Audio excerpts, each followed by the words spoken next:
going to need the enormous piece of paper. Thank No. God. This is going to be very much a fun session. I've not got any combat planned. That said, if you guys get into combat, I can throw something together. This is going to be a very fun, low-stress session unless you all fuck up massively. No, I think I have an idea of something I'm going to do. Oh, God. No, don't you dare go near any women. I rolled a hit. Let's go with the recap very quickly. So last session, we ended with all of you having a meeting first with Richter Belmont, the High Lord Paladin of Bane. Then you met with Scora, who agreed to move his pet Hydra for you, as long as you promised to try and cooperate, at least with him and his friends, rather than going all guns blazing with him again. Move the pet where? He told you to seek out Rayen and Raven Kit in Brayla. Mm-hmm.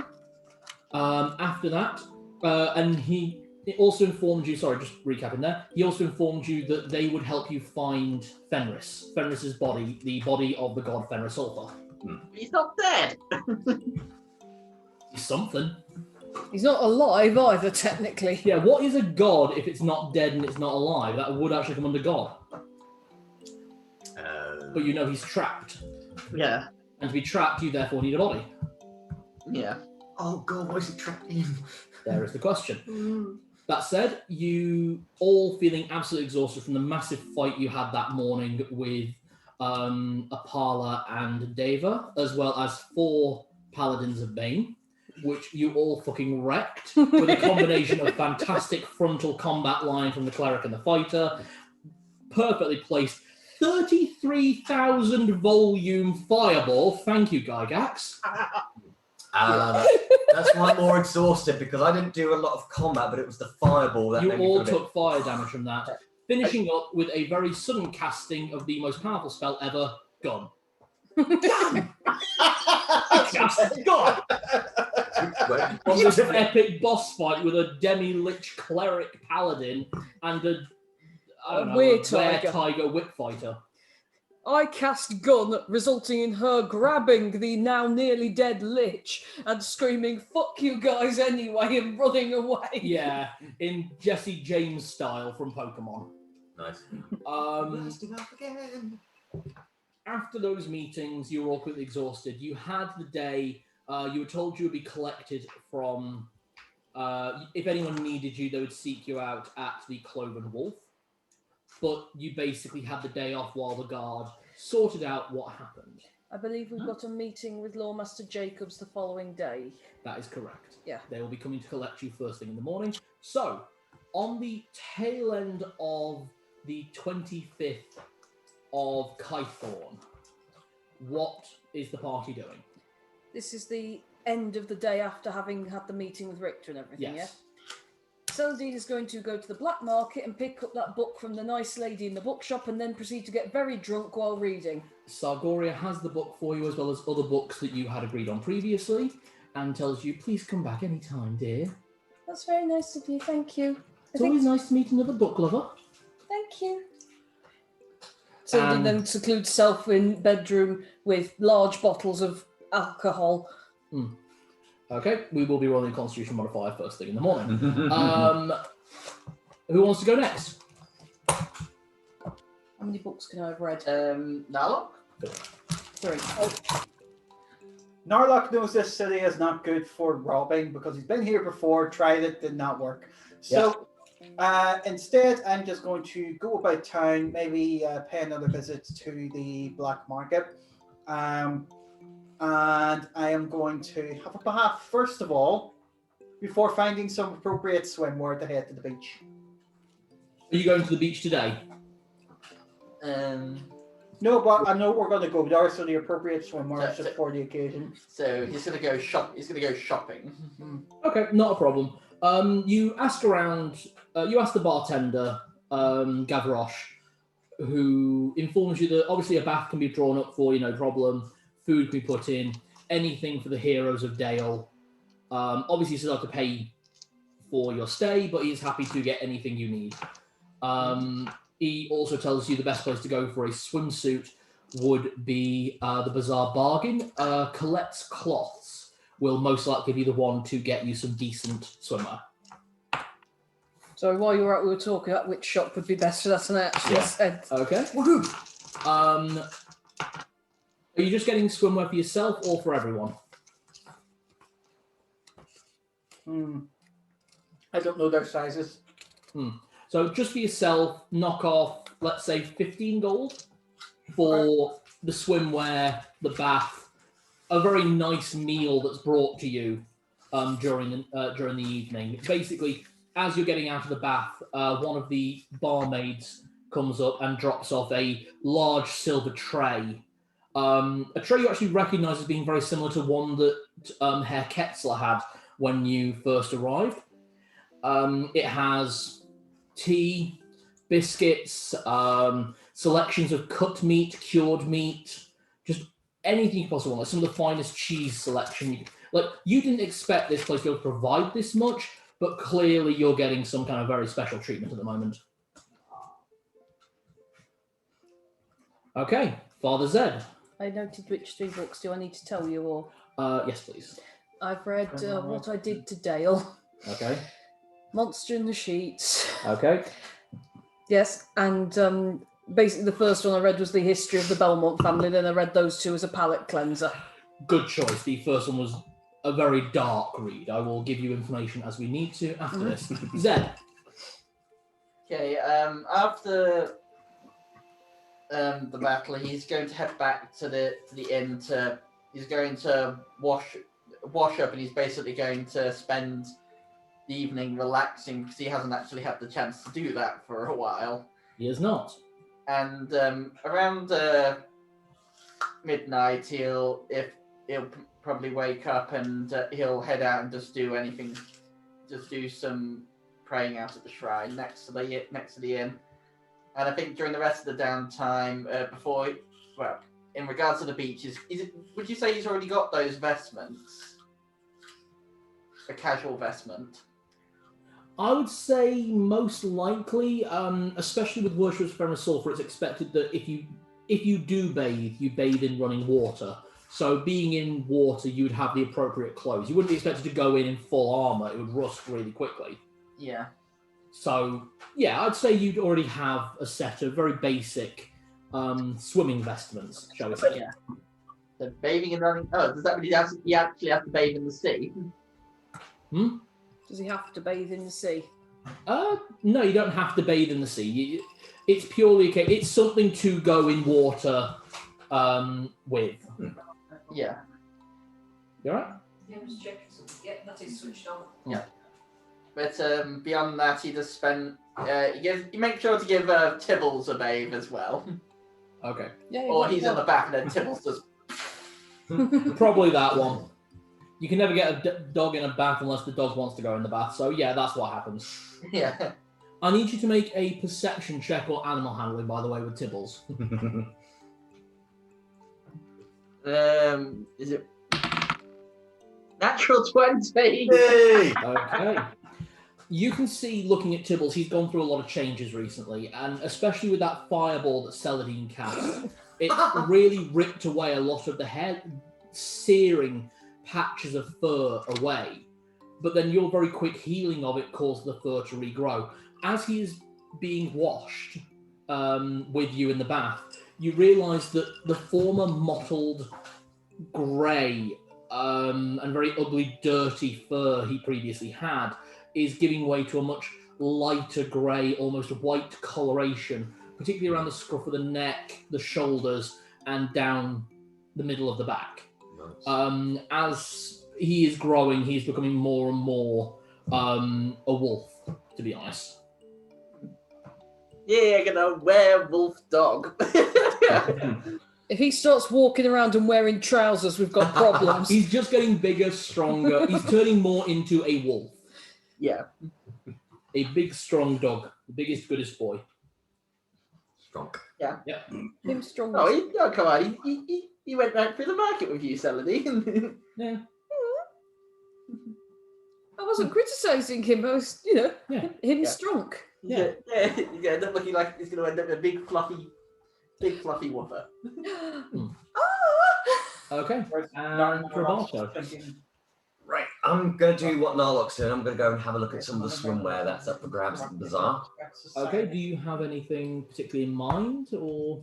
Preferably anything that's relatively classy and artistic. Maybe some sort of floral pattern. The main reason I ask is because Narlock has gone swimming in the past. So the assumption would be that you would pick something you are more inclined to. You already have a pair of swimming shorts, as you showed in a previous session, but this is obviously a cleaner pair. Yeah, there are many patterns that you can have made up for you. The middle-aged human woman, Colette, stands quite haughty in the most part, but is very welcoming of anyone that comes to purchase anything. So she dotes over you a little bit, recommends different colours, different patterns.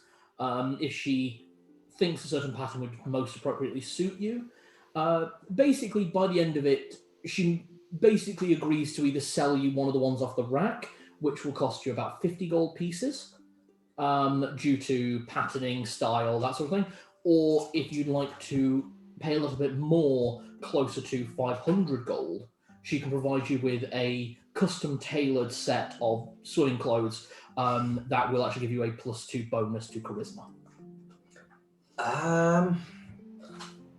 Good to get one of those little note things to write a check. Right. I do love the idea of something more custom made. I think it sounds perfect. All right, she will have that made for you by morning. Thank you very much there, kind lady, and I shall be back to collect the goods. Yes, I shall look forward to seeing the final result. This mental image then of all us checking the checking account, going, who dropped 500 quid on pants? Not me! It was Narlock! Not on the account! Yeah, actually. Ideal person to play. What did you do? Pay for 7 magic orbs and make a wish? I'm just going to write a note, 500 gold, check. Yeah, don't worry, I keep track of your guys' money that's in the bank. And for now, I'm not telling you how much is in there. Okay. For reasons that you will be finding out very soon. So, anything else Roberto does after going to the Bazaar Bargain? Go and have a really nice, luxurious bath. Yay! Okay. So currently, Celadine is the only one not having a bath. Yes, but I'm the mage, I don't run about a lot. True. And actually did have a bath the night before, so... Yeah, in I was this going to say. medieval Renaissance era, that's probably not bad. Still think Roberto getting into the bath, it does the whole Simpsons thing.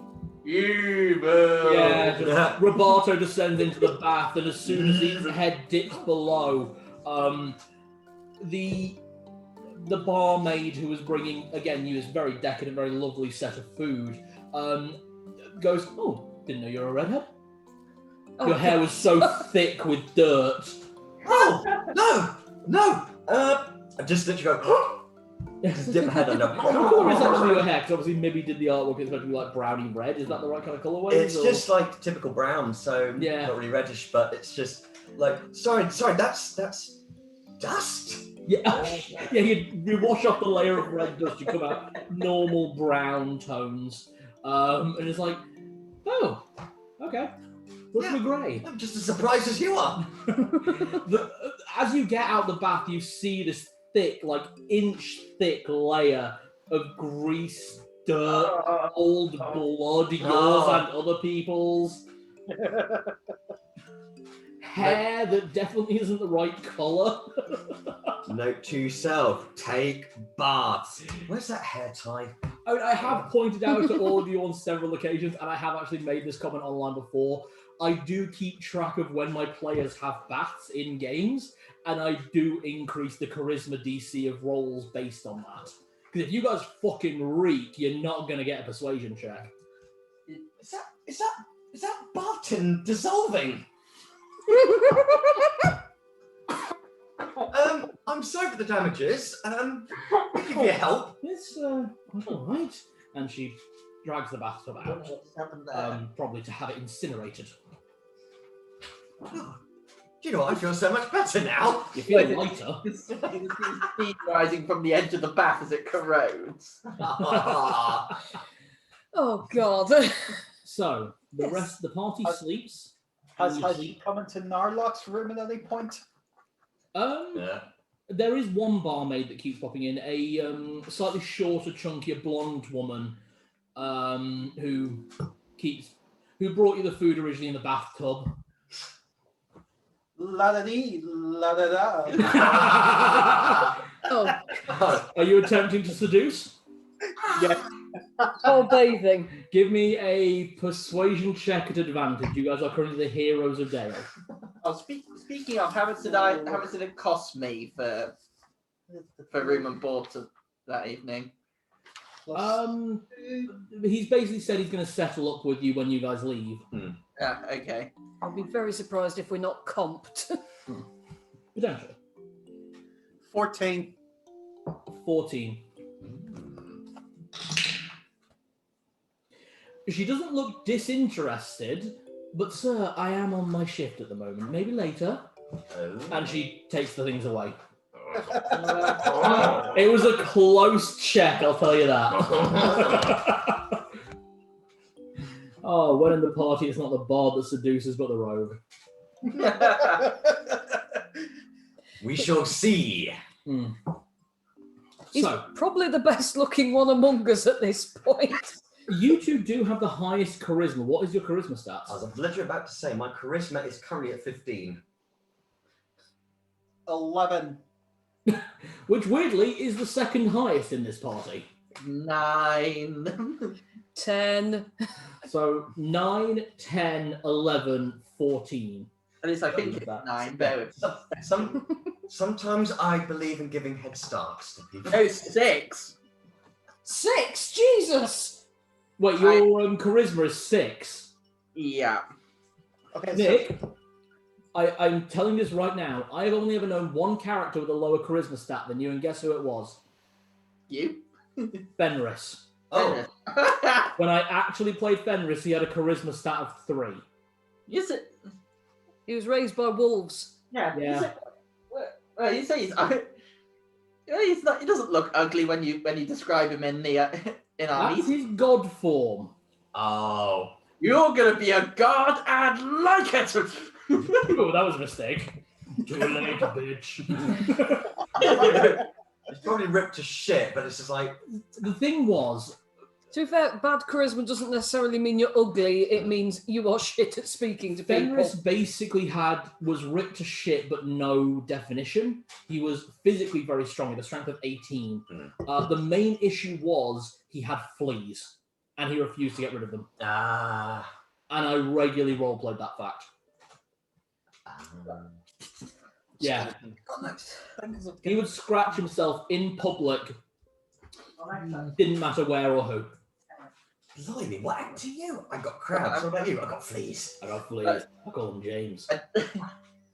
Well, I'm guessing my charisma is probably that low because that was the reason why. That's from my experiences in Brayla. Almost definitely. To be honest, you're generally not good with people. And yet I somehow inspired a town. As I said, the worshippers of Fenris do not follow charisma, they follow wisdom. So, anyways. Anyway, sorry, Chris has just headed out for a sec. He's got a Nick. The thing is, Nick did really well, and then it all ended up with a cupcake to the face. All the checks still passed beautifully.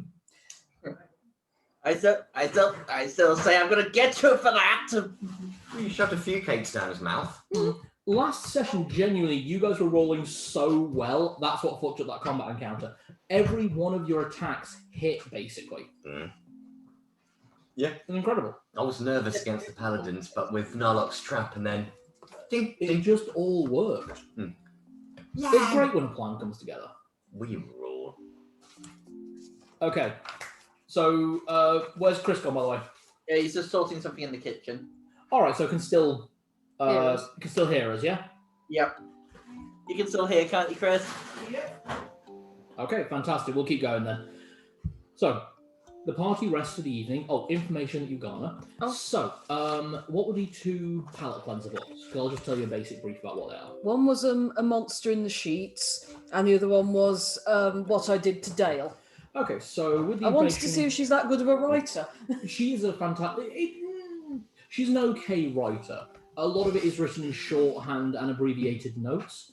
To be honest, the majority of information in there is about how Brayla was about 50 years Dale. ago. Sorry, yeah, Dale. Was about how Dale was about 50 years ago. Okay. So some of the shops don't exist anymore, some still do. A lot of it's on like cultural sites to visit. She recommends visiting the lighthouse. If you get the chance. The shrine to the triumvirate ocean gods is stunning there. It's kept in very good condition. The temple to Joaquin is very nice if you need some basic gifts to give back to people back home. And obviously, it is all interspersed with some of the more raunchy sections where she picked guys up in different bars. Guys picked her up, both metaphorically and literally. I am trying to skim read those as much as not reading them properly and detailedly, just skimming. Enjoying them. No, skimming through them because obviously this is one of my friend's mothers. Okay, fair enough. So the majority you get is a lot of information about like interesting sites, I'm historical trying to relevance. get the tourist information with reading as little of the porn as possible. So yeah, Good there's grief. Unless there's a bit that is particularly. Good lord. Wait a minute. No, I'm not going to skip this bit. She's not taking notes. She's merely going, I didn't know that halflings could do that. We're surprised it'll be flexible. You also didn't know that Hard. half-orcs were into that. Oh, God. And now I feel a little bit sick. Yeah. A little bit sick in my mouth. So the other one you read was Monster in the Sheet? Yes. Ah, here we go. Oh, sorry. Is it Monster in the Sheet, a Medusa's Glaze? Or Monster in the Sheet, a Werebear love story? It doesn't. You didn't actually say. You just said it was a monster in the sheets. Okay. Give me a D6 roll, odds or evens. Did you just say werebear? Yeah. 3. Okay. So that will be Monster in the Sheet, a Medusa's Glaze. A Medusa's glaze. Yes. G-L-A-Z-E. Written by the Prince de Bouillon. Ah, yes. This is not by C.L. Tully. But Medusa's glaze. I know, I couldn't stop myself. Yes, you could. Those are the two I read as a sort of, I need something easy going after the... That is a very saucy BDSM-style erotic story between a hero from the Nesvitian Empire conquering a Medusa with love and a blindfold. At least it's an easy read. Oh yeah, it's easy as piss. This is like Mills and Boone level. And I should point out, all these books that you're reading at the moment are published by the same publishing company. Does it come in large print? It can do. Miller and Brewers. Miller and Brewer. I will point out the reason Sally is reading these is because of the other one she read first. The History of the Belmont Family, is that correct? That's the one, yeah. The History of the Belmont Family starts with their beginning in the northern regions of Celebor. At that time, it was about 9 or 10 warring feudal civilizations. And it started with 2 brothers, Richter Belmont and Crayla Belmont.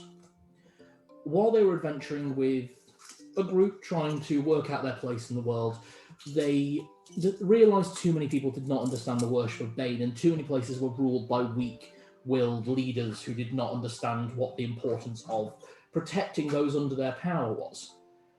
This reached a head once they came to a small village in the northernmost reaches called Vestult. There they enacted their holy war with the death of Richter's brother, where he swore to raise the Church of Bane and create a worthy country with worthy leaders.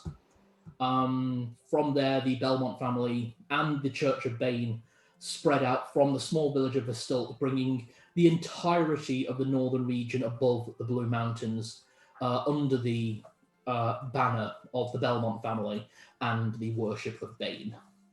There were many bloody wars, much destruction, chaos, and just some truly awful battles where genuine knights of actual training basically slaughtered villages that would not bow the knee. That said, there is also a lot of stories about, well, these aren't stories, these are actual documented historical events where people took the knee at the arrival of the Paladins of Bane and the Knights of Bane and the Belmont family, and came under the protection.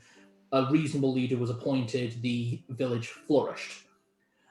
In the last... Provided you surrendered, you had nothing to fear. You had everything to gain, was their motto.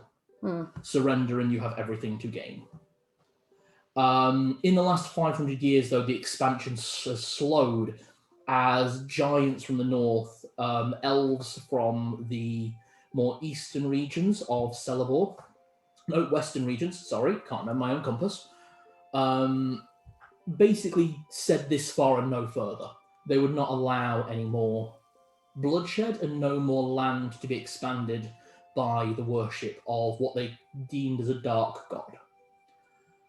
This has resulted in serious infighting, not between the factions of the Belmont family or the worshippers of Bane, but basically as more countries in the Celeborn region get involved, the people within Vestalt keep lashing out at newcomers. Where originally they allowed people to just travel through easily as long as they did not get involved, now they have become a lot more aggressive to outsiders, to the point where the Paladins of Fenris Sulfur have set up bulwarks in the southern regions of Vestalt for the last 100 years in an attempt to push back the fighting away from regions like Glendorrel and Turok. That said, the war is always ever raging. For the last 500 years, Vestalt has expanded, increased its power. So this seems more like a history of Vestalt. The history of Vestalt and the history of the Belmont family is directly linked. Okay. As the Belmont family gets larger, so does Vestalt. Because without the Belmont family, Vestalt would not even exist. Okay. Yeah. There's battles going on in the north where my paladins have gone. Exactly. Something you found out in your first session, and then no one's mentioned since. I wonder why. I kept trying to. I used the orb to see what was going on at the front. You did. I was honestly as Celadine probably obviously reads it all, but was looking for a family tree or like woodcuts of people. There is family trees towards the back. So basically, the whole manuscript is the history of how it's tied into the country and the wars and the church itself. So you can see how closely linked these three things are. The Belmont family is Vestalt, is the Church of Bane. Exactly. Then it gets towards the end, and you can see a very, very well-kept family line for the last 900 years, where you can see Richter Belmont's name at the top, about 18 wives, all 50 years apart, and then at least 2 children born to each wife, with the exception of 3. The last one, where you can see your father's name, Rupert Belmont.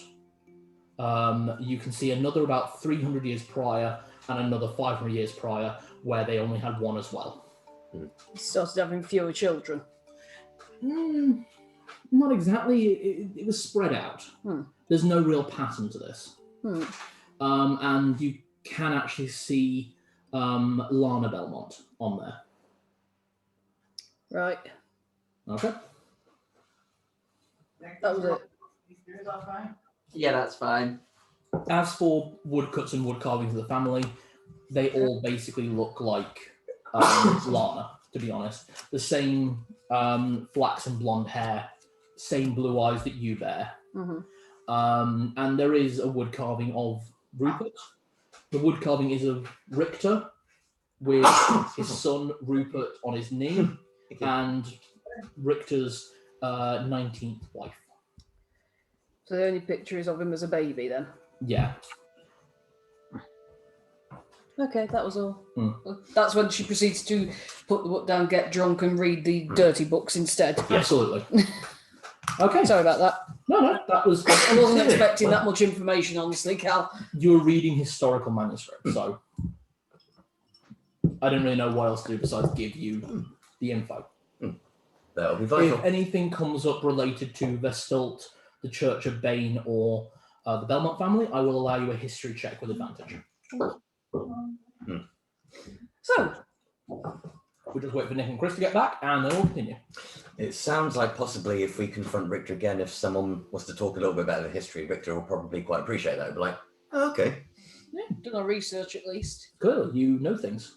He likes it when people know things. You know things. Ill-educated masses are what follow. He is looking for leaders.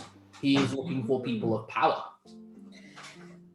I was concerned about, he did mention his brother in his chat with us, but honestly, like I say, Saladin's mistaking personal for important, and he's looking for a picture of Rupert, because, yeah. Yeah. The brother there, what obviously was a cleric of Bane. Yeah. His brother, Krayla. Yeah. Richter and Krayla Belmont. Krayla. Those are two very different names. But Dudley and Danny, they come from a similar tree in the naming spectrum. I know, it's really weird because there was no particular reason why I was called Dudley at the end of the day, and I think it's the same with Danielle. They just like the name, so. And to be honest, Jennifer and Emma, they're kind of in a similar remit. You know, they're from the same kind of naming family. Oh, you mean that, like they're off the same shelf in the name shop? Yeah, exactly. We've not got a Topsy and Tim. Yeah. These are definitely from different shelves. Sounds like they're plating up. Sorry, we'll be back in just a second. No worries.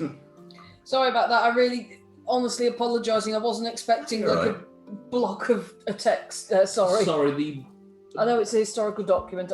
I think the problem is there's been like multiple chances for you guys to get small snippets of that information up to this point, and you've all kind of missed it. And not like a bad way, you've just not gone to that shop, or you've not gone to that room, or you've not read that book, or you've not... It was a case especially with Richter, because there were questions, but because in character we were so awkward, we did not want to talk to him. Yeah. Because of just what we found out and what he's done, what he's capable of. We're like... I mean, there is the story of, obviously, the crucifixion. The book. And this is not a book that paints the Belmont family in a positive light, but at the same time, it doesn't paint them in a negative light. It's historical fact of what actually happened, not these bastards broke in, or so the village killed his brother, or something like that. It's just here is the fact of what happened. As far as you can tell, the Belmont brothers started the attack, and Krayla was killed by the defending villagers. Makes sense, he's a cleric, so... Which sent Richter into something of a rage, apparently, which is what made him even start doing crucifixion in the first place. But moving swiftly on. Onto the positivity of the beach episode. Well... The obligatory beach episode. We've still got to deliver a declaration of war, but that's it then. Only nice things. Oh yeah, don't worry. This is going to be a very nice session, I promise. Let's do business first, pleasure after. Yep. Okay, you guys ready to continue? Yep. Okay, so waking up early in the morning, you all come downstairs at different times. You give me a constitution check. Of course. You did drink a lot. Well, that's a 2, and I know her con ain't that good. You got a hangover. Saladin's hangover is so severe when the male members of the party all come downstairs for breakfast, you actually find Saladin slumped at the table already, head on the table, cup of hot coffee cooling rapidly next to her. Morning. Ruff. Guys, be nice, come on. I've seen that look plenty of times, and it's not me for a change. Saladin? Doesn't the barkeep have his potion? Does anybody... wait. Coffee. God. Yeah. I'm just going to walk up to the bar. Order one cafe to the norte. Forgive me for what I'm about to do, Saladin. I'll give you one on the house, mate. Cheers, mate. How do you want? It is bubbling and green. I'm sorry, Saladin. I know it tastes like arse, but it will do you the world of good. This is the second time you've had to drink this here. Yeah, you'd think they'd notice that I'm developing a problem, wouldn't you? You would, wouldn't you? Thank you. Yeah, it tastes like ass, but it cures the hangover. I'm going to cuddle Measly quietly all the same. I don't blame you though if you drank quite a fair bit, because what happened yesterday? Oh, Jesus. I'll admit, Celadine, I know we all needed a break, but you might. I say this with all the love in the world. You might want to cut down a little bit. Let her have this. Coming from you. Oh yeah. Well, just don't forget about it was Belmont himself that we all just come across. Out of our peak, do I know about the connection between her and... Well, he outright said, did I miss too many birthdays? Yeah. And the fact is, it was her grandfather. You know, it's gonna do something to you.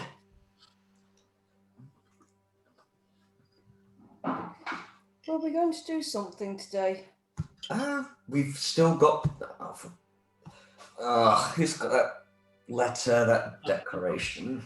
We got to deliver that letter, but then we're going. Don't you remember what you wanted to do when we got here? I fucking forgot. Going to hit. Shops. That's usually one. Are we going to hit the beach? Oh yeah, that's why I brought that. Yeah, sorry, moment. I'm still thinking about the time where I dissolved the bath slightly last night. You had a bath? I actually. Your hair's a different colour. Yeah, I wasn't this colour. Yeah, it's not Wait, great. you didn't dye it? I thought No, I was always sort of a brown. I didn't realise it had that weird rustic reddish colour. I mean, the lady that was doing my bath was shocked, but I was more shocked at the fact that I started dissolving the bath. God knows what I had been rolling in. More like who you'd been rolling in after the amount of people you killed in between the time you got the last one. And You actually the even- last bath was in Karlak. Oh. That Wait. means you slept with 5 prostitutes and didn't have a bath. Oh! I am just that good. Oh, the stank! Unless, Don't let the stank out! unless. Wait, did he bathe after he ended up in the poopy hole? He did bathe after the poopy hole. I've got it. You know when they say about offering protection to everyone, they offer them nose plugs. Of course, it all adds up. When we get back to Torgaval and there's a stream of UTIs. I'm just saying it's a good thing it was Tilly's, because like if it was like something else, I would actually roll for checks, but she keeps her boys and girls clean. I was gonna say that wouldn't have been a reference to me either. No, I can't say I'm clean, but I'm clean now. Halflings are resistant to diseases. We are resistant, but there's possible we could get them and not feel anything. You could be a carrier. Too real! Of herpes. Don't dunk me in boiling water, though, please. I don't fancy that. Yeah, I'd like it if we went to the beach, though. That'll be nice. And I found out there's some tourist spots we could visit as well, if we're feeling like doing that. Because I think we've earned a couple of days break. Definitely. What's a tourist? Oh, I want to visit somewhere because I actually want to visit there. Oh, the gullibles. Yes. Ah! Oh. easy. Oh. Woo. GM, no. I think the rum hit my lower lung. Okay. As you're all enjoying your breakfast, I am not eating, I'm just drinking coffee. drinking coffee, a guard approaches you. Formal attire, fully armoured, but could everyone give me a perception check? Do I get advantage with Tibbles? Not on this one. 21. 10. 16. 21. You all notice that this guard is in dress uniform, not in active duty attire. There's a lot more. There's obviously the spauldrons coming off. His helmet has the crest in the typical Roman style. You get the idea. After yesterday, I thought they'd all be up for in case of. Well, the offender has taken off, so... I know, but that doesn't mean. But that usually means that things are on guard for a while before things. Unless, of course, we're dealing with a highly decorated man of respect. He's made a lot of achievements in the military. I mean, he's literally just standing there while you guys talk about him. And that's what I was like, I'm going to say something nice! Hello. Are we in trouble? No, ma'am. Waiting to take you to Resilbrin. To meet the Lawmaster. Ah, yes. Oh.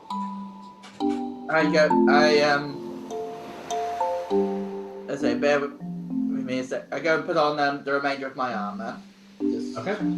I need to make as good a look as possible. Yeah, apologies about that, sir. Sometimes we forget about our immersion. I'm breaking the fourth wall. I don't know. Love it. It's quite right. Father Zed, correct? Yes. I would recommend you not bring armor with you onto Resilbrin Island. The guards on the island are more than capable of keeping you safe, and you will all need to get changed when you get to the island anyway. Oh, but I suppose it is a bit grubby. Well, there's a certain standard that's required on the upper tiers.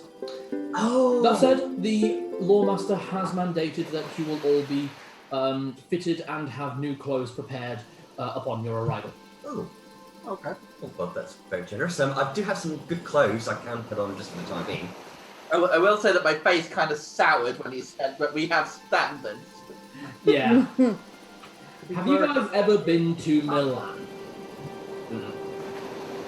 Milan is a shit show. You are not allowed to be there unless you smile. Oh. And are a certain level of attractiveness and dress in a certain way. It's the island of models.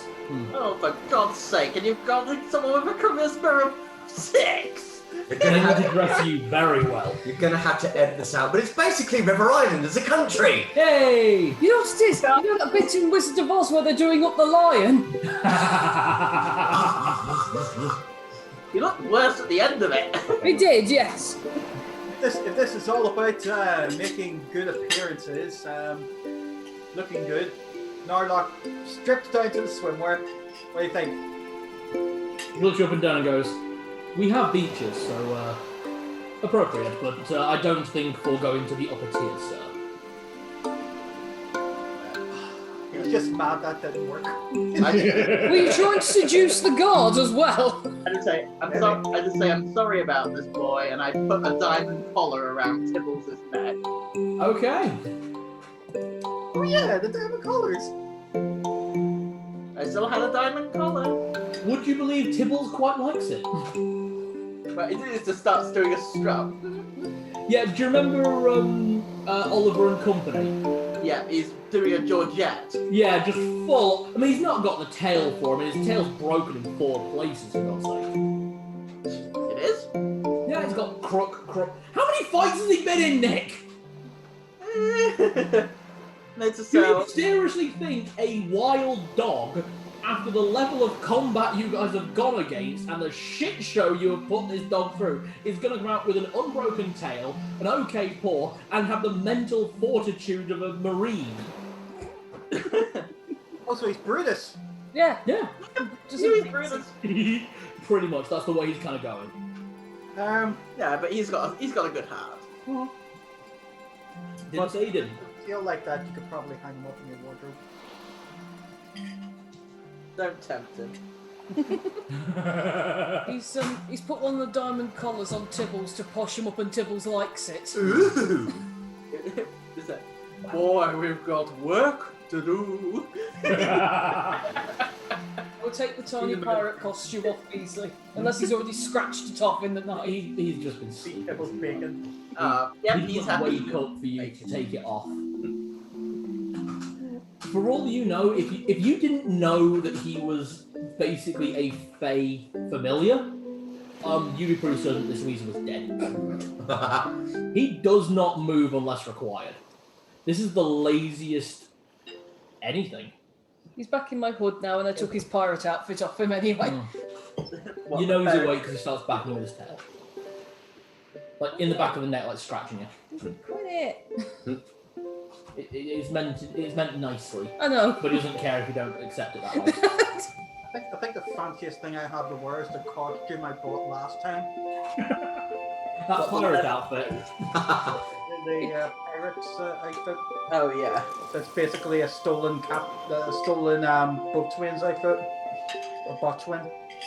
Okay, so the party is led through the city, and on your way through the city, you do occasionally see guards snap to attention as you walk past and give you a salute. You see people wondering who you are, and then someone mentions it.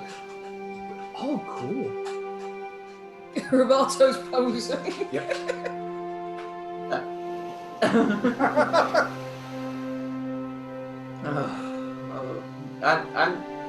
I'm just kind of like, trying not to put attention to myself at this point. I sort of noticed it because I sort of noticed. I'm like, As you're walking past, probably Zed, to be honest. Zed, you are approached by... How tall is Zed? Just double checking. I think he's about 7 foot. Right. Well, a bugbear about the same height as you approaches, holding a bundle in his hands. You notice that he's a lot more shaved than most bugbears can be. Areas around the cheeks especially shaved out. Completely bare forearms, wrapped in heavy leather gauntlets. And around his chin and the top of his head is a net, hat, and beer net. Oh, it's Cookie Bugbear. Pretty much. He approaches and goes, "Thank you for saving our town, Father." And he presents you with this bundle of like cured meat. oh, nice. My thanks. I don't know what is that blessings of the White Wolf upon you, my son. And may the wolf guard your steps. And he kind of steps back and you see him approach this little halfling who's like, well done, well done. Aww. Hey, halfling! Yeah. That wasn't the bugbear that was with Barbosa, is it? No, different bugbear. There's...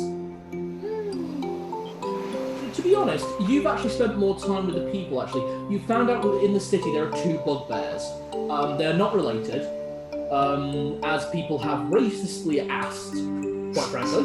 One is a former crew member of Captain Rugsmell, and the other is the town butcher, who was actually trained by the butcher in Tordeval.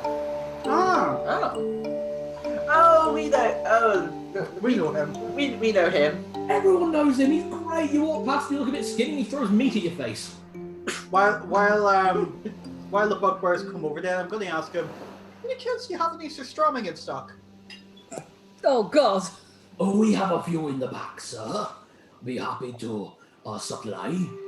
I'll be along later. Save them for me, please. Come by the greengrocers, give you good price. Did I say that right, Jim? You said that right. Celadine, do you mind if I slide this into the bag of holding? Of course not. Go ahead. It is a huge bundle. This is a bundle at the size of a toddler. Yeah, I'm just thinking. I think I might look a bit silly walking through the center of a big city. I would probably say it's about the... If you treat it right, it could be the worth of like a few good breakfasts, but you need to eat it within 5 days, or you could have it turned into about 50 rations. So, just put pile of meat for now. Yeah, put pile of meat. Meat. Yeah, I'd say we might turn it into rations, but I would put it towards Fenrisulfa, but at the same time, he made the offering to us, not to Fenrisulfa. Yeah, he made the offering specifically to you. Mm. You also definitely notice the mixing of different religious terminologies, because melee guard you step is the phrasing most associated with helm, not Fenrisulfa. So he's clearly not used to talking to people, to be honest. Yeah. He's learned to walk upright today. I love the fact this is a bugbear wearing a hairnet. Because he's a butcher. I guess he kind of looks a bit like an okier, but yeah, he looks a bugbear with mutton chops. Pretty much, yeah. Which is a weird thought, because most bugbears treat their hair with like great pride. So, carrying on, you make it towards the wharf where a small boat is ready for you. Getting on, there are a few guards. There's the ship's captain who takes you straight out of the bay in the direction of Leyspark Island. You know already that Leyspark Island is maybe 15 minutes by boat. Are there any pretty things we should look out for as we're sailing, mister? Are you talking to the guard? Yeah, Sergeant, Captain? Actually, he's taken his helmet off. He's taking his off duty on the boat. It's like, oh, well, the island with the lighthouse is just over there now. Oh, I read about that. And you just see the atypical, beautiful lighthouse. The light is already blaring. It's massive, and it's on this little craggy rock of an island. And it's got maybe 3 buildings on total. One being the lighthouse, one being a building off from the lighthouse, and the last being a building which is clearly a chapel. It's the chapel to the triumphant gods of the ocean. You give me a check, and Nick can give me a check as well. I know exactly who that is. 18. I just read a book about it. You did actually, yeah. But okay, that's an 18 anyway. I would love it if Nick remembers this. Don't know I mentioned this in previous session. Nick? It's a sea bitch, isn't it? That is 1/3 of the triumvirate gods. Yeah. You have Umberlee, Saloon, and Volcar. I remember sailing, but not Volcar. Volcar is an aspect of one of the storm gods. Basically, he's a god of sailors. I think so. Imbalance. Trinity imbalance. Exactly. You have a god of storms, you have a god of sailors, and you have a god of the moon, which is the ocean itself. I might need to ask Ross now if he knows any sea songs. So I just start playing stuff on the harmonica. Performance check. Hit him in the face with a vixen, Taylor. I don't know what those are.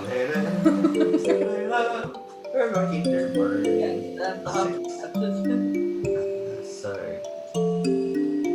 13. You try to get the rhythm of a sea shanty with a song you already know, and you kind of get it quite right. It's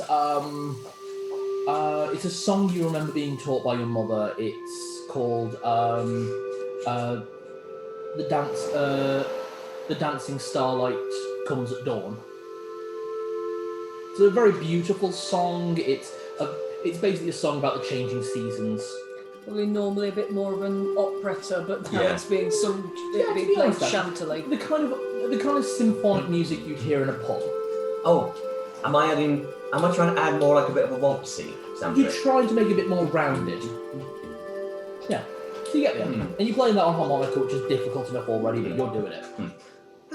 Well, doesn't sound quite right, but Honestly, it sounds amazing what you're playing. Yeah. It's just no one knows the words. Yeah. But they think it's beautiful. I think with me personally, I'd be like, maybe I'll ask Roxman if he knows anything that'll get everyone singing next time. Not a bad plan. I liked it. Thank you. That was quite nice. Oh, thank you. I didn't realise. Well, I mean, I'm relatively good at playing the harmonica, but I didn't realise that it would work for you lot, so thank you. You're still a very good performer.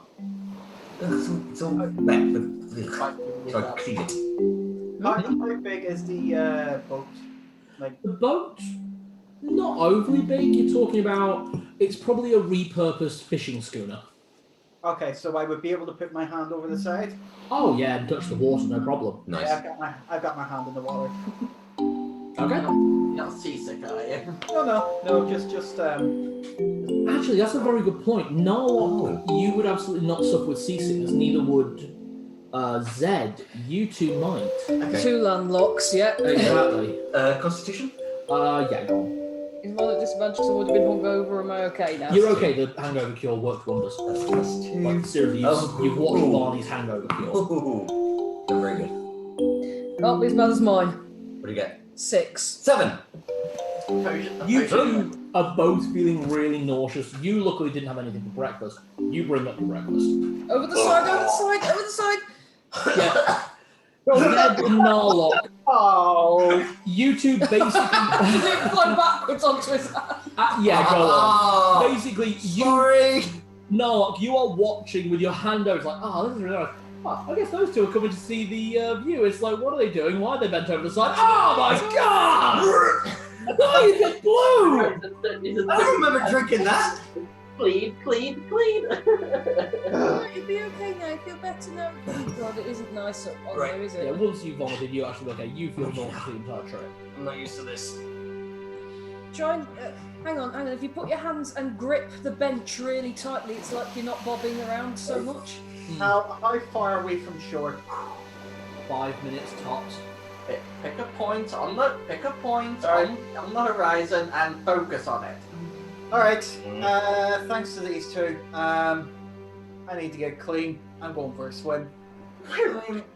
Okay. Second you get to shore, or second you get to shore, or Yeah, once like we're 5 minutes from shore, I'm just going to swim the rest of the way to clean this off.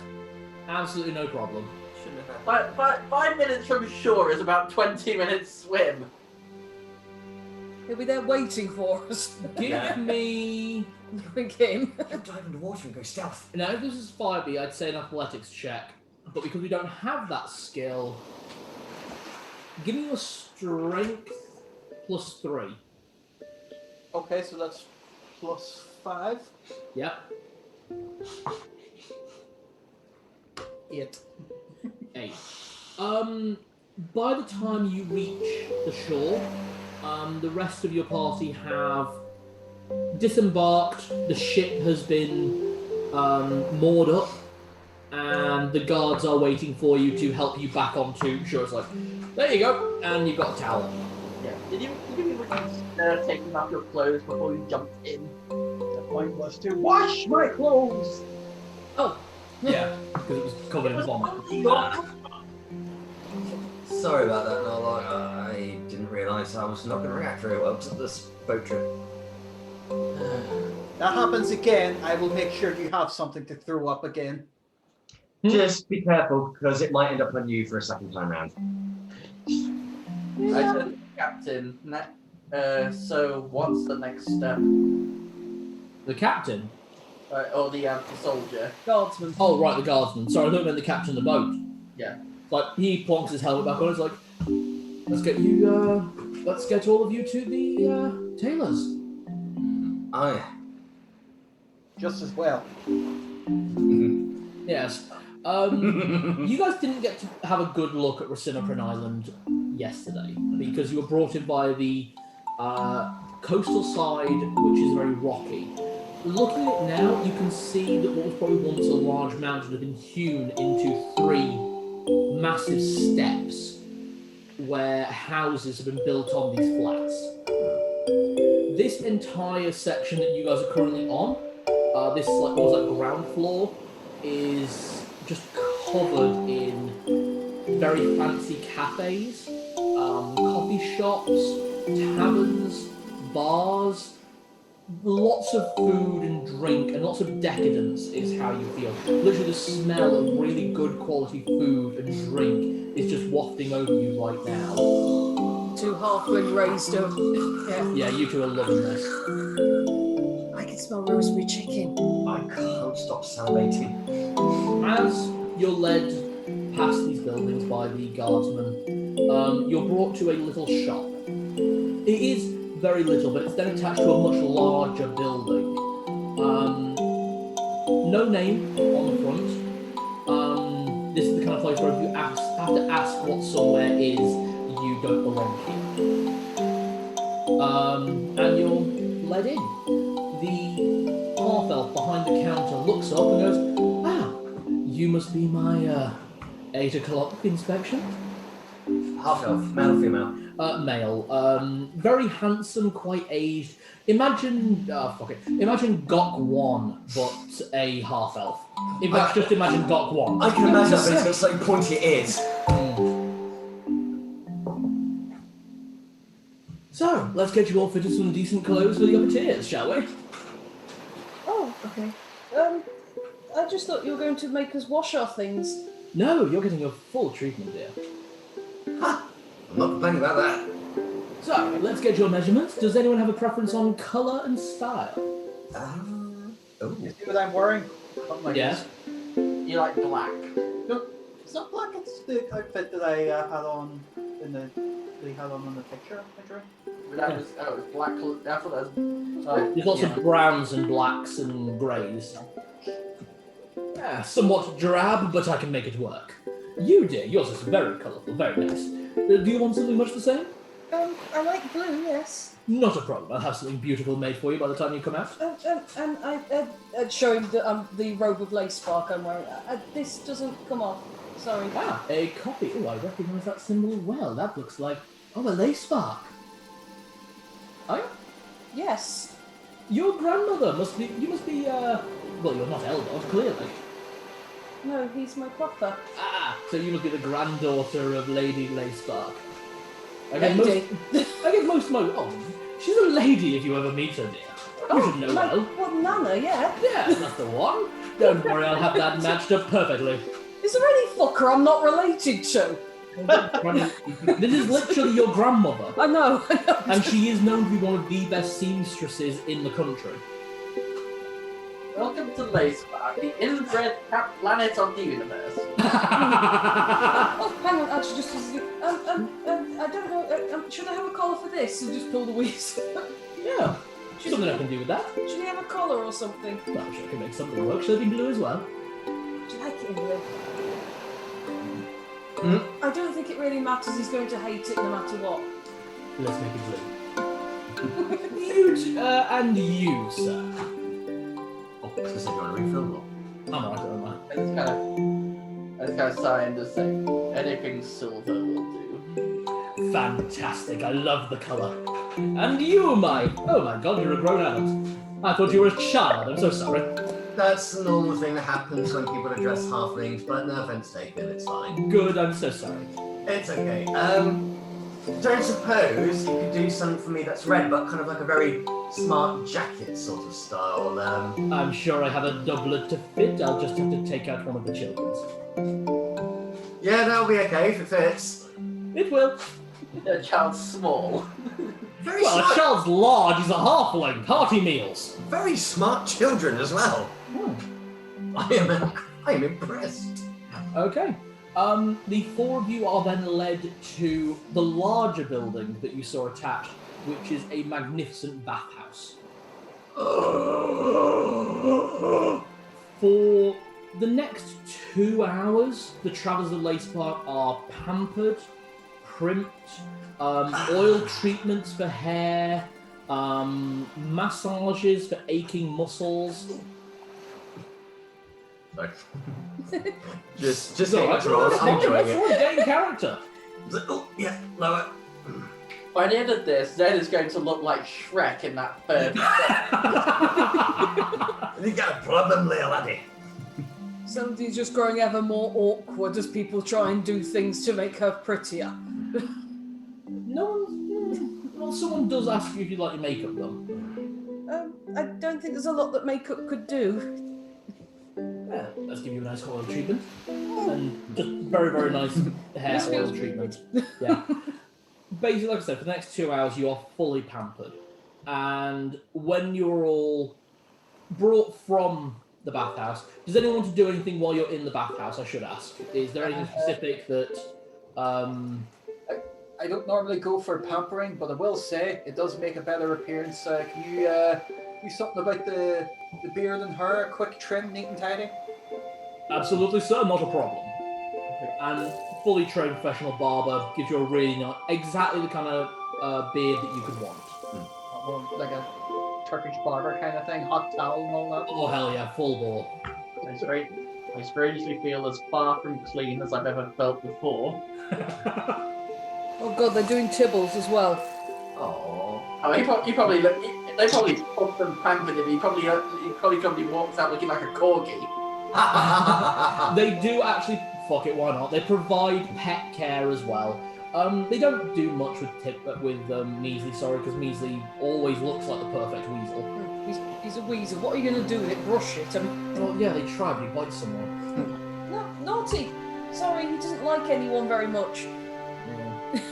That's the kind of message you get. Just she's right. Tibbles, meanwhile, really goes in for this, like full pampering. He has like a fur trim, fucking blow dry work. This is a wild dog being treated like one of the Queen's corgis. Nice. Every day it goes through his mind. I'm so glad I didn't eat him when I met him. Pretty much, yeah. Look at this, I'm getting treated nice. He's a wild dog. He attacked me in the forest, and I did an animal hand and a charm animal trick, and it worked. It was not left. Son of a bitch. And then he saved your ass from a null necromancer. Yeah, he did. And now he's getting treated like a pedigree. He's having the best day. Oh yeah, he is far from pedigree. This is as much as you can get with your fucking money. After I make this, and then he sort of speed outside through the columns and going, that dog is starting to grow on me. And anything specific for Roboto? Who was massaging me specifically?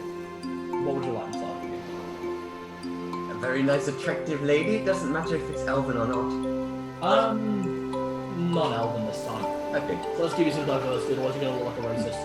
Well, while she's massaging me, I just say, I swear your hands are far much more trained and talented than a musician's. This is why you should advantage, you bastard. Fuck it, I'll get the Joker dice back in again. Where are you? There you are. 6. Okay, so they're both pretty much the same. 14. You don't know if it's the words you use or the musculature of your back, as you're a very exceptional fighter specimen of a halfling, or whether the fact that you are currently heroes of Dale, well known to have saved the town and brought the ne'er-do-wells that slayed the Lawmaster's daughter. You'll be the last one out of that house, for obvious reasons. Oh God. Roboto got laid. Hey, not luck. I'm in that list. myself for that barmaid. True, you did actually seduce her, I will say that, but she wasn't going to stop her shift. High five. Oh, God. High five. Yeah. You think you can have like a fucking chart sheet by the end of this? Who slept with the most? At least it's humans this time, we're not going down elves are easy route. But that said, you never heard of a half gnome. Okay. Okay. What was it, the woman you laid out for Skull to sleep with? Like really brutal BDSM full orc. Oh my lady, God. Oh, incredibly muscly with big long hair. And he was just like, yeah, I'd still hit it. So basically, I created this place called the Saturn Straits. Oh God. It's set in a kind of jeweled desert oasis. They were all wearing Arabian gear. It was a massage parlor, but everything was above board, so no hanky panky. No happy endings. Sure. no convinced her. But Bards, fighters, and thieves, apparently. Yeah. So, as you are all finishing with your washes, Celadine and Zed are the first two out of the bathhouse to be fitted for their new clothes, which have already been made for you. Just last few stitches just to make it fit just right. Celadine, you are in a typical mage's blue robe, long sleeves at both ends, nice billowing gown skirt at the bottom. You can see the symbol of Leyspark Lexicanum stitched into both sides and across the back as well. And the only thing and then basically it nips in at the waist, giving you something of a figure you don't actually have. And a nice leather belt clasped around with two book holsters either side. There is not a shawl. There wouldn't be with the throat. I can have my spell book in one and the book I'm reading in the other.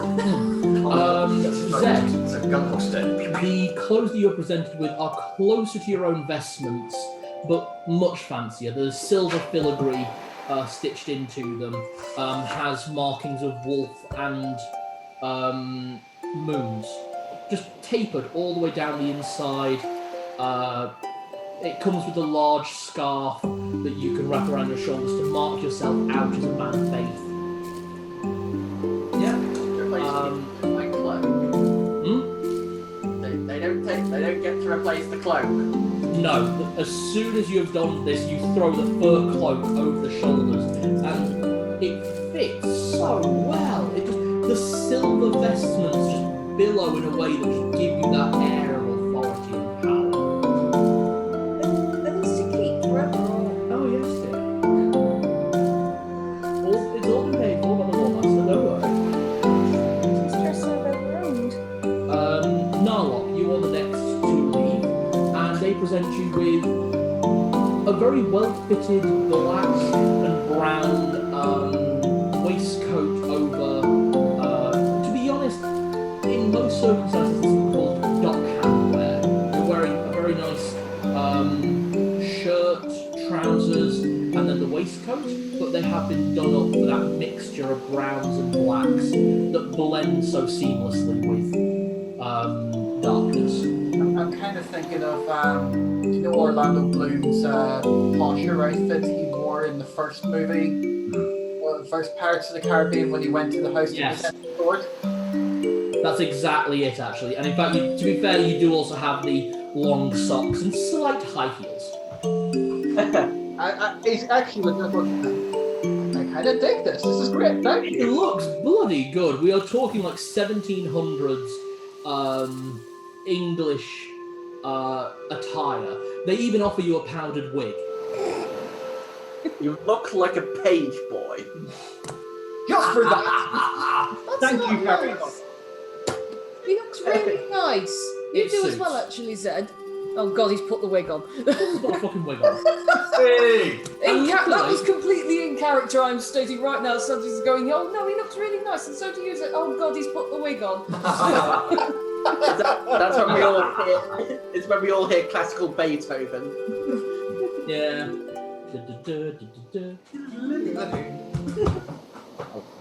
Okay, and Roberto, you are the last one to leave, looking slightly more dishevelled than the rest of the party, but in that windswept and attractive way that just screams, "Come hither." Oh, he did it again.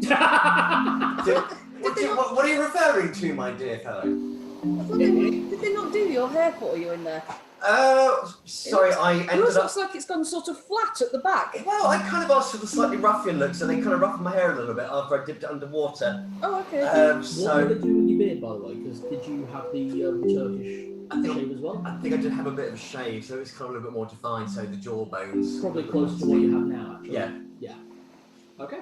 So anyway, wow, this feels wonderful. You all look absolutely dashing. What's happening? I have your clothes, sir. Oh, I present you with this Put your other towel on. scarlet red doublet attire.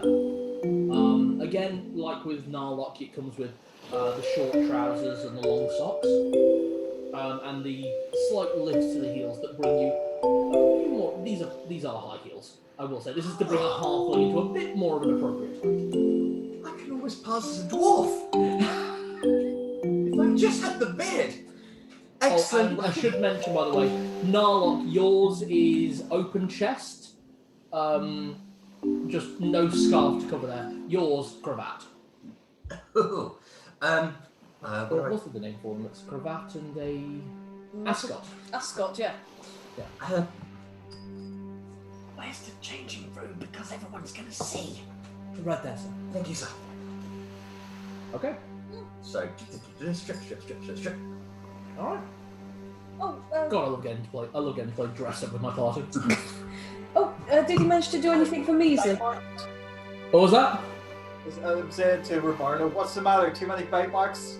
No, it's just an alternative massage method, which was a little bit too hard on the shoulders, but I recommend it though. Anyway, let me just. Oh, this fits beautifully. It does fit spot perfect. Measly. It's fine if he's just got a little ribbon round his neck. Yeah, pretty much. I mean, Can it have a bell on? Yeah, go on. It's got a bell and a crystal neck point. Oh look, Measly, look how pretty you are. He looks dead. You're not dead, right? That's the grumpiest familiar everyone's ever had. I'm not sure if Measly's too happy, but he looks so cute. Yeah, pretty much. It's alright, I've come to the conclusion he's not happy about anything ever. I guess I think he resents me bringing him from the Fey realm. Out of RP, Roberto wouldn't know that, would he? What? That he's from the Fey realm. He does now. It was revealed. Patches mentioned it. Yeah. Yeah. He's a familiar, so he has to be fairy. Oh, yep. Yeah. There. Basically, a wizard's familiar can be one of three types: fiend, celestial, or fey. Cool. And that basically dictates where the energy that created their physical form came from. I didn't realize the natural energy of the Fey is Grumpzilla. Well, that one is. This one's grumpy. You guys all right? Yeah. We're all dolled up. Yay! Yeah, you're all dolled up and ready to, and the guard is waiting for you. I'm so sexy. While you are wearing these clothes within civilized cities, you guys all do have advantage on charisma rolls. Yay! I have no space. Oh, that there. As long as we don't start saying, using the commoner's tongue while we're in there. What, mate? Oh god, it's like fucking Del Boy Trotter. Au revoir. Oh god. Okay. So, as you're all led out of the tailor's, it's getting towards just before lunchtime now. As you are taken to the very beautifully cut marble stairs that lead you to the next tier of the island, you recognise someone coming towards you. Dressed likewise as your fellow guard, as the guard company, in dress uniform, is descending Captain Fast. Alongside him is a young man, looks very, very the same as Fast, just a lot thinner and less wrinkles. And alongside him is a half-elf woman. They stop about halfway as you approach. Hello everyone. It's nice to see you again. Oh, Hello, Captain. hello. And I'm assuming your son? This is my boy. Unfortunately, Yeah. yes, as it has been announced on the island, the young girl who was killed was his fiancée. My condolences. Sorry for your loss. He bows and is led away by his mother. You can see up close the dark red around his eyes, but at the same time he is smiling. He is, if not happy, he is at peace. But justice was found. Exactly. Explains why the captain was so eager to get the Case. Is this you talking to him or that character. So I really can start saying that. out of character? You don't know enough. Yeah. The last thing you know is that Lawmaster Jacobs and Captain Fast were at each other's throats. Yeah.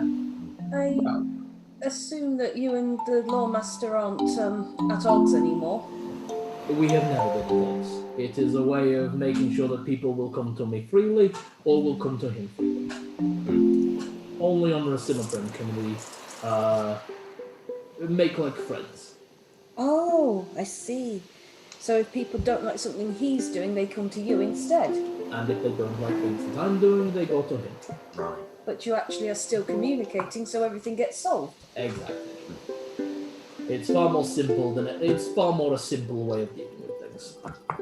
But I understand you're all off to see Lawmaster Jacobs. Yes. Well, please have a wonderful day and enjoy your stay on the Simmerprim. Thank you. Thank you very much. You all look fantastic, I should say. Thank you. It's like my own. Yes. The guard who is escorting you continues on and just like, shall we keep moving? Yeah. We've got news and business, and then we can start enjoying ourselves. Yep, business before pleasure. So, you are led up the next set of stairs, and on this floor you can see shops lining every edge of this floor. It is jewelers, artisans, artists, booksellers, paper merchants, glass blowers, every kind of high-end artistic, intellectual, or emotionally music shops, in fact. Every kind of intellectually, emotionally, or even just socially uplifting activity, you can find something on this floor. Are we going to be freely exploring this floor now, or are we going to see the lore master first? I think we're being led to the lore master. Yeah, business first. We don't have to leave straight away, do we? Oh, no, you'll be, as far as I was told, you'll be staying on the Summerprin until you leave. There's a bookshop over there.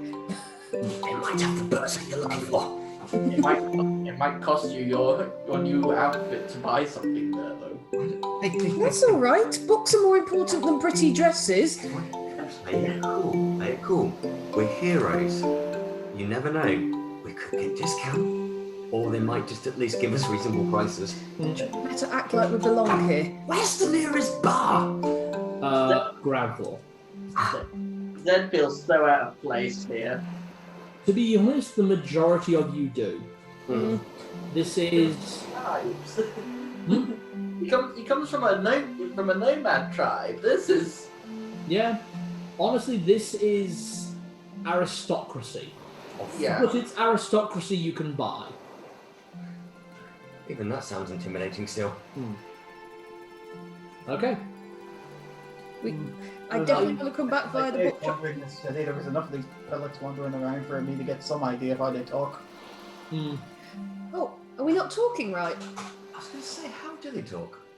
To be honest, you've been hearing it's a very large mix of actual accents, but everyone speaks very up and clearly dialected language. Very Orlesian. Very Orlesian. Kind of. To be honest, when I stylized for Summerprin, I was basing it off a combination of Milan and Capri. Yeah. So we nearly went to Milan. Milan is beautiful if you get the chance to go. Capri is better. We went to North Italy, but we were going to go to Milan, but we never managed to fit it in because it was such a long trip. Milan is nice but very expensive. I'll say that as well. Right. They Now, might enough have about that my home Harold country. Porter. They might have the Harold Porter I need. Then I've got the full set, I think. So, you are led up through this floor. A few people turning to glance at you. Can everyone give me perception or insight if you had? How do I wave at these people? 20. Nice. 13. 13. Perception. Oh, Do I get bonus with Cliggles or? 14. Not for this one. Okay, but you three all pass. Roberto, you are going. How do I say hello? How do I talk? Yep. You're full panic mode. Yeah. You two, Zed, you have gone into defensive mode, so you're scanning everything. Narlock, meanwhile, you're going. How do I rob these people blind? Celadine, meanwhile, you are just looking around. You are enjoying this kind of environment. It's not something you're used to. As wealthy as Torqueval is, it's more like 7 villages huddled together in a wall. This is beautiful, though. It is absolutely gorgeous. What you three notice, though, is that people, when they turn to look at you, they give you a simple nod, or they might go, oh, what's going on there? Oh. But then the second that you guys are all, they think they're alone, they're going, oh my god, it's them! Everyone is acting here. What's going on? walk nice and calm, because walking around and panicking is probably going to make the pretty elf girls not want to go out with you as much. How do I stand? How do I say hello? How do I hold myself? Do I hold myself up this way? Okay. Right. That do I hold myself up? Roberto. Yeah.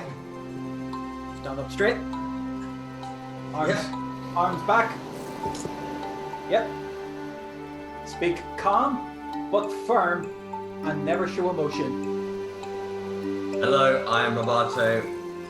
Okay, maybe put a bit more polite emotion into it. Good day, I am Roberto. Good day to you, fine lady. I am Roberto. May I please escort you to the bar for a drink and possible winky bake? I mean...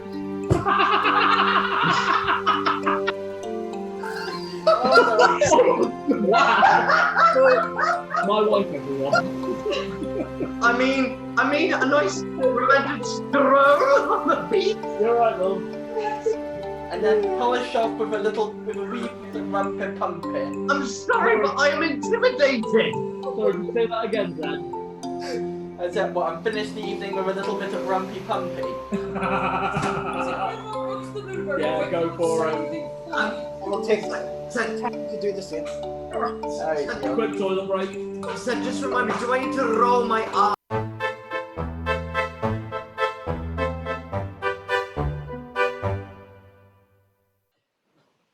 No, let's say going to the beach when we're back on the island where we don't have to dress really, really posh. I think it's only the top 2 tiers where you need to dress posh. You saw people in like Oh, rags okay. on the ground. Oh. Like, the lower floor is for like just everyone. But still, I mean, we should at least pop off into one of the bakeries or somewhere where they do a little bit of food, because it does smell incredible. It always smells like Mum's cooking. Right, I'm just waiting on Nick, Chris. I want one of my dad's pasties. He makes them. He puts all the rosemary and the chicken together, and then some potato and some of the green veggies as well, and then wraps it in the paste. It's like having the whole dinner in just a pastry. That sounds like a Greg's. I mean, what's Greg's? Eddie's coming out. Hey. Remember those green pasties? Actually, doesn't that smell make you feel a little bit homesick, Sardine? Doesn't that smell make you feel a little bit homesick? Very homesick. I really, really miss home. We'll see, talk about scene. I know. Yeah. Anyway, what we're doing is for the benefit of talk about, so. Exactly. So, the 4 of you are led up the last set of beautiful stairs. All the way to the top, you find 3 buildings. 2 mansions either side of you, beautiful in their splendour. The last one, right at the back, even more magnificent. Twice the size of the other 2. It takes up the entirety of the back part of the top tier of the island. That's the Lawmaster's office. Come on. It's the biggest of the 3. Well, it's his office and his home. That's bigger than the entire thing. That's actually bigger than all of Tiny Town. About the same size. It's magnificent. It is. You are not Coco. Those 2 have gone full tourist, haven't we? Yeah. Yeah. Zed, Narlock, how are you 2 doing? I just like, it's such extravagance, really. Every Lord Master I've ever visited was happy in an office in the guardhouse. Well, technically this is also part of the guardhouse. That mansion over there is actually where the guards run for their barracks.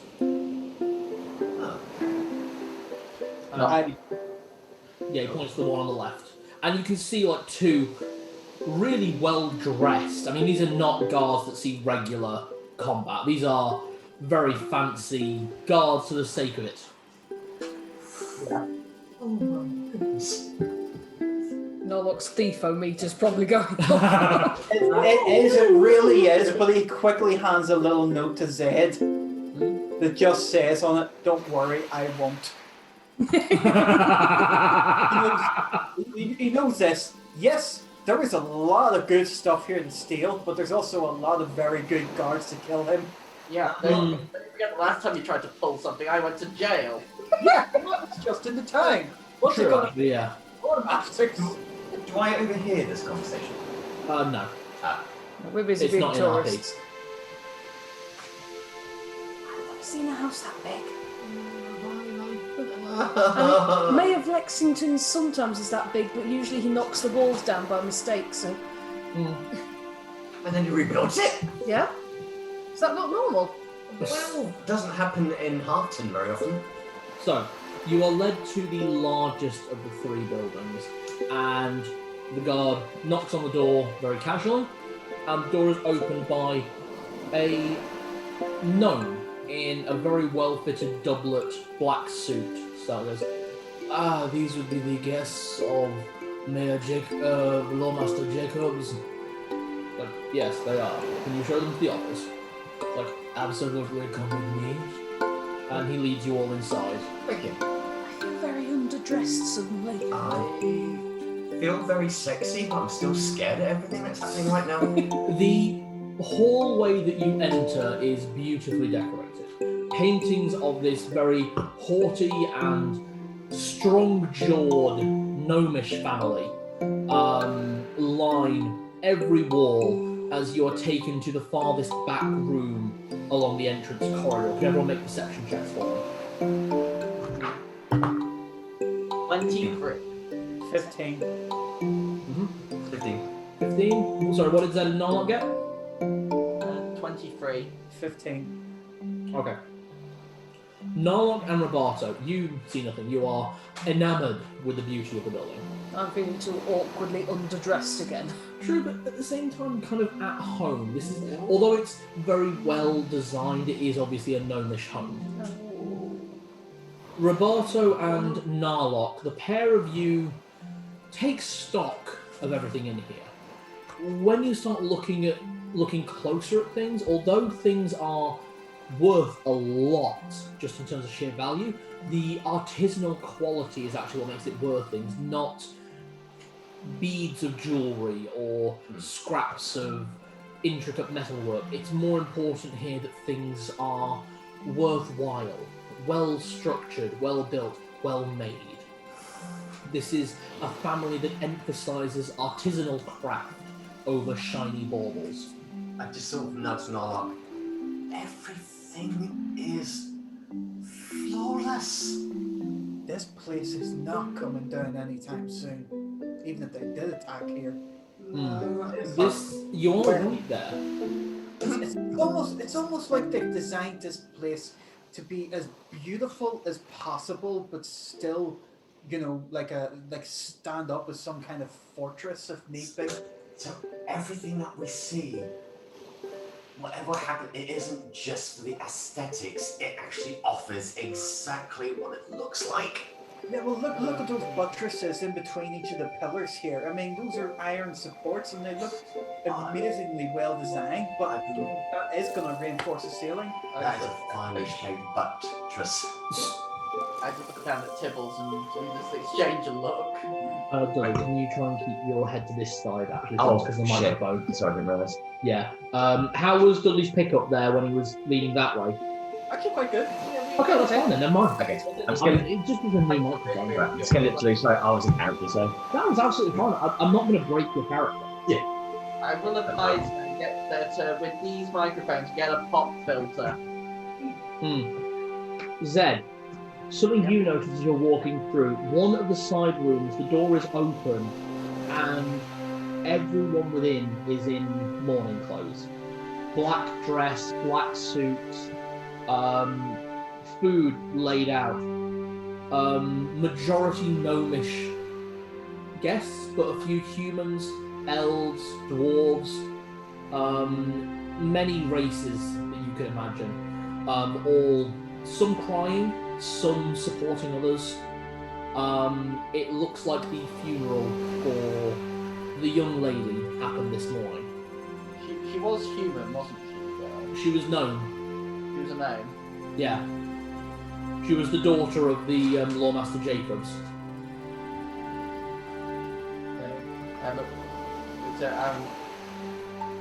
I kind of give a Yeah. as I pass. Do we see this? YouTube don't. Only Zed sees this unless he wants to point it out to you. No, I don't say. Well, I don't say anything out of a mark of respect, really. I just tap the symbol. All right then. I'll wait for Dudley to get back before we get to War Master Jacobs. Okay. Okay. How are you two doing? I'm doing fine. Cool. Do you guys have like a time limit you can go to tonight? Probably about 11 o'clock. I have work in the morning. Okay. Got university tomorrow. Alright, no worries. Hopefully we can get as far as I want to, but if not, no worries. Can I just query? We did hand the letter from Mayor of Lexington to Captain Fast to give to. No, we still have that. Do we still have that? He gave it back to you. Right, I wasn't You sure. tried to give it to him, but he would not take it. I wasn't sure, sorry.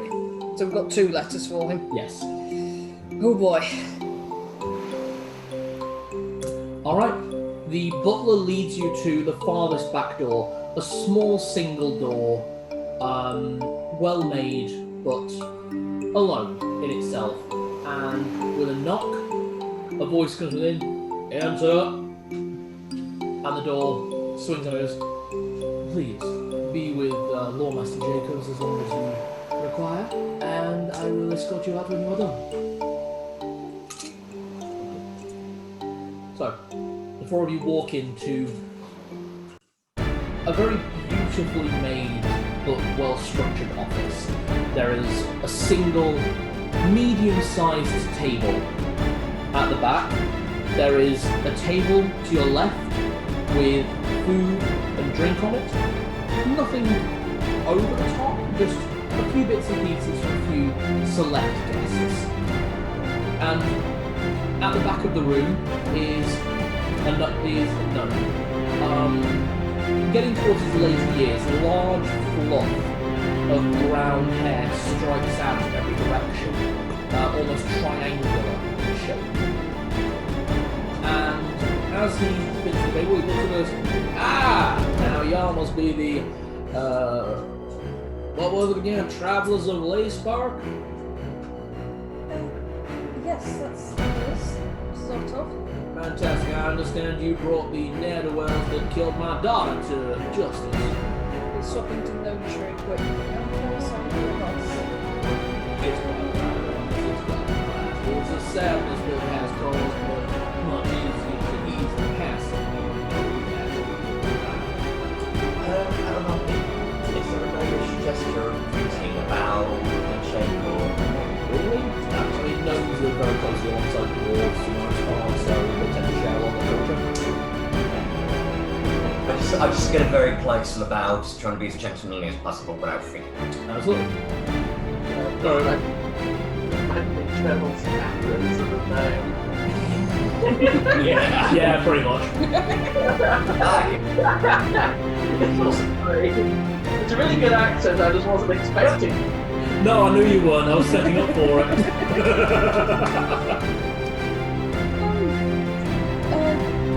Yes, we sort of dealt with it, but there were a couple of things. Well, let's get business out of the way first, little lady, and then we'll get on with how much I need to thank you all for helping my family. Okay, well, very first, and a very, very, very important thing, and of the Mayor of Lexington's letter. We've been trying to get this to you for 3 days. Well, I see it must be right. Really? It's been 3 days? I think so. Been here a few days. It's been a while. Yeah, no.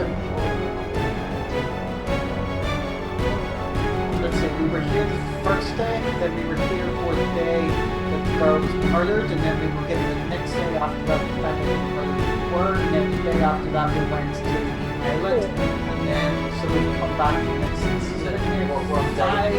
We're on day 5. It's 4 or 5, depending on when you count it from. You're on Dale on the 23rd, today is the 26th. So today is the 4th day that you've been there. But you have been trying to get it to him for 3 days.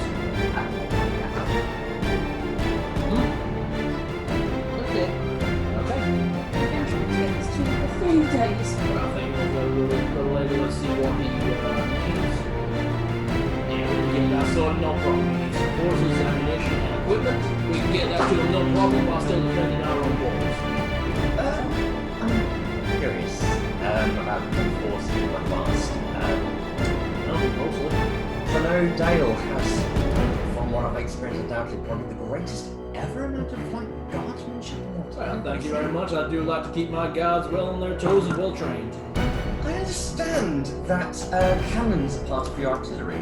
That's right, up on the butcher's wall, getting straight from 2 Lights and Capital itself.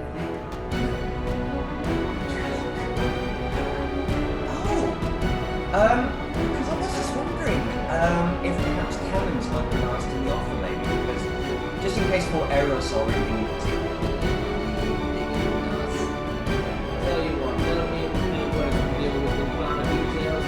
Yeah. It will be much too much already. I deserve a nice rest before you. I see it. Bobby, I see you got out as well.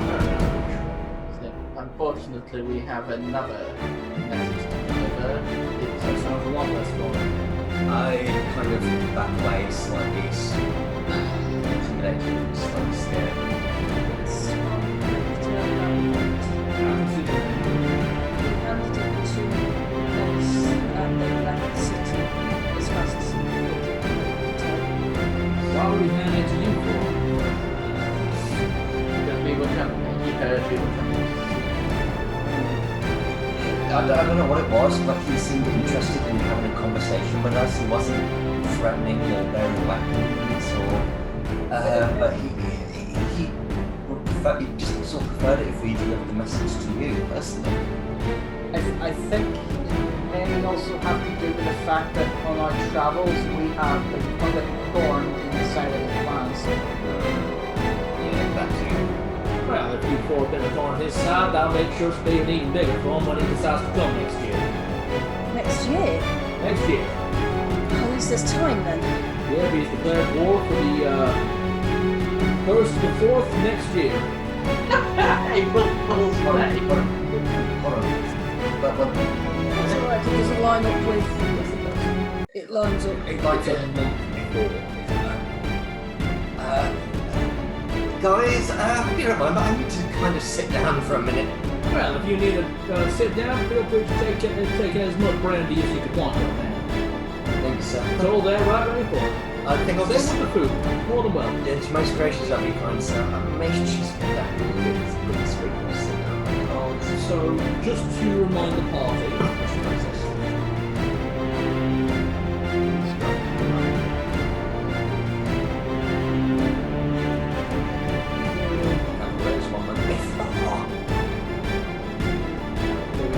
the attack on Torbaval was declared for the 10th of the 5th month. In game, that would be the 10th of Myrtle. The attack on Dale by the Paladins of Bane has been declared for the 1st of Tarsak. Or the 1st of the 4th month. So I take it for this attack you would want us to be present? Don't you worry about that, we've got plenty of time to get any plans in motion. And if Mayor Blexington's plans fall into place, we may be moving ahead of them. I don't think they plan on us making an attack back before they get to make an attack on us. We have. We did say to one of the guards yesterday after dealing with the 2 vagabonds, as I just postponed. After dealing with the 2 vagabonds, we said to one of the guards, apparently the High Paladin Samson was supposed to be coming here. I don't know if the plans have changed though. Well, if you know what this is as quickly as you did, I assume they've changed their plans, which is why they're declaring war instead of trying to usurp power underneath us. That'd be my guess. But then again, I've only been in charge of this city for 200 years. 200 years. That's right, I'm well into my 3rd century, boy. You don't look to be that high up then, are you? Out of character, how long do lanes live? 450 years. Oh, nice. At least in 1st century. Let's see. It sort of gave them an age reduction. Honestly, all the races took an age reduction in 5th edition with the exception of elves. And I call bullshit. Everyone gets to be as old as they need to be. In a nice way.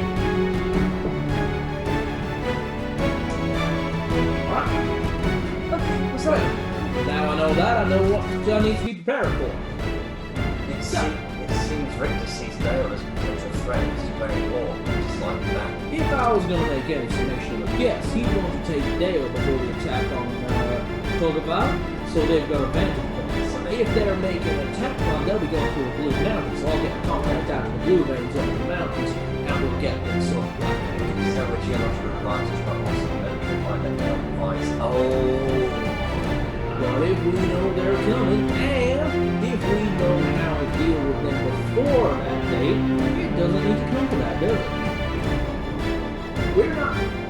Have any of you had a chance to read the letters from Maeve Lexington? We didn't. They were sealed. Yeah, it was... See, turns out he's not planning on defending Torgaval. He's not even planning on defending Glendale. He's planning on laying siege to Vestalt. Huh? Take them out before they can take us out, you see? What? That's why he needs the forces of arms. Make sure the main city points are protected, and then we go after them. Take out Vestalt before that they and... Why should you wait for someone to attack you when you can deal with them yourself? But there's already a war going on at the border. That Glendarl has never been a part of. Now we're going to get involved, and they're going to see what happens when you mess with the richest city on the entire continent. As long as all the cities have some form of defense and backing, while the main attacks are made, we should be...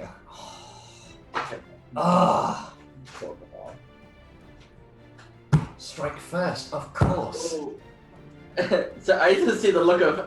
There's kind of shock horror on your face there, Jenny. A good offense is a good defense. Just in character, Celadine has just gone very, very, very pale and is not saying anything, and probably does have that exact expression.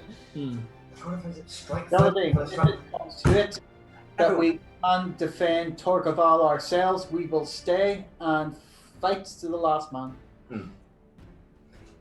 It seems all this time, it's like, as seen luck, Richter, it's like, be prepared, get ready. We need to take the preemptive strike, rather than just prepare, amass the forces as soon as possible. March in of a stall. Yes, Given the fact they've contacted us as much as they have already in person, we've definitely been taking the assault to them, so maybe these combined forces might actually... we might actually be able to do this. Well, see, that's just the thing. It's not just Glendarl that we're talking about getting involved in this. Looks like Mayor Lexington's got a plan on dealing with the paladins down in Brayla. Take out their force down there, then they've not got support from the south. Moving over to the western edge, we get in contact through Tulok, over to the elves, through to the giants. Yes. Let's amass the entire country against this warring faction. So essentially what we have brought you is 2 declarations of war, one to join and one to fight. Exactly, and if we're going to get attacked anyway, why am I going to stop my people? Why am I going to sit here and let my people get attacked when we can deal with the problem from the get-go? It seems to me that there's 2 different objectives from both opposing parties. One sounds so much more personal, but the other one is where it comes to the warfare, where we have to...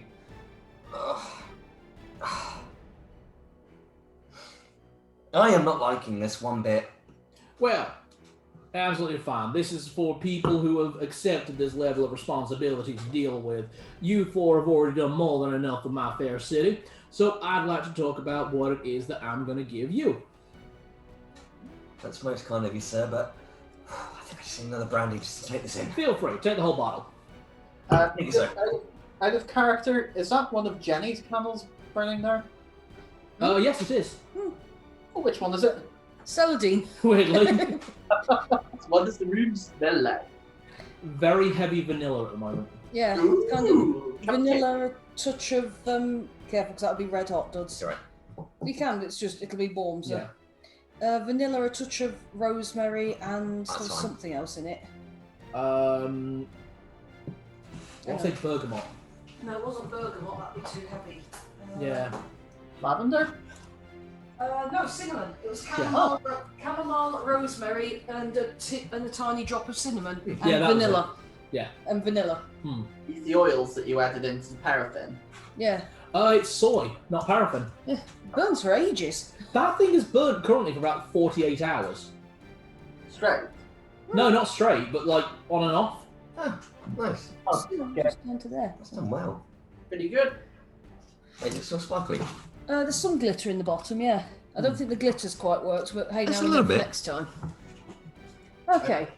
Now, you all look mighty distressed. Tell you what, feel free to have that bottle, young man. I mean, not sure if you could afford it yourself, so feel free to actually enjoy the entire bottle as much as you like. Take it home with you if you want. That's most gracious of you, good sir. I am just going to... It quite is. It's a full bottle of Elvish brandy. Each bottle sets you back about 10,000 gold. I was about I to can, ask. would I be can able to value taste it. the value. Sorry. I was about to ask, would I be able to value it? Yeah. Oh. Yeah. He's lying a little bit. It's probably more closer to about 2,000 gold, but he probably paid 10,000 for it. I offer some to Narlock and everyone else if they need it. Yeah. It's good. Your health. There's also some food there. You're more than welcome to it, my friends. That does smell really nice. He's thinking back. What was the word? Hors d'oeuvres. Haute cuisine.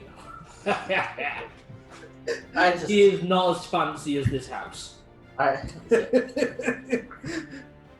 What kind of food is it, by the way? It's Canapes.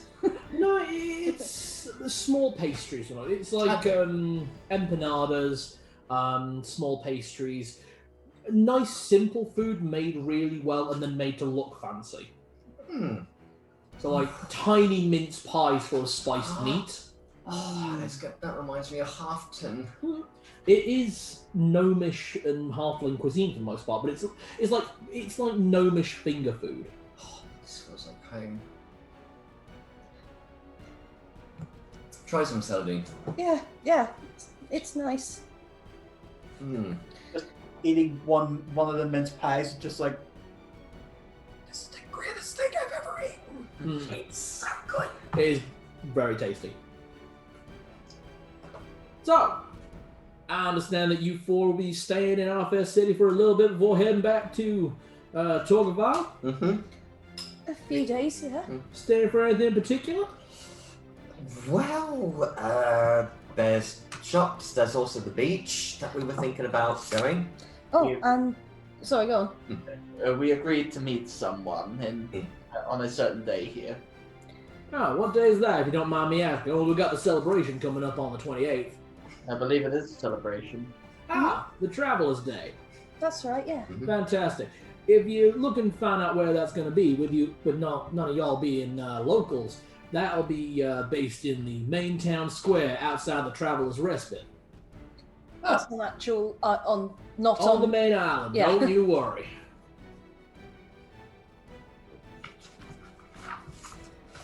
Now, until y'all stay for that, you got two choices you can make without any issue of anyone being disappointed in any way whatsoever. See, I've got a few rooms here ready for you, all made up, nice and fancy like. You're more than welcome to stay on the island for a couple of days before heading off. My way of saying thank you just a little bit. Then also Captain Fast has also offered the same thing if you'd rather stay on the mainland. Entirely up to you.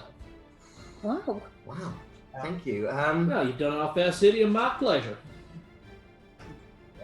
Thank you for your offer, but I will be returning to the mainland. I have some work to be doing on the shrines.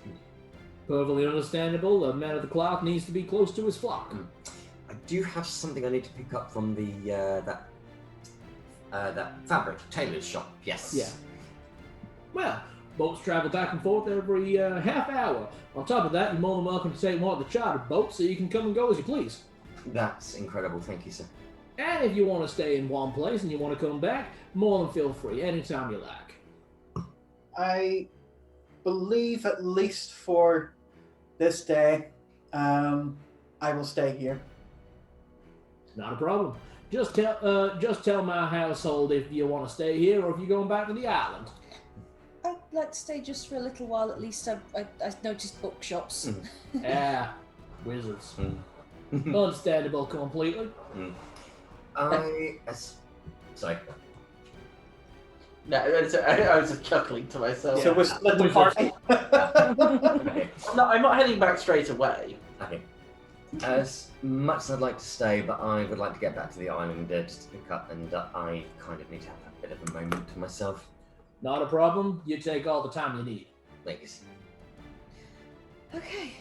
As for that, if y'all be staying on the island, I'd like you all to accept these.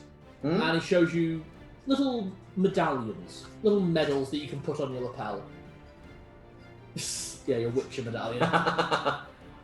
They mark the symbol of the Jacobs family, which appears to be a wrench crossed with a gun. Nice. Show those to anyone on Resinopin Island and they won't give you the tourist rates, I can promise you that. Okay. Okay. Yeah, you think things are pricey elsewhere, you see how much things cost here. And secondarily, I understand you have bank accounts with our fine bank here in the city. We do, yes. Well, when you go and check your accounts, there'll be a nice 500 platinum each dumped into your accounts. What? Arranged it first thing this morning. Each of us? I believe there were 2 accounts set under between the 4 names. So one account obviously got 1,500 platinum and one account got 500. That's... You have food Roberto. Sorry, just...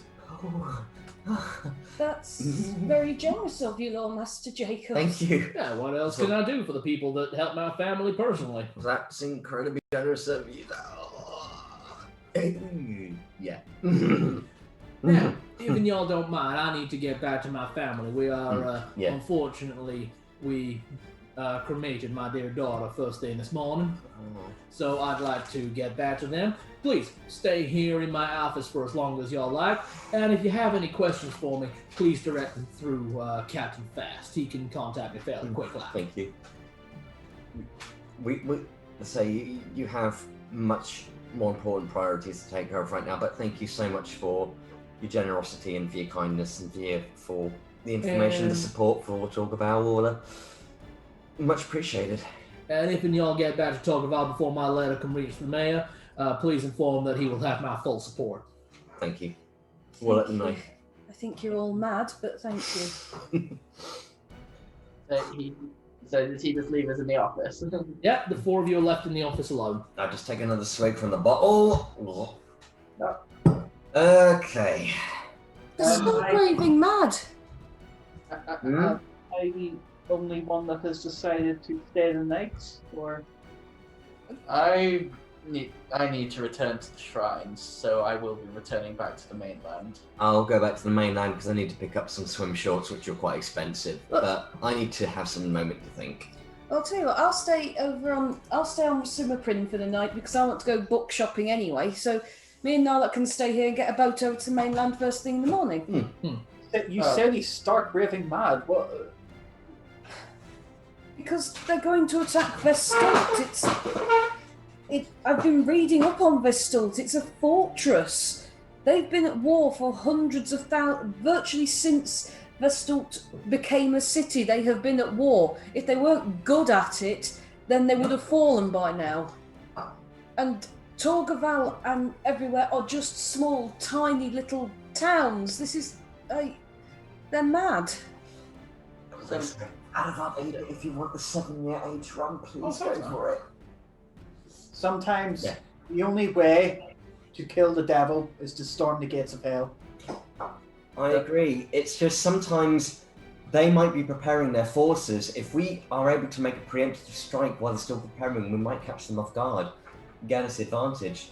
And I don't know if it's just me, but the way how Richter was talking to us, it's almost like as if if we took the initiative and actually made the strike first, a well-planned strategic attack, okay, yeah, we might get some respect, but it might throw him and his forces off guard just a little bit. But here's the interesting thing. I am not sure what we're really actually fighting against anymore.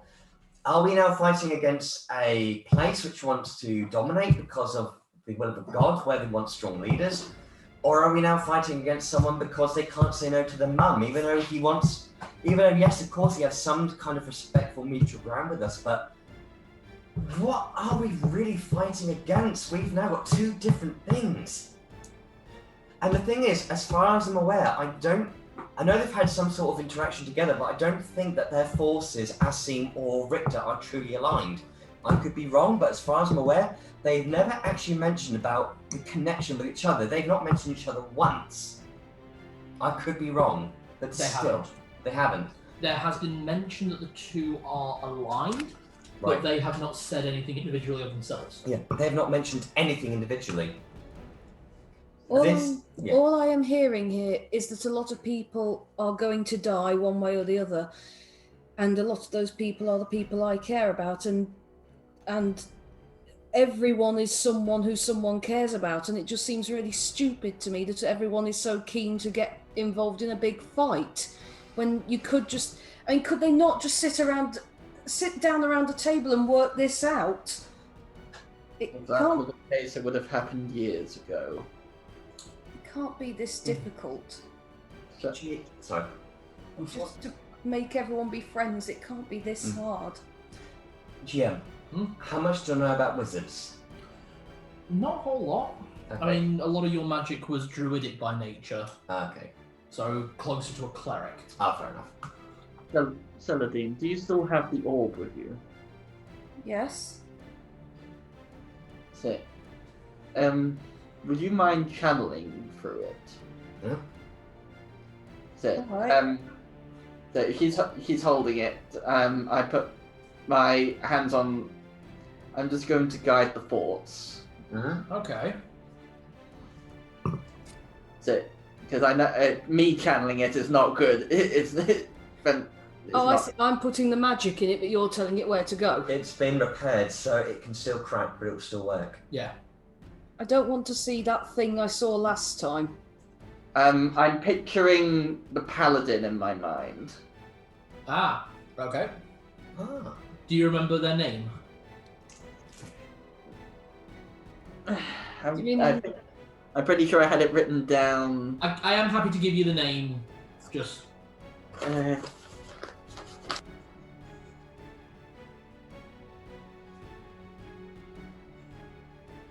Maybe I don't have it written down. It began with an M, I think, didn't it? G, it was Gestalt.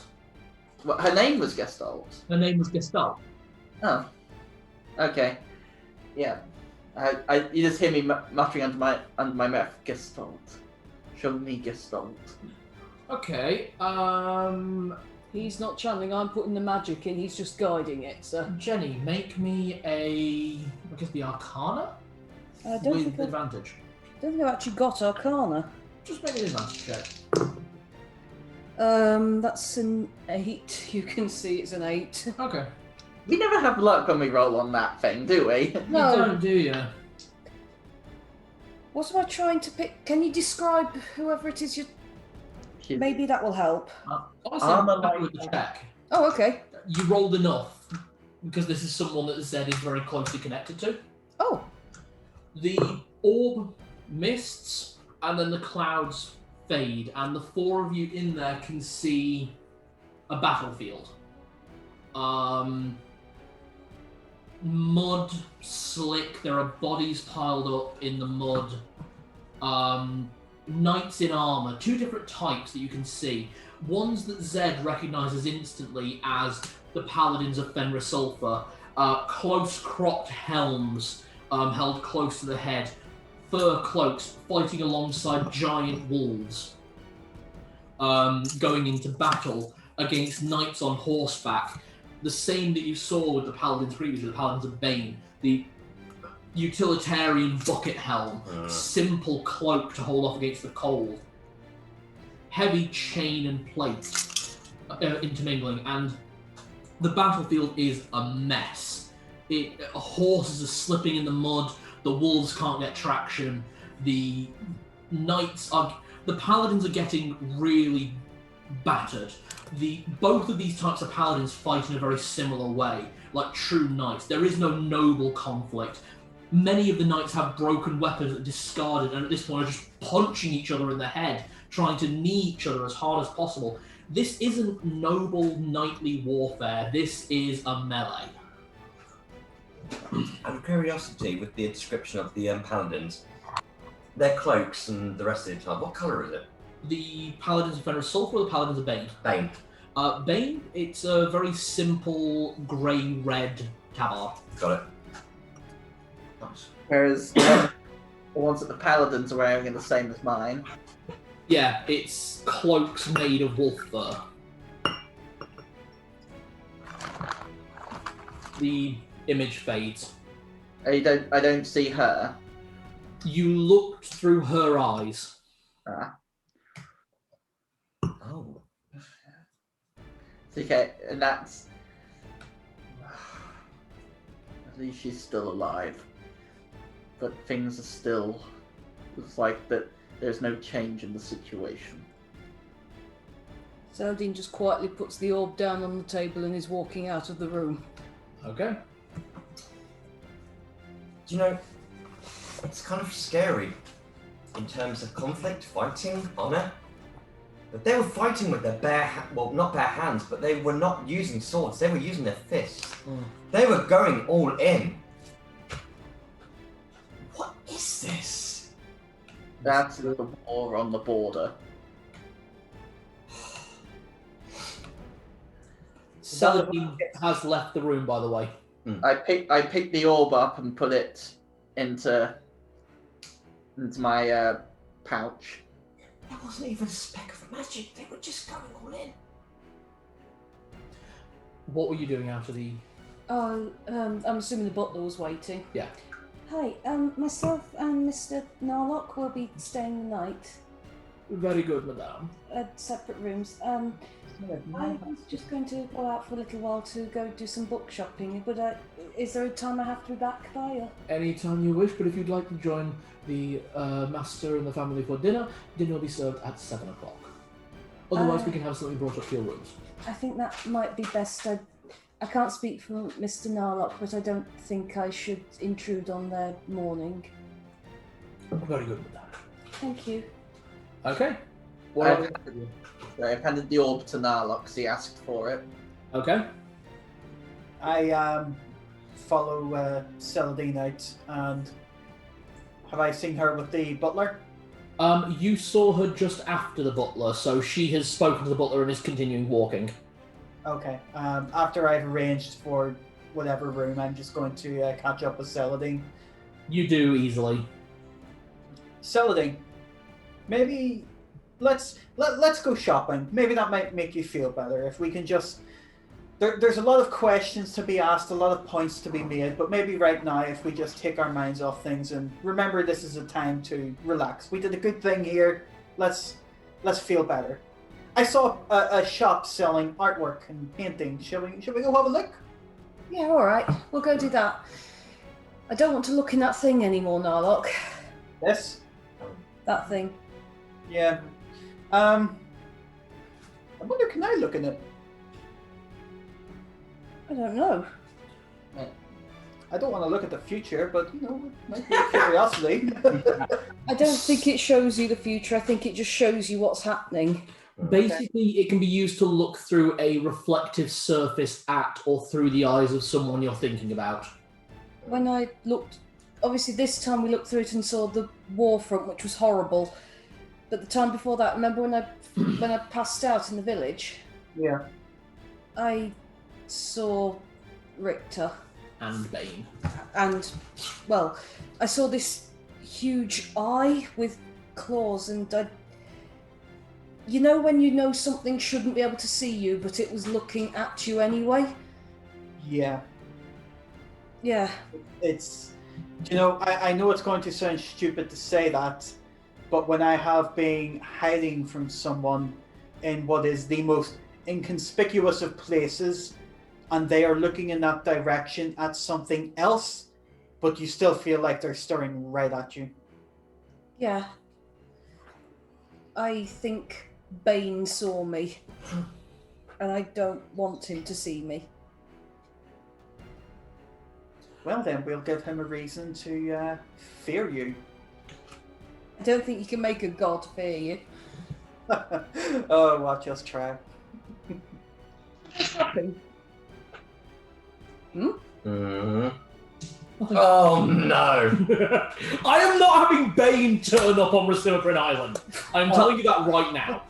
We are not opening the gates of hell here. He's rolling for sentient information. Yeah. Alright. Shall we go shopping? Let's go shopping. Essentially what we have here is Richter Belmont is your man who owns all the artifacts of Merine's Dagon, and Bane himself would be Merine's coming through the Oblivion. Yeah. Not far off, yeah. Oh god, does this mean a fight against Richter Belmont means the end of days? No. So Roberto, do you want to return to the mainland? Zed, I think it would be a very good idea because A, I need to pick up my swim shorts, B, I need a drink, and C, oh my god, what the fuck, hell, Christ buggery, this brandy's really good, but Jesus. Hey, told you to take the bottle. I'm taking the bottle with me. I need to think about what is my role here because I have no idea what the heck is going on. Okay. So we will drop out of RP momentarily for a bit of downtime. Let's say the party arranged to meet at the beach on Dale about lunchtime tomorrow. How does that sound for everyone? Sounds good. Yep. Yeah. I just sent you a message there, pal. Oh. I have a purpose. I didn't look properly there. Yeah. Why do you do these things to me, Chris? Why do you do these things? Trust me. Trust me. Make him suffer. Give me a... You don't have Arcana, do you? No. Okay, give me an intelligence roll at disadvantage. Oh. Which I think for you is base. Oh, that's not going to be good. The second roll was a 19, the first one was a 4. Ouch. The clouds remain cloudy within the orb. I'll try again when we get to the shop. Okay. You're just going to keep trying, yeah? Yeah. No problem. I will send you information as required. Okay. Okay, so Roberto and Zed, you two make the crossing back into Dale. Narlock and Celadine remain on the island to do a small amount of shopping. Very sorry. What are people looking for? I want to go to the bookshop and look very specifically for Harold Porter Book 4, and that's the only one I need. And any other books that look interesting, then. Give me a roll. That's a 16. Please. Yes! Harold Porter Book 4! I've lost my composure very slightly. During this time, Narlock, give me another roll. Okay. Da da da da. 15! The cloud fades. You see iron gates. Strong and sturdy. And the ground is hard, but the buildings are sturdy. People are walking, talking. And although there is not merriment, there is not suffering. And you see him. Okay. He's smiling. He's happy. I'm in the art shop at this point. Yeah. I'm going to show the image to the person there. Do you mean the art? Artist or? Do you mean to Celadine? Is there an artist there? There is, yes. Okay, well, at this point, Celadine sounds like he's in the bookshop. Yes. Yeah. So I'm just going to say, tell me, could you replicate the image of this man? Yes, absolutely. Right away, sir. Any kind of characterization or like for like? One moment, please. I come in to see Saladin. Saladin, I think I've managed something. What? Maybe the best thing to come from this. Say hi. You see an image of Rupert Belmont, smiling, happy. He is talking to someone you don't recognise. The landscape looks basic, but good. Probably just dropped the book, to be honest. In that moment that you show her the orb, the eyes lock. The same blue eyes that you have lock on yours. And the smile gets wider. And give me an intelligence check. It's a 16 on the dice, so a 19 overall. You can't hear noise through a scrying orb. But he mouthed the word Celadine.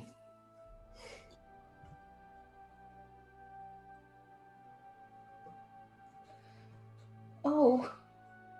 He is happy. He is content. What on earth did you just open? I didn't. I think that is possibly the best thing I could have done with this. I'll give you that. Probably, yes. I didn't think it could be used to look at. I didn't. Thank you. Actually, to be honest, somebody then hugs him. Sorry, that actually hit me there. I was going to say, I was laughing too. Oh, wow! Turning the orb away, Narlock offers a hug. That actually hit me. I'm sorry, give me a second to wait. It's alright. You actually made All of you, Jesus. Ooh! You made me cry, you bastard. Oh shit! Celadine does then just she has dropped the book that she was holding Yeah. and just hugs Narlock. Just thank you. Did you open that onto the death plane? It appears so. You rolled well enough and he rolled better. After you've bought your book, Celadine, I would like you to come to the shop next door for me. Of course, absolutely. Thank you. Alright. The books that you purchase, I will say you purchased a total of 10 books. Oh god, right, how much? 100 gold or 20 platinum. 100 gold. Wow. Oh, fucking hell. Fucking hell. This was supposed to be the light session. Jesus. Did you make sure to pin your medal to your? Hmm? Did you make sure to pin the medal to your dress? Oh Yeah. yes, I did put the medal on. Yeah, the shopping was, well, you didn't have that medal, this will cost you 500 gold, man. I do, so it only cost me 100. That's right. That's why I actually had that on me. Fantastic. I'll give you the names of the books at Yeah. a later date, yeah? Okay, I'll just make a mark of 10. Yeah, including the Harold Porter. Oh yes, When we get I added that on already. So across the river, it's going to be. I'm going to look. We're going to look so overdressed. You can get changed before you get back to the town. That said, the clothes that you're wearing do give you a +2 bonus to your charisma. Yeah. So fine clothes. To be honest, yours don't look too out of place, and actually even Roberto's don't look too out of place for Dale. Just really high quality. you look rich. Yeah, which you kind of are now. Yeah, we are captains, rich. I mean, just to let the party know what's in the bank account. Chris, I'm sure you're keeping an accurate tally of how much is in your account. Yep, in the account at the minute, after taking that 15 away, there's 2,363 platinum. Did you add in what he Yeah, did? that's with that added in. Because I had to take 2 platinum out to use the gold. How much was that, sorry? 2,363. Correct. And in the joint account for the other 3, there is currently 6,705 platinum. I was worried that the amount of magic books I bought last time would have made a dent. You've Or magic shopping if you want. Yeah. Is Dudley okay? Yeah, he actually was genuinely crying. And he's just run to the loo as well. Yeah, I can't blame him. That was very heartfelt. That was lovely. Right, as you finish purchasing books, you rejoin Narlock. Yeah. Tell you what, you two roll this scene. I'll just interject. Just going into the artist shop, I'm assuming is next door. So the image of that man that I showed you, my good sir. Yes, it's right here, sir. I did an exact replica. I would like you to paint him with her. Oh. Well, I'm sure that can be done without issue. My God. You get I have commissioned a portrait of you and Rupert. Should we take bets now whether or not Dudley will cry once he hears that? Shall I make this, is this a gentleman you are romantically inclined with, ma'am? Just so I know how to properly stylize the work. No, he's my father. Not a problem. It shall be done. I'll be happy to finish. I'll have the initial sketch done within the hour, and the final piece will be done by tomorrow morning. You fucking bastard. Thank you very much. How much dough, sir? Yeah, that last bit. No. Who wants to tell him? Narlock's commissioned a painting of Rupert and Celadine together. That's why I needed to look into the orb, because I needed reference with the artist. Are you okay, Dennis? The total cost of the commission, sir, will be 5,000 gold pieces. Even with... Oh! Shall we make that 2,000? Excellent. So that's 2,000 is 200 platinum? Platinum. Jeez. 200 platinum. Done deal. 400. Oh, okay. Yes, done. Okay. Why do you guys have to do this to me? Hey, don't blame me. I blame all of you. Yeah. I did nothing! But it means it was very well done. Isn't that the third video that I have to title, "It was not my fault, I swear"? It is kind of. Well, I'm a Agree. storyteller, so I'll take that. Okay. Yeah. Like emotional bang after emotional banging between our two role plays. We've crushed each other's characters emotionally. Yeah, I barely have to do anything anymore. Yeah, I know, right? You knock them down yourself. The thing is, my character wasn't even in the scene, but as a player present, and you made me cry. Right, with that being dealt with those two, Roberto and Zed, you re-arrive on the mainland. What will you two be doing until tomorrow lunchtime? Zed? I've got some work to do at the shrines, and I want to visit the Forge Works. Okay. Roberto? Or are you just kind of taking downtime, chill out? I'm taking downtime. Would the swimwear be ready by this point, or? Oh yeah, she said it would have to be ready by morning. It's now like after lunch. Yeah, I'll go and get the swimwear first of all. Yeah, she got that ready for you. I'm just like, that's beautiful craftsmanship. Thank you. As you go into the shopping area, people are actually handing you gifts as thank yous and saying, "Share this with your friends. Take this, laddie." From Captain Rugsmalg. You wind up with 4 bracelets, each with each member of the group's name engraved into it from the Soul Forge. Cool. You wind up with 2 kegs. One is a keg of Captain Rugsmal's finest rum. It's me own brand, boy. During that time, Captain Rugsmouth, are there any sea shanties that I could learn from you? Because I've been interested in learning a few for my harmonica on the... Come by the Quayside Tappers this evening, lad, and I'll teach you every sea shanty I know. Thank you.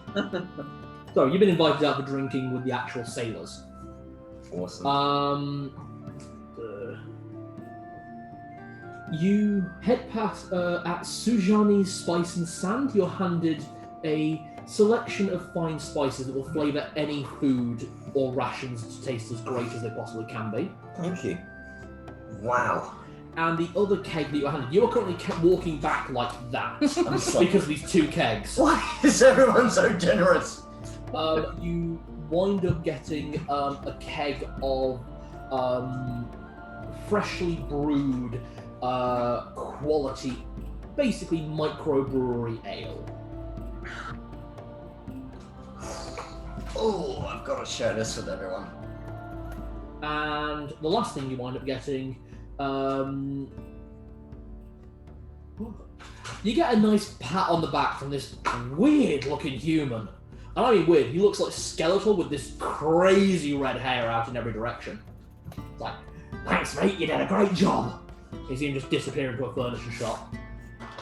Can I do a quick insight check on this dude? Sure. That's 4. Fucking hell, nat 20! That was Roscoe of Roscoe's Cycled and Recycled Goods, a well-known and well-respected necromancer. Recycled! No! What? No! Who? No! It's a shop I mentioned previously, Roscoe's Recycled and Upcycled Goods. And he's a necromancer, so he recycles. He's a necromancer who sends his skeleton men to deliver furniture. No! That is upcycled goods. No! a well-respected skeleton. What is obviously a nice guy, but recycled? I'm sorry. You guys didn't go to the shop, I was genuinely proud of that one. Roscoe's Recycled and Upcycled Goods. That's very well done. I felt like this session was getting... I'm Scully the delivery guy. I felt like this session was getting too heavy for what was meant to be a fun session. I genuinely felt a fun session for you people, and you decide to go drama heavy. It will be. We're doing business before pleasure and tears. It's fine. I promise it'll be fun now. I'm going to honestly back on the end. I'm going to be showing Narlock one of Roberto's mum's books. No. Okay. Look, I actually went and picked them up anyway. Hey. She's not actually all that good of a writer, but you know. You have the Braille version. Oh! The trailer version. But that's got play on words. I know, right? There's the thing, 2 different things. It depends on what the braille is for and what the braille version is for. It's not. I thought you'd be more worried about the raised images. God, Roberto is just going to kill himself by drinking. You don't know that we're doing this. I specifically waited till you're on a different island. It might happen. Only if you go Looking through the pages, going, ooh, hey. There is no Maybe if I was really drunk, but What? Roberto just feels a disturbance in the force. I know. Look, I didn't know that half orcs were into that. Honestly, that one made me feel a bit queasy. oh, trust me, that's actually a lot better than it sounds like. It's called a spit race. Ugh. What the hell is an Eiffel Tower? Oh, it's you get 4 guys and then One thing to stick up, isn't it? But people switch turns. yeah, I'm going to quickly nip to the way as well here. I'm filling out the diary as I've got a moment. Everyone alright? Yeah, good responsibility. Fantastic. So, these two have both opted for full relax until you all meet up at the beach. Jenny, what will Celadine be doing in the morning? Well, we've got that painting to pick up. Yep. And is there any clothes shop that doesn't look like they're fleeced me too badly? What was the clothes shop that you came into initially? Okay, yeah, I'll nip down here and just excuse me, Mr. Gok Elf. Yeah, so how can I help you, dear?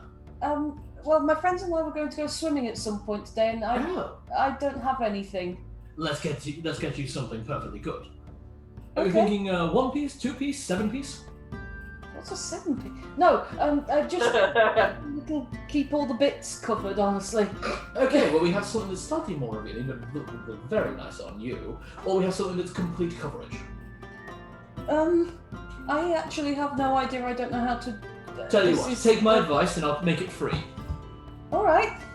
And Can't say no hand to you that. a lovely blue 1-piece number off the shoulder, literally your artwork. Yay! Yay! We all saw that coming. Yay! We can all go swimming now. Yay! God, anyone watching this is actually going to need to get to the end of this episode and watch the artwork run of what you all drew. Let's just flash up an image of it. No, I might do actually. Do you want me to scan them in and send properly, or are you just going to use the photos I took? Thank you. Right, the say at the Forge Works, what's going on at the moment? Because I haven't actually returned to them. They're doing loads of work. They're getting on with things. The gnomish fabricator in charge place spots you coming a mile and goes, hello, father. Say afternoon. How are things here? I haven't actually had the chance to visit since our first meeting. Fantastic, really, actually. It's been very good business ever since we got word from the captain of the guard. They need lots of swords and armor, and we're getting to make some of my own works now. Gotta do more maintenance on the cannons, and they want a few proper gnomish rifles making. It's nice to work on what I'm good at. That's good. At least it's good to hear the business is still booming.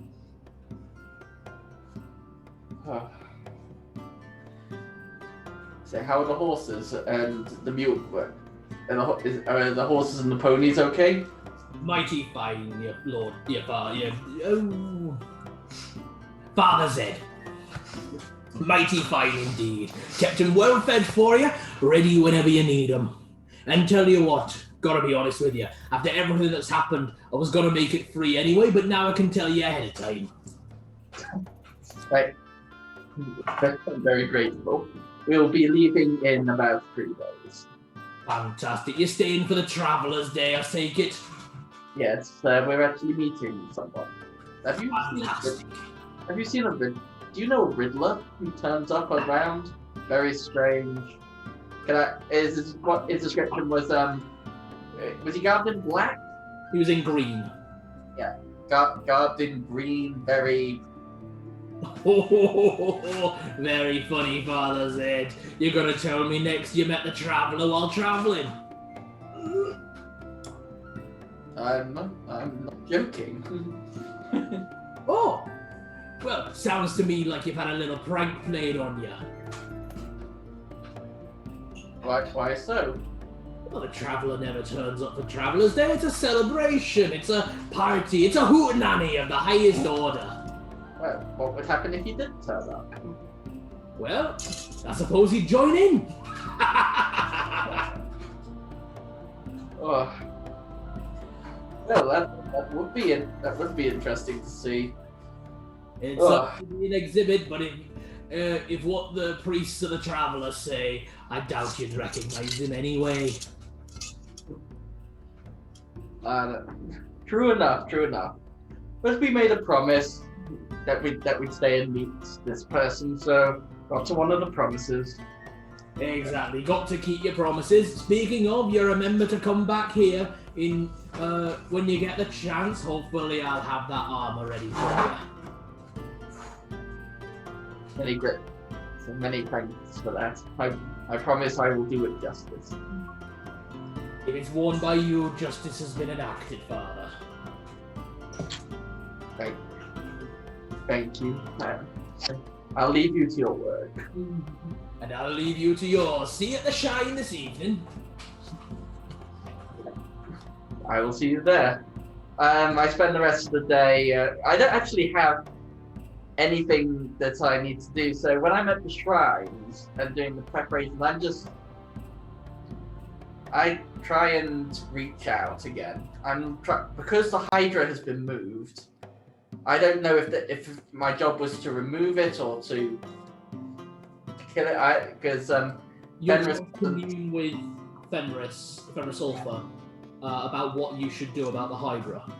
Yeah, and with the new information that I have, if he's got news of his paladins. You pray for most of the evening, well into the afternoon. The moon rises, people come, offer blessings, leave. People offer you blessings, not just the shrine. After a while, getting towards midnight, the moon is nearly full. It's not far from the full moon now. Wow. Is it? Oh right, yeah. It's been a month since he last. Because the last time I saw him, it was outside. It was a new moon last time you saw him. It was a new moon? Mm-hmm. I thought it was a full moon. No. It was when you guys initially set off from Pelennor, which was at this time nearly 2 weeks ago. Because he approached me at a camp, didn't he? I thought we were approaching a city. You were approaching Dale. Ah, the moon cycle's fast. The 30-day sequence, I basically go with it's a full moon on the last and first day of the month. Ah, okay. We were on the road to Dale for a hell of a time. You were on the road for Dale for about 10 to 14 days. Jesus. Exactly. A voice edges the back of your mind as you watch the shape of the fountain that looks like a downward turned wolf look up at you. No one else appears to be reacting to this. Most likely only you can see this. The wolf's mouth moves in time with the words. It looks janky. It doesn't look quite right because a canine mouth will never form the shape. It looks like a puppet. It's a well-made wolf muppet. It's gargoyle Brutus. Alpha, move through the swamp on your return. It will speed the expedient route, and you will face Malar before the next full moon.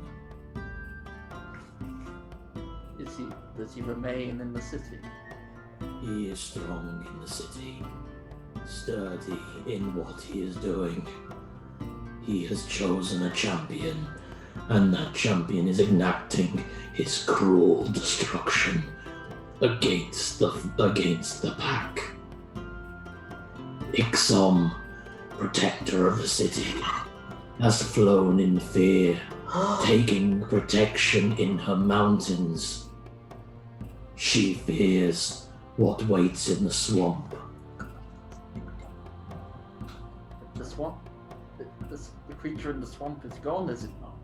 The Hydra has been moved. Order returned. There are 2 friends waiting in the swamp, allies in this war to bring down Richter. My power is stronger now, but you must come soon if you hope to defeat the Crusader. I will come. Deal with Malar. Head south. Your people need you too, but so do I. He chose the champion. Can his name be spoken? You know it already. I just say, is it him? It is.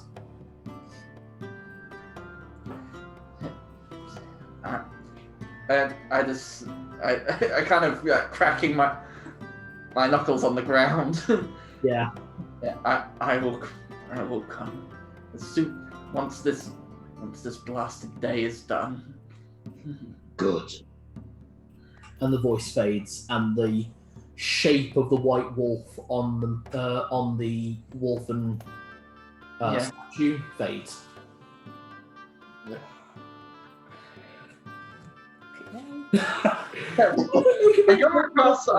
This is why we don't split the party. It makes delivering news very difficult.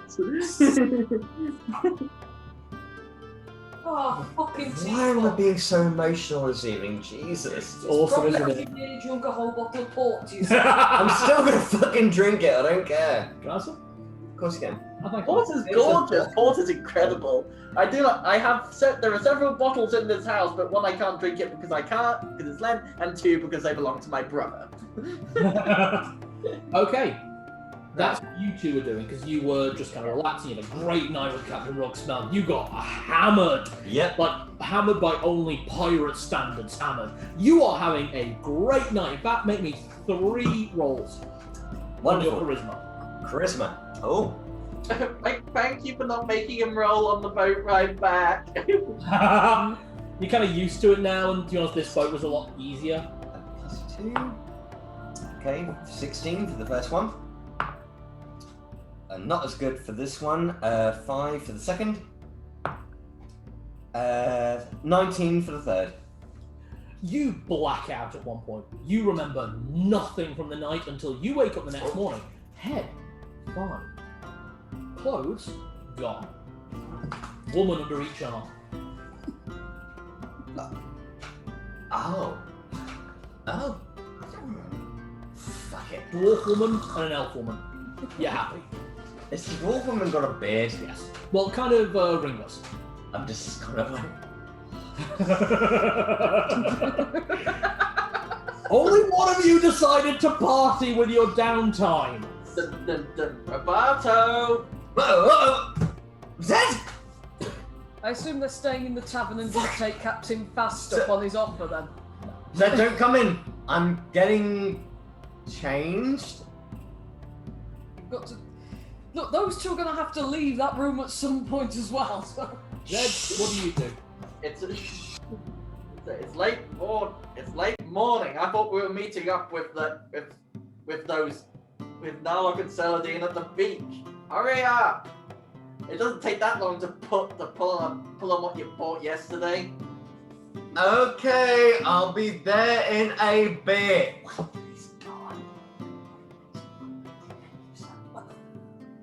Nibbles is sniffing around your door. What have you done in there? Tibbles, go away! I hear you, Tibbles! Please go back to your master. Sake. Do I even want to know? If Narlock wanted to go out last night, feel free. Celadine's sitting in and reading, because that's what she does. So, Yeah. by the way. What happened? I think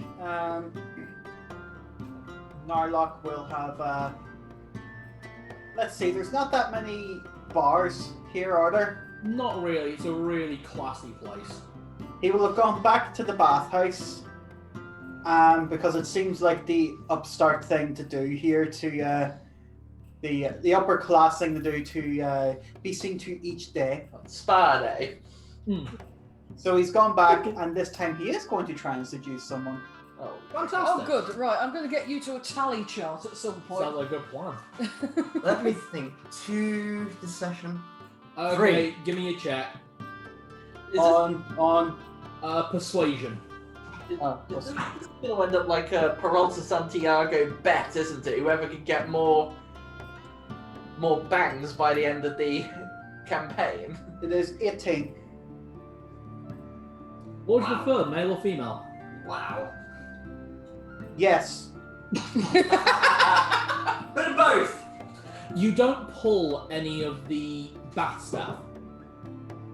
But the medallion that you were wearing when you walked in, the very fine clothes, and the confidence of walking into a place butt-ass naked and just getting in the bath and just going, yeah, this is my place. You wound up going back to their house. You wound up pulling a brother and a sister. Oh! Incest! Each other. I was going to say, it's 2 separate people. They didn't stick with each other. Technically, it's an incest sandwich with a Narlock filling. Ah! Meat. We need a red alert or something, don't we? Red alert, Abraham Lincoln. Narlock. Yeah. You're inbred. Oh. Right. Right, so you're now on an equalizer again. Not quite. That is it. I actually have been keeping a tally chart. I can fill both you in. In terms of diversity, you're winning. Okay. But in terms of number, Narlock's winning. But what about in terms of quality? I will say that you tend to go for higher quality, whereas Narlock is just like, yeah, why not? Pretty much. Miracle means nothing. Just 'cause Narlock sneaks out during the night. Do you leave a note, or do you basically just leave brother and sister cuddling each other to wake up naked? Oh, no! At least slide a pillow between them. Why? Just because he wanted to get something, right? And he wanted to make sure that he would have some fun of his own kind. He's going to take some very expensive bottles of wine and drink from their kitchen, empty it down the sink and one into his wine sack.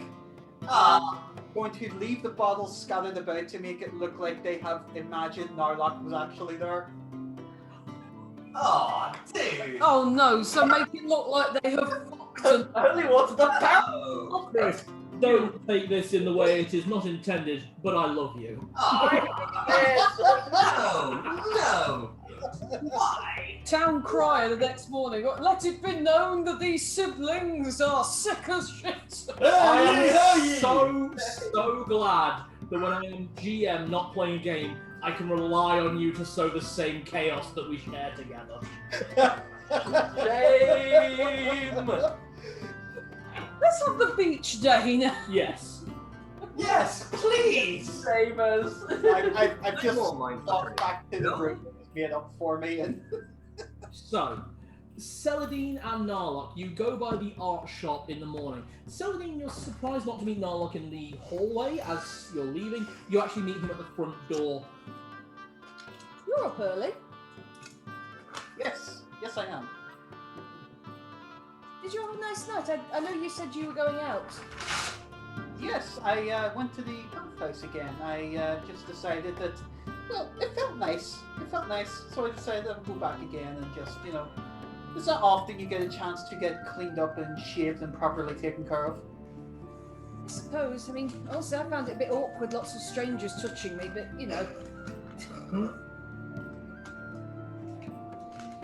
It's not for me, but hey, I suppose it is at least a nice bath. Yeah.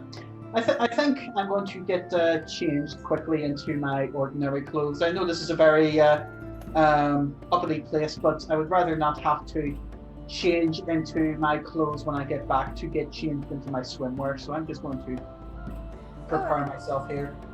Fair enough. I think I'll stay in this only because we're going to the beach today, right? So I'll have to change into my swimming costume anyway. As you two make your way through the town, you stop by the art shop, you pick up the portrait. It's not a grand portrait, it's probably about that big. Yeah? Yeah. And it's a beautiful picture of Celadine and Rupert.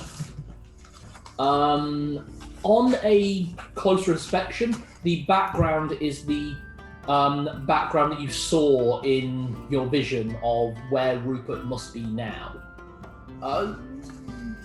Both of you give me a religion check. Celadine at base, Narlock at disadvantage. Unlikely Narlock will know this, but you read the book, so. That's in that one. It's very unlikely. I don't think I've got religion anyway. Okay. Celadine, you are too enamored with the lovely image of your birth father, who you unfortunately never got to meet. I'm just busy trying to tracing the lines of his face, trying to work out if there's anything that we even share other than the eyes. There's the eyes, you've got the same chin as him, very same nose, definitely. Obviously the ears are different. Of course. That said, the style of your hair is very matching with his, that very long, straight but slight wavy style. Not the same colour. No, his is obviously flaxen blonde, whereas yours is jet black. Why? Just in case if Narlock pushes me again. Oh, okay. It's nice seeing how we look the same. Well, I have more player characters causing me headaches. Hey, bollocks. Snub-nosed dart. Well, Hey. at least now you have a way to you have a face to put a picture to. Yeah. And thank you again. It is nice being able to see him. It is the nicest thing I could have done. It won't make up for my mistakes in the past, but maybe slowly I'll put myself into the good books. And he seemed happy. I am. I think I am. I think I've been I think I'm happier than I have been for a really, really long time. So yesterday was just what you needed? I think so, yeah. We have a day at the beach to get to as well. Yeah, I'm going to learn how to swim. There's been a lot that's affected us mentally, physically, but we're here. There's a beach, there's shops, there's places to eat, places to I drink. have to make a few notes there. Yeah. Right. There's a lot that we can do in this time to alleviate the stresses. You're not in and this scene, by the way. Oh. You're That not was there. a very nice speech, but you're not there. That's what I was saying to Zed, actually, to distract him as the two women sneak out the back. I'll send it to Zed. Yeah. That's very commendable. But can I do if they're sneaking around, can I have a perception? Yes, with advantage because of Tibbles. Oh no! Now you choose to have shame. Natural 20. Yes! Yeah, you see these two women trying to sneak out in that typical walk of shame style, holding their shoes.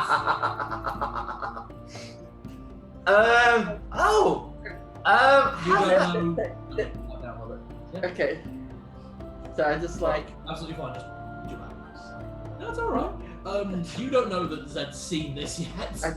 I just thought, oh, very commendable. Right, I'll leave you to get ready.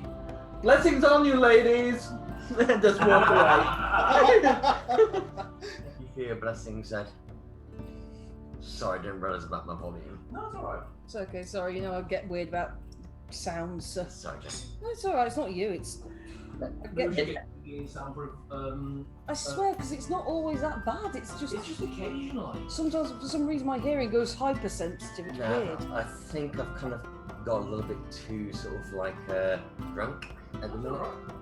It's okay. No, it's done. We all I'm get okay like. with it, to be honest, man. I think that. Don't we? Well, you're fine.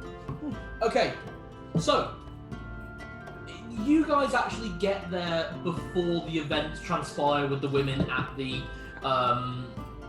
Cloven Wolf.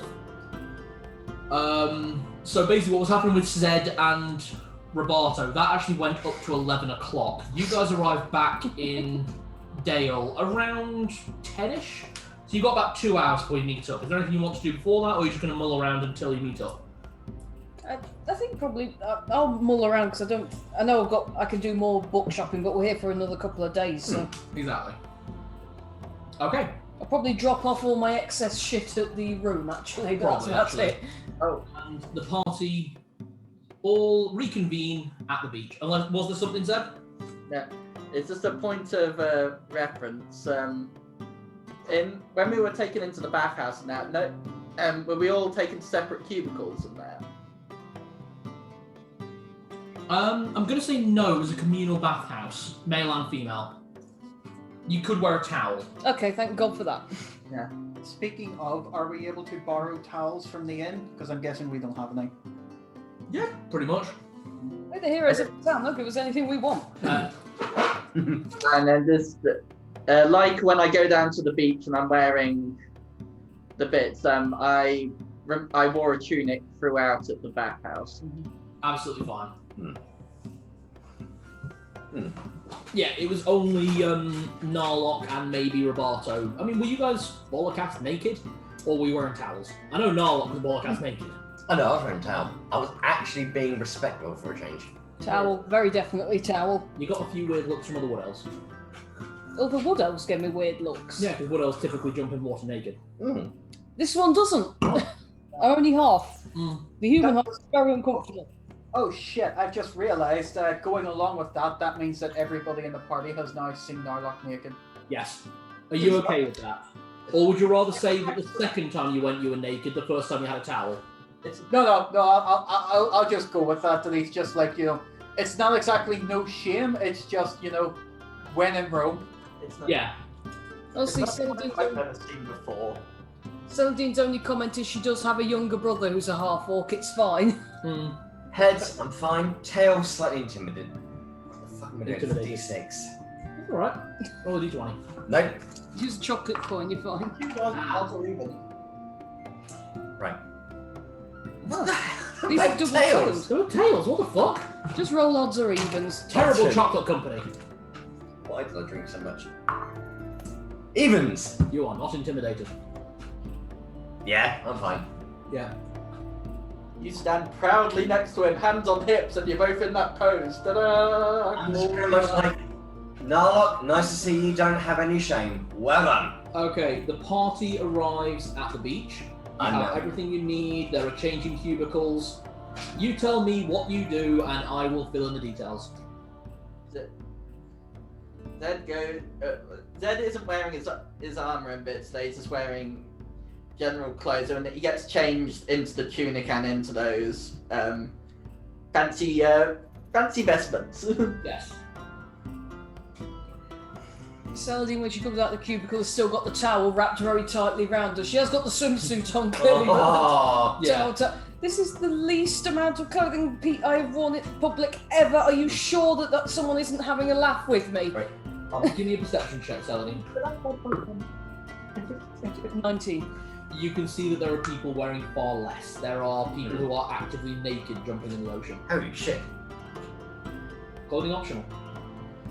Go on, Dud. I know you've been looking forward to this. I'm sorry, in terms of character, roleplay and everything, forgive me. Roberto strips off his shirt and he's like, hey. Show them what you've been wearing under the table. Yay, swim shorts! Woo! He actually wore his swimming costume and his medallion. Where did you get that medallion? That was from the wig that I ordered. I've ordered 2 wigs for Kakaricon. No worries. One for now, one for when the actual event occurs, because it's not as messed up. But I get medallions out of it. Saladin's still vaguely. Oh wow, nice. Probably lower the tail, but he's wearing it like a skirt. Yeah, you wear it like a sarong.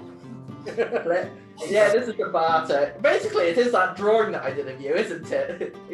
And you've got the glass of wine. Roberto, give me a charisma check with advantage. Make 2 of them.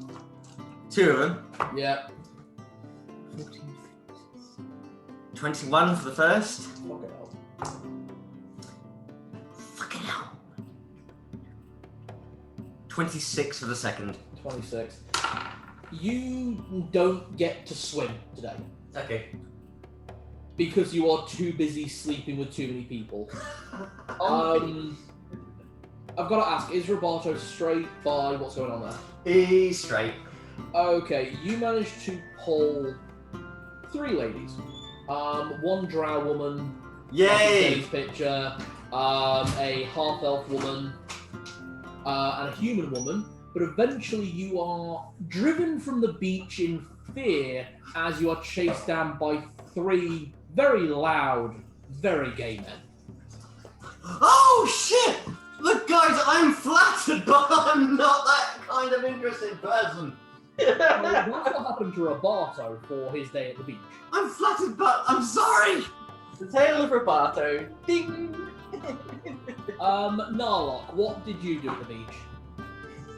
Honestly, Narlock has taken this as a chill day. He is sunning himself, going for a swim, probably trying to teach Saladin to swim as well. Yeah. Yeah? Okay, Narlock, give me an intelligence check with advantage. You have a very good student. And you give me a dexterity check. I know that's not really an issue for you. Oh no, my dex is great. That's your high stat. Bizarrely, yes. 8, 12, it's not great. No. So 17. It takes some time, but you manage to teach Saladin to swim at least the doggy paddle and the front stroke. Oh, it's weird, the water moves. Don't worry, Tibbles is right there with you.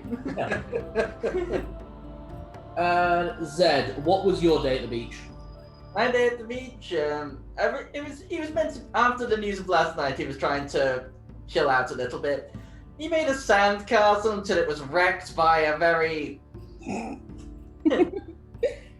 will say that wasn't supposed to be script, which I'm glad I got. Yeah. Yeah, and he gets a bit of driftwood and plays around with Tibbles. Aww.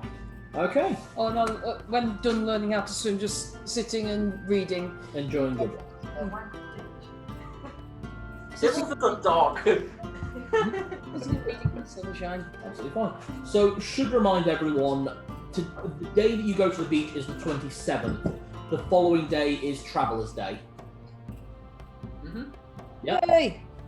So, is there anything people want more from the beach, or are we ready to go to the Traveller's Day? We have watermelon. It can't be a beach episode without watermelon. Taking that beach episode because obviously the drowning. Does Roberto do anything else that day, or? Pretty much no. You pulled so well that basically the second you were done with one, another one dragged you into a different cubicle. So that was your entire day. It was essentially death by snoo. Yeah, until you had to run away from the game end. Well, he is the hero of the town, so. Exactly. There are advantages of being thrown around every direction. Was that watermelon? It can't be the beach episode unless there's watermelon. You're absolutely right. As the sun is beginning to set, Narlock and Zed go in search of watermelon. Give me searching checks. Just give me D20 rolls. I'll keep our spot. I'm too busy. Yes, what's wrong with Roberto? Crushed pelvis. I'm the one with the cigarettes. Actually, yeah, Celadine and Roberto, at this point you managed to escape the gaze, so... I'm really sorry, guys, the jokes are obvious, right? It's just... I found them? It's just... Sorry, what was that? Have I found them? No? I've got 23 on perception. Alright. Not the watermelon, the gaze that they escaped. You know what? Give me a persuasion check. Oh, mercy. Roberto would say you guys are attractive, but I'm not that kind of person. What did you get, Narlock? 9. 9. You managed to distract them for long enough that Roberto was able to get back around and put on a fake wig. Thank you! Hello, my name is Like a full and hairy, not big and orky. They've been small and burly. My name is Cesare. Sorry. Celadine and Roberto are at the area where you guys are keeping all your things. Yep. You two go in search of melons. So, what did you two get for your search checks? I got 23. 11. Zed finds the melon. You find a very good quality melon. It's like that big. I like melons. It's actually like that melon we get from the corner shop. That is nice. That is. When you guys come down, we need to get that for you. Wasn't Yay! that we tried? Yeah. That was incredible. So sweet, so nice. Right. Go on. I know what you guys all want to do. What? What, smash it? Who's getting the blindfold on to try and hit it with the stick? What? Probably not you. I think you should have a point of exhaustion, to be honest. Yeah. It's a thing in anime. It's on the beach episode. You have to have a watermelon, play the game where you cover your eyes and try and hit it with a stick. Yeah. I'm exhausted. Watermelon pinata. Yeah, pretty much. So who's having to go? Why not? Okay. Give me your 2-hit check. I can't believe I'm rolling an armor class for a watermelon, but okay. I got a 1. They had to come back and get me at one point, didn't it? I slip in the sand. Do I face plant or does the melon land on my head? Zed, you take 4 points of bludgeoning damage. Oh my god. Ow! Yeah. Wow, really? Oh. I'm not even there, I'm too exhausted. Yeah. You enjoy the watermelon when it is served. Honestly. Yeah. Does Elodie not want to take a whack at it? I'll try, yeah. Come on. Okay, give me your Blindfold. give me a 2-hit check. Okay. I just pulled out the mace. Okay. Do I just roll and tell you the number? Yes. Sorry, I'm working this out in my brain. You will not fucking believe Did this. you just roll a nat 20? I rolled a 19. Yep. Vouch for that. Bonk, and the thing just splits into perfect half. Fuck it. Did I get it? Did I get it? I've got a blindfold on. I didn't hit Tibbles, did I? Celadine, you appear to have got the melon and served it. Wait, oh yay! Yeah. What the fuck? I don't know. We have a nice evening eating watermelon. Okay. I got some of the ice. Just. Shall we move to the next morning? Yep. Yeah, come on, let's cause our hearts to shatter open like so much watermelon. Why? Happy sunset all together on the beach. Although I think Roberto is just asleep at this point. Yeah. You're right, then. Oh, he does tuck in himself. I pick him up over my shoulder and carry him back to. Yeah. So, how was your day at the beach, Saladin? I learned to swim, and that was a big thing. I'm really happy. I've not been happy for a really long time, and now I'm happy again. It's weird. Oh, when we get back to our rooms, shall we show them the present I got you? Yes, I'd like that. When we get What? back to our rooms, Celadine gets a small portrait out from her bag, Yep. and it's her and a blonde man with her eyes. Yes. How did you get that? That is Rupert. I asked this thing. It took a while. It kind of just kept being cloudy, but eventually it showed it. I'm guessing that boggles my entire mind about the extent of magic. Tell you what, Zed, could you give me a religion check? None that 20. Nice. Nice. You recognize imagery behind the picture of Celadine and Rupert as it is the death plane, the plane of the afterlife. You've seen depictions yourself of the afterlife of the Moon Pantheon, and recognize aspects of it. That said, you recognize this as the area that is reserved for those who follow Bane. It is the afterlife promised to those who worship and are devotees of Bane. Shit. I don't say that out loud. No. It's a beautiful That's likeness. Hmm? It's a beautiful likeness. I didn't expect the orb to be able to show the planes beyond. No, I didn't think it could either. But it's nice being able to see him. I thought it would be a nice present to give. So I had it commissioned in that painting shop. What did you guys get up to yesterday? I'll tell you tomorrow. I'm quite tired. I did a couple of things around the town. Birthdays. As for this one, I've got him over my shoulder still. Well, that's to say, 5 minutes before we met up with you, he was trying to smuggle 2 women out of his bedroom. Oh! What do you mean smuggle? Oh, you Wait. woke up. Wait. Zed, you saw? Oh, have you woken up now? Just. Yes, I saw. Unfortunately, even if they have got their sandals slung over their shoulders, it really makes it difficult when they're trying to sneak out of a window that only opens halfway. Zed, with all due respect, is that really any business of yours if I have any kind of interest in that kind of lifestyle? With what we've been doing and going through right now? Since when have I ever questioned about you and your devotion towards your God and the things you do? Maybe there are just some things that happen in life where you need to have something to help you unwind. We have some really severe things that are going to happen to us in the near future. We actually have to find Fenris Ulfa.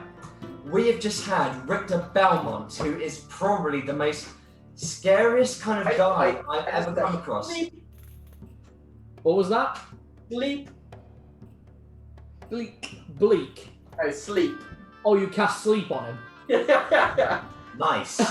Well played. Probably a good choice there. Do I need to make a saving roll? Yes, you do against magic. Minus. Actually, it's just straight magic. Shit. Are you? This plus wasn't 1 star. Spells? 13 or above. You need to get 13 or above. Wait, do I actually have sleep? Ooh! Ooh, failed just by 1. I don't think I actually have sleep. Oh, he doesn't have it. I got silence. You just told Roberto to sleep and he fell asleep. Yeah. Oh, did he fail at that bad?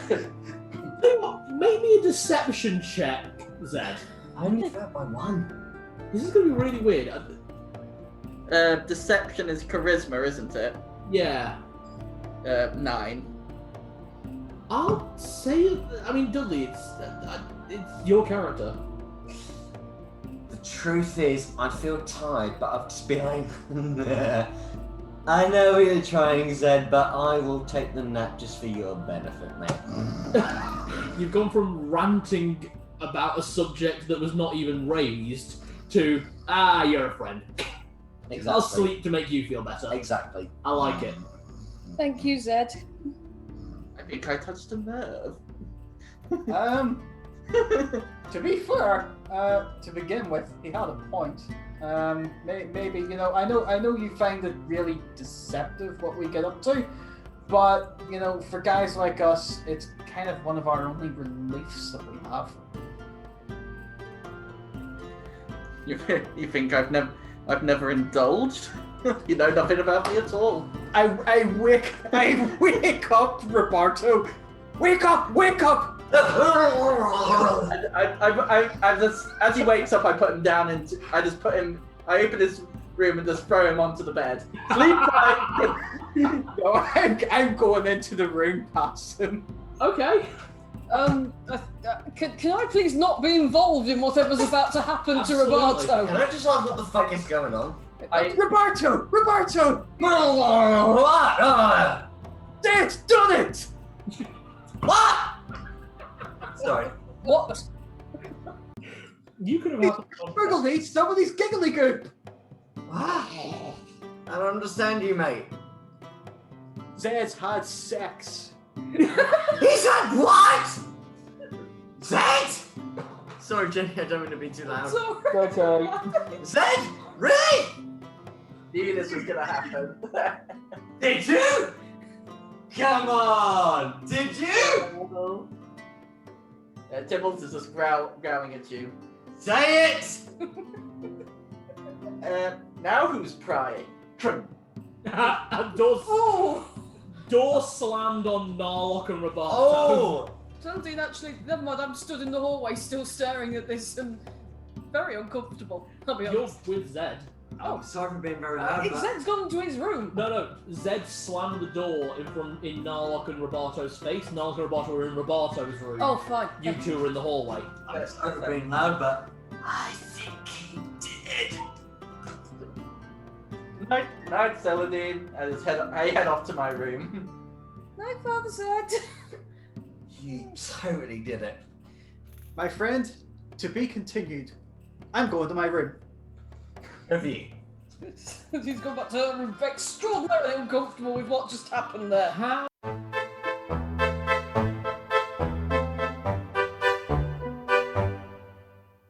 Seven o'clock in the morning. Everyone feeling good. We are woken up to the sound of fanfare, music, revelry, and celebration in the streets. When you look out the window, there is a parade going around the city, like going out through the Northland Gate, going down the main road, coming out the bottom, just circling inside and out non-stop. Is this Mardi Gras? Oh, Traveler's Day. Traveller's Day. Yeah, well, it's basically Mardi Gras. Oh shit. Beach checks. Little way in the great bazaar. Hey, you coming through? It's a bright new star. Hey, mate, you may wake and rub. I gonna love this guy. Prince of Lee, fabulous he, Bob. Traveler's Day, what can we say? Cry out with Mary. Now try your best to say calm. Brush up your Sunday alarm. I'm actually genuinely looking up loads of riddles. Nice. Because sod him, he's not good at them. He's not good at riddles. I know I can beat him on at least one. Spin your tail, all is on sale. Go spend your coin. Give me adequate chores to put a one-make trip. Hi, Dad. What did I miss? They've been singing Prince Ali, but to Traveller's Day. It's ex-Prince Ali. Right. So, as you leave your bedrooms, you find no staff working. The only person there is Gavroche, letting people know that on Traveller's Day, foods are plenty in the streets. Feel free to take what you like and give what you want. Food. Food and drink moves like freely, and there are games aplenty in the main square. Oh God. No. Have fun. No. Why? Games! Yeah. No. Does that mean he lost the bet and he's working today? No, he's letting everyone staying there know what's happening until the last one's out and he goes. Alright, well, yeah, Yeah, so let's move on. Fun! I pull on some casual wear because if you wear anything smart today, it's going to get ruined. I put on my normal pirate wear, which Rogsmouth encouraged me to wear because he's badass. Yeah. Take off Tibbles' collar as well. Last thing I want is the poor thing getting wrenched for his collar. Normal outfit, but Measley's keeping that ribbon on. Oh yeah, definitely. He's looking fancy for Traveller's Day. Nah. I can replace you with a goldfish, you know. You get a message, it's still me. You can't get rid of me. Measley, I will not destroy this form as a weasel. You can't make me. Basically, whenever Jenny summons a familiar, it will always be Measley. Cool. Always have a grumpy bugger. Oh yeah. Nice. I think he's got some pretty good personality, personally. I think it's cool. You know what, cheer up or I'll turn you into an octopus. But he would No be... one told me about those. Please enjoy the day. I get the feeling that we'll be meeting that wily old man at one point.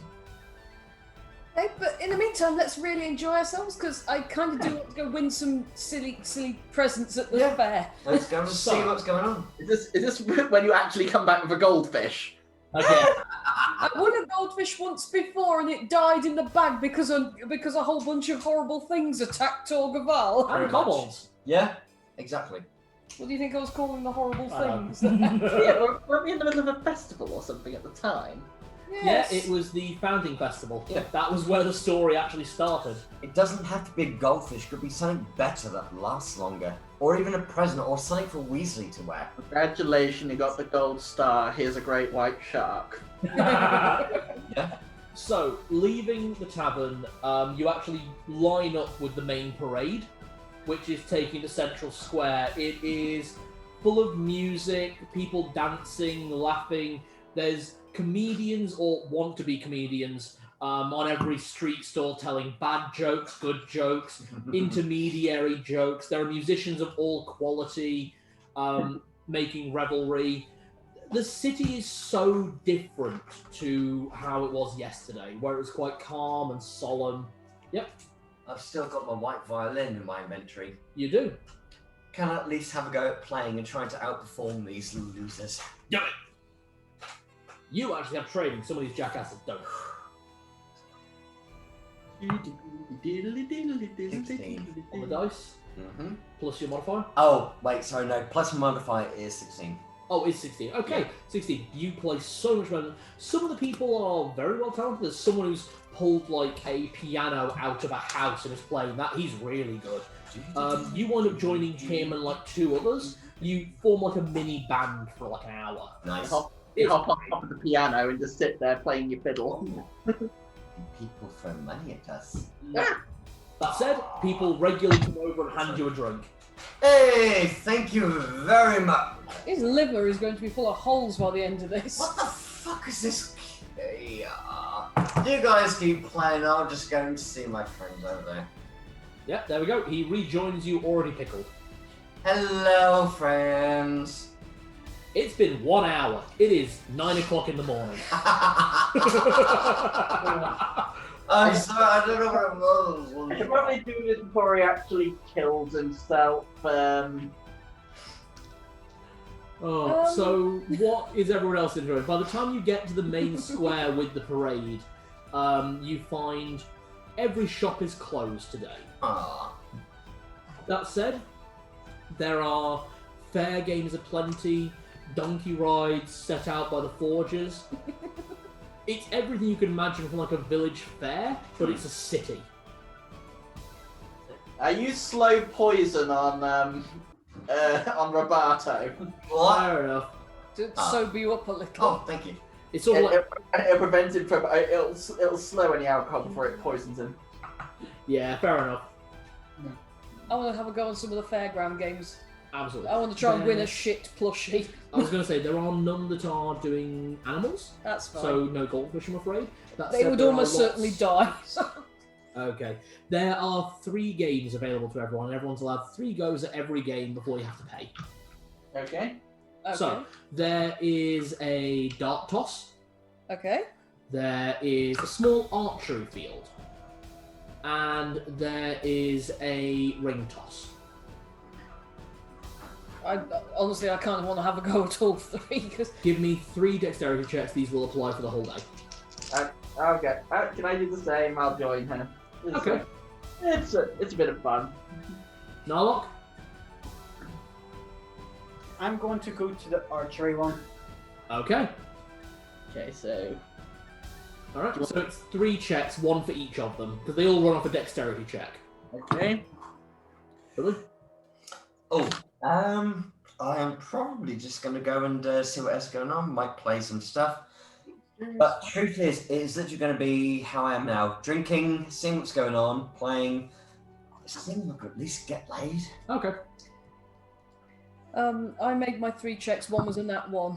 Okay, what were the other 2? The other one was that's a 14, so an 18, and the other one was a 9. Okay, so on the one that was a nat 1, that was the darts. You make 1 shot and you accidentally pierce the ear of the attendant. Oh! Oh gosh, I'm really sorry. I don't think I'm already drunk or that will really hurt. Oh, But I'll gosh, take that's- those off you. There's a lot of blood. Oh, don't worry about it. Oh. Put a new earring in. What he puts into his ear is basically a medieval variant of a staple gun. Oh no! I move forward and heal the wound before anything. Ew! Ow! Okay. And like, You have a good time on the archery. But when you get to the ring toss, you actually do win a prize. You are awarded a small effigy of the traveller. It is plushy. A small cuddly traveller. Yeah. So, Nice. looking at it, it's about that big. So about slightly smaller than a Beanie Baby. It's a small beanie baby traveller.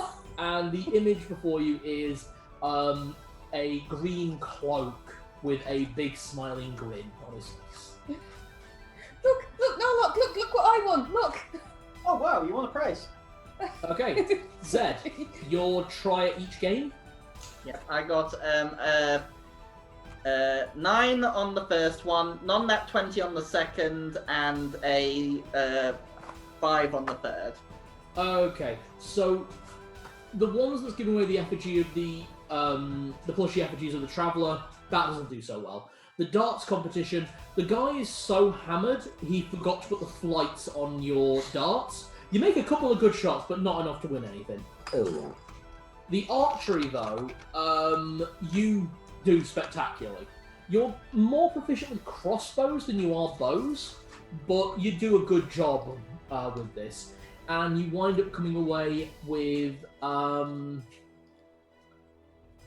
you come away with a little medallion. It's a little silver medallion.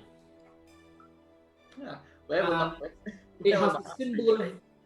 It has the symbol of the traveller on one side, which is. This is basically impossible to do in a medieval setting if you don't know medical, but basically it's the medulla oblongata brainstem. Yeah? With 3 bones piercing it. I know the. You know the symbol of the traveller, yeah? Yeah. Okay. It's like, where were my archery instructors now? And on the other side is the symbol of Fenrisulfur.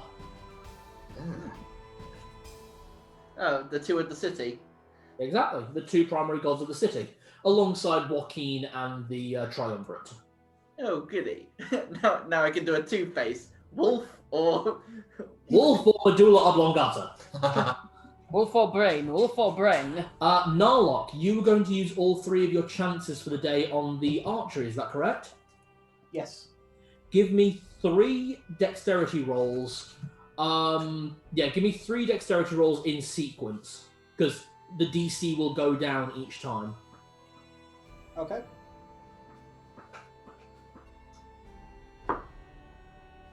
Okay, so the first one's a 4. Okay. Plus missile, isn't it? No, just give me the numbers. Okay. No, missile is your saving throw. The second one's 11, Okay. and the third one is 16. Okay, the first time you draw the bow, it's been ages since you've used a bow, but you have a good go. And you wind up firing. On your last 2 goes, though, you actually do hit really good targets. And because you spend a bit more time on there, you can come up with a slightly bigger prize. And instead of getting the medallion like Zed got, you wind up coming away with... You wind up getting a small cash prize. It's a little pouch of money, about 20 gold pieces, in a custom-made coin purse. It's more the coin purse that's the prize, but they give away the money as well with it. And it's... Oh, wow. It looks like it's made of dragon scale. Or likely it's some kind of reptile or leather that's been made to look that way, but it's very nice. I can actually do this. So this is the coin pouch I have been using. Yep. This is the one I've just gotten. Yeah. Yes. That's exactly it.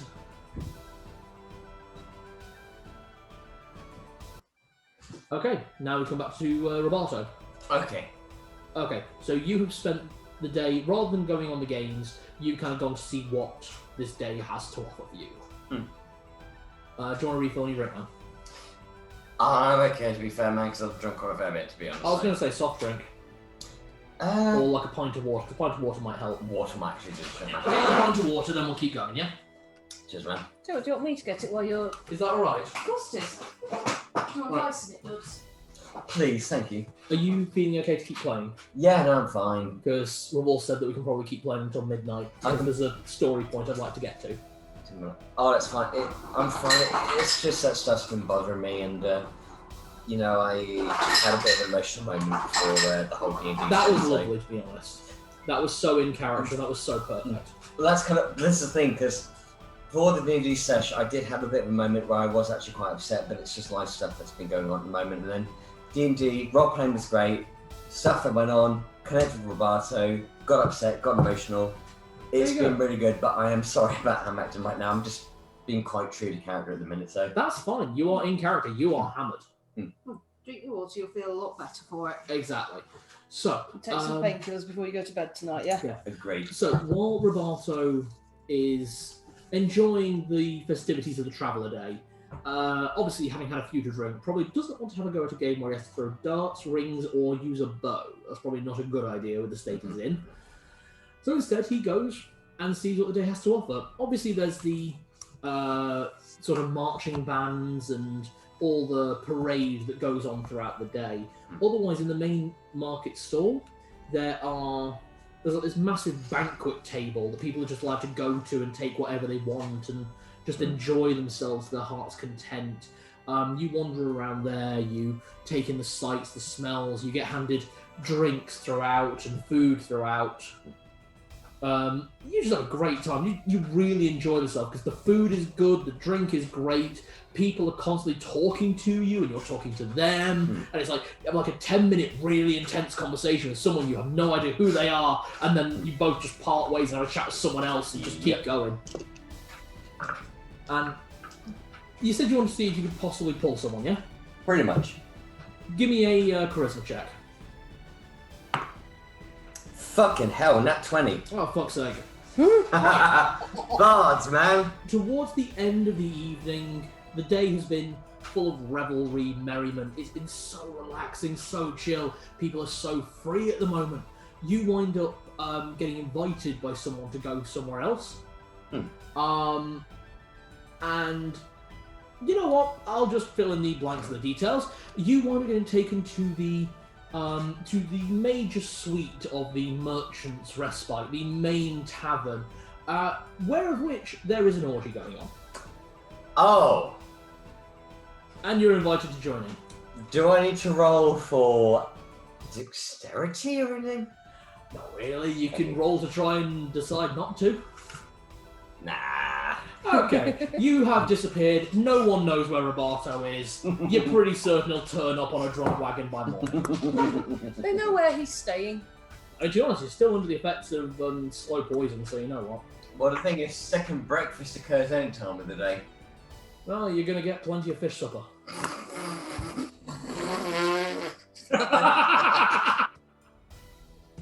Love it. The rest of the party who took in the merriment in... Make a dexterity check. What, you or me? Dexterity. Fine. No, you don't have to. It was a joke. What is this all about? Right.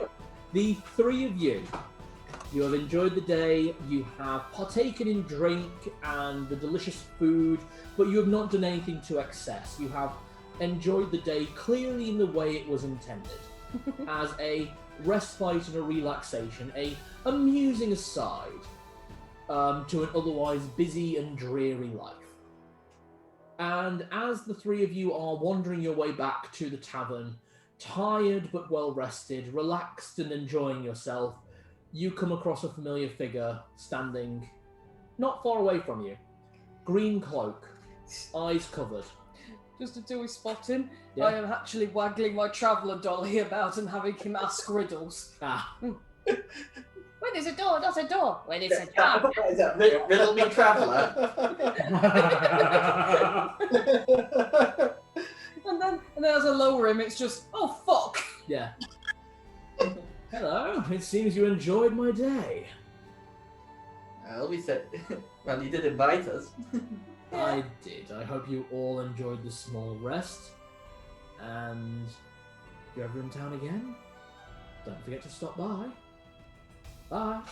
Wait. Just as he was about to half disappear, it's like, no more riddles. Oh, but I had a really good one. There's nothing much more I can give. That said, No, it wasn't trying to take anything. I just thought you might like to hear a riddle. not today. I've heard quite a few, I'm afraid. All right. But I can offer you... Or you're missing your small friend, I see. Oh, he's fine. He wandered off somewhere. Ah, he's having a good time. Yes. Always having a good time. Well, it should be a pleasant experience for all. And you three, well, I think I can let you know, all three of you are in for a very hard year, followed by a very blessed life. Get through this year, and all four of you will be very, very happy. There are things watching out for you, don't worry. Well, at least it gives us something to look forward to. Just get through this year. 1 year. That's all it takes. Bye. Get the feeling he wouldn't give us any more details than that if we pressed him then. No. And he disappears. I kind of twiddling the medallion between my fingers. Yep. It's Alright. strange to say, but I feel like we all got out of this day exactly what we, as ourselves, would have wanted. You've been given symbolism, you have been given artifact, and I have been given, well, wealth. And Roberto was given snoo. I was going to go with I got pleasure, something. hedonism, and happiness. Oh, I was going to say Zed got a sign from his god. Narlock got what he really desires is, comfort and security of money, and I got something to cuddle. A much more simple way and less poetic way of saying it. By the way, Dudley, give me a resist poison check, resist disease check. Oh God! Oh, is it this point my skills worn off? Yours have a reduce or is it advantage? Well, I've got against paralysis, poison. I've got to roll 9 or above. Give me his advantage. What did my spell do? Yeah, I'm fine. It might be resist disease or something. Yeah, no, everything's fine. Is that what it was? That's probably what it was. I can cure his disease if that's the case. No, he didn't get any. He's fine. All right then. So, the party all return as the party dies down in the city, and things return to a normal, regular way of the evening. You all wake up well rested. Did you do anything with the rest of your night, or did you all just go to bed? I did my usual prayers at the shrine before heading. That was it. Yeah. You notice at the Shrine of Sulfur, very well maintained, respected, everything's going on. The Shrine of the Traveller just off the way, it's got like 8 drunks just slumped over it, drinking the water from the fountain. You recognise one of them. It's Roberto. I just lifted arm on you back. What? You are being carried by Zed again. Then what? I'm literally just holding him at arm's reach there, just in case he hurls. You're not that drunk. Zed, what are you doing? Come on, you. It's time for bed. No, I want to go to bed. We've got Taco Bell in the morning. I want to go to bed. Fuck you. Cool, I've got a long, long day ahead of us tomorrow. I had an amazing time, Zed. I carry him into the cloven hoof and just take him up to his room. Where is that sexy half-orc woman with the gigantic thighs? Possibly in the alley where you left her. Oh! Oh. Right then. I have 2 things to do. Number 1. Tiffany and Michelle. Sorry. Is there anywhere around here a shrine to Helm? Even a small one? No. The shrines that you've seen and the worship you've seen, primarily it's to Fenrisulfur, the Traveller, and Joaquin.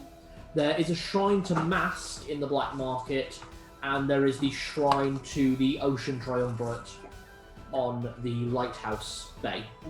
In which case then I will just leave my medallion down on the table and put some offerings next to it, just like, do you know what, this is working out great. What about the goblet?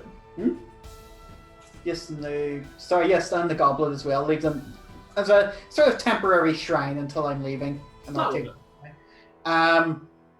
I'm also going to try and woo that barmaid again, because I'm pretty sure she has a day off today. Give me a search check, see if you can find her, and then give me a fucking persuasion check with advantage. This session is 13 to find her. Okay, you find her. She is not in the Cloven Wolf, because why the fuck would you go to your own bar if you're going to go drinking? You wind up finding her in the Merchant's Respite in the Bazaar Bargain. Okay. And I rolled a 15 for persuasion. Yeah, she's up for another roll in the hay. I quite like this girl. Okay. Next morning, you wake up in the Merchant's Respite. She's already gone.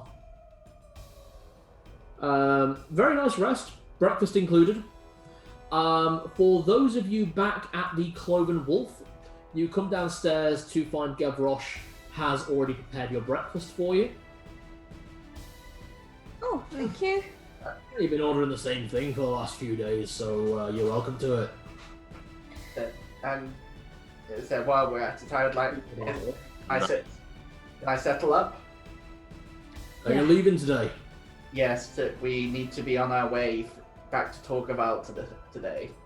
Absolutely. Let's see. 6-night stay. That would set you back for 4 rooms, about 5 gold. Food each night, good quality meals. That would be 50 gold. And thanks for looking after the city. Call it free. Wait.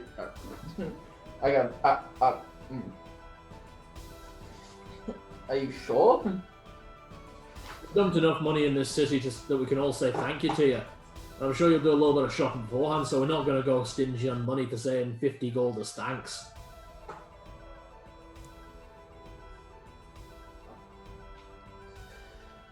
Thank you. Oh yeah, you're not there, are you? No, I'm not. Yes, but bless you, Gestalt. That's very kind of you. But so, for yourself and your waitresses for all that you've done for us, I slide a platinum piece across. Much appreciated, Father. And may the White Wolf guide your steps. And also yours. As I'm coming back, because I'm gonna have to retrieve my stuff from the shrine. Yep. I go up to the bartender and I ask him about that waitress. Is she there? You ask Gavroche about the waitress. Yeah. What? Kaylee? Nah, today's a day off, mate. Okay. Could you pass this note to her whenever you next see her? Good thing. Well, I leave my address on it, and she knows my name, where she can find me. Narlock has fallen. Oh. Okay. Oh! So this time he just turns the Z and say, "This isn't a one-night stand. I think I like her." Oh. Like chunky blondes are a bit easy. Good to know. I knew I should have revised wedding practices. Celadine just fully elbowing Zed and going, "Do you know wedding practices?" I mean, yeah, you would know them. Yeah, I know my wedding practices. I don't know whatever he worships. It looks like we're gonna have to get married in Denethor. Or Kalik. How's Roboto? Yes. Okay, give me a constitution check for hangover. Yeah, pretty much. He's drunk a lot. Yeah, you a bit more water. 18. Yeah, you're fine. Hi, Roberto. Hey. We didn't see you half of yesterday. You didn't see him for most of yesterday. No, you didn't. I was busy. Oh, are you playing more of that music? You could say that. Sweet chin music. Fucking blowing involved. So the party is deciding to leave Dale on the 29th to make their way back for Torgaval through the swamp, as you were asked to. Mm-hmm. Is there anything in the city you still want to do before you leave? I think I'm good. So on the way back, I'm going to stop in at the guardhouse. So you guys head on to the forge works. So there's something I just need to check. Okay, we'll start getting the horses and things. Okay. I don't want to. I can't. Well, no, I could justify buying some more spells, but honestly, I don't want the hassle at the moment. Alright, no worries. Or do you think I should get some? Not well, doesn't bother me. You picked some really good spells before this session, so. That's fine then. I can only cast one anyway at the highest level, so. True. Right! So, Zed, what are you doing at the guardhouse? So I'm going to ask about that incident that I wrote to you about. The guards in front of us. We've been getting prepared, getting planned. We'll be making our move day after tomorrow. I see. Do you have an address you'd like to be updated at? Yeah, so just send any responses to the Temple of Fenrisulfur in Torqueval. Understood. By the time you get back there, there'll either be a runner ready to tell you, or after a couple of days. Right. Don't worry, we'll get the bastard this time. Blessings go with you and all who serve you. And yours. I head out and head to the forge works. Okay. Heading back to the forge works, what were the three of you doing? I've been packing up the carts ready to go. helping get everything ready, making sure our horses and everyone are prepared to go. Yeah. And actually probably just reviewing the map as well. Yeah. You all have the map now, by the way. I'll say that during this time you would have actually bought one. I'm happy for you guys to have the map of the continent, to be honest. Mm-hmm. It's unreasonable to say that you wouldn't have it. If nothing else, would have picked up in one of those tourist areas. Exactly. The Gnomish Fabricator is helping you get things ready as well. It's like, so you're setting out for Torgaval? Yeah. Yeah. Which way are you heading? Taking the Denethor road or going through the forest? We'll be taking the swamp road. Oh, you got a guide meeting you? There are some friends, some allies waiting for us there. May of Lexington did say there'd be a ranger waiting for us. Well, I do know that if you take the swamp road and you got a decent guide with you, you can be there by tonight then. Wait, to talk about by tonight? Yeah, it's one of the fastest routes. You just need to know how to get through. We can be home by tonight. Well, you got some friends waiting for you. I'm sure you'll get there no problem. We can get home by tonight. Okay. Yep, tonight. I have urgent business in Torgaval. Alright, you set off. Before I leave, I say blessings upon the Forge Works. You have done great work. And so before I leave, can I ask, is the armor ready? Afraid not, Father. It'll take some time before the armor's ready. But come by next time you're nearby and we'll see. Very well. I get the feeling we'll be traveling back this way before we head south. Well, even if you're not, come on by before you head elsewhere. Hey, if we can get a guide to take you through the swamp, you could be here and back before the end of the day. Alright. I could do, but I feel that it'll take. Hopefully, what we have to do in Torgaval will not take us too long. I kind of hope it does. I want to stay home for a really long time. Well, you're always welcome around my house. Any point? I know. Roberto and I have a good get up there. Right. Obviously, you're both welcome at the Leyspark Saxicanum. Mm-hmm. All of you. And the temple is always open, although I dread to think what Clive has been up to, especially when he's been having a lot of guests recently. I saddle the last bits onto the draft horse and hop up into the carriage. Blessings go with you, my friend.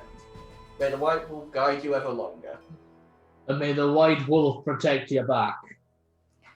Come on, let's see how fast we can go. Oh, we don't want to stress the horses, especially if they got to go through a swamp. So, yeah, we head out the south gate. Oh God, he's making notes. Oh dear. Okay. We're nearly at the end, guys, yeah? So I think we'll actually be able to finish this before midnight, and I think you'll enjoy the massive cliffhanger I'll be leaving this on. Oh, wonderful. So just to prep everyone. Yeah. So, heading out, you get a few directions from guards, leading you on a dirt path directly towards the forest.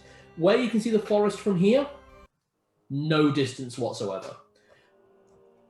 Reaching the edge of the Blackheart Forest, could the party give me a perception check? Can I get advantage? Yes. 12. Natural 20. That is perception. That's non-nat 20. Okay. 8. Bottom? 12. 12. No, I should probably roll for him, actually. Yeah, that'll do it. Okay, you all see, he's not the most stealthy, but he's not necessarily trying to be. A large figure descend from one of the trees via a rope and a hook.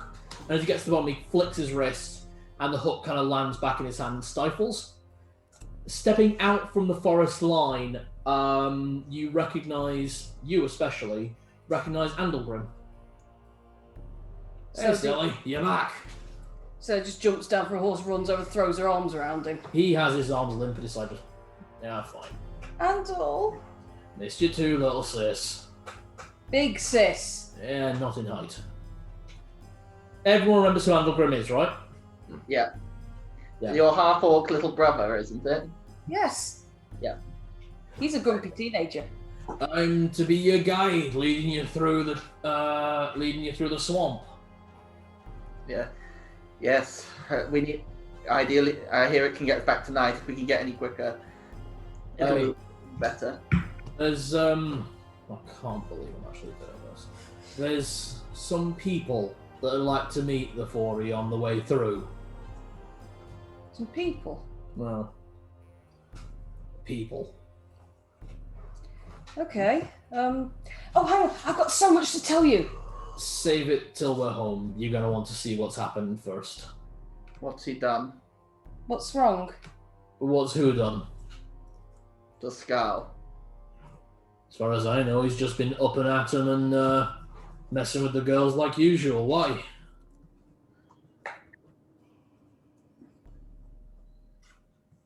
I'll wait until I hear the rest of the story before I answer that. Fair enough. I'm sure you'll want to talk to Mayor of Lexington first thing in the morning when we get back. That said, the guards you've all sent definitely been a help with the town guards. So there is that. Been able to reduce the damage done. There's been some attacks in the town. What? We don't know who. Who's hurt? A lot of people, but Not Daddy. Not Papa. both of them were attacked, but they're both okay. They're both at home. Papa's injured. He's not left his bed for 2 days, but Dad's sat with him, playing the lute, made him feel better. I'll make sure to check in as soon as we get back. Much appreciated, Father. Probably the worst of them, though. When I left the town yesterday, probably the worst attacks had been on... He's telling you this as he's leading you through the forest, by the way. Is there not? There's not a lot more people with. I thought he said that there were people there with him. They're in the swamp, waiting for you. Yeah. The worst of them? There was an attack on Granny, but that's how Dad got attacked. That's how Papa got attacked. Like my granny? Yeah. Our granny, sorry. Yeah, Granny Leyspark. Oh God, not Granny. She's fine. She's fine. Papa took the hit from whatever it was, and obviously that's how he got hurt. From what I understand, the worst of it's been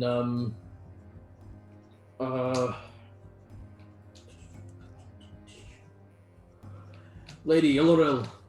She's really badly injured. They don't think she's going to make it, and Lady Evander, she took a really bad attack.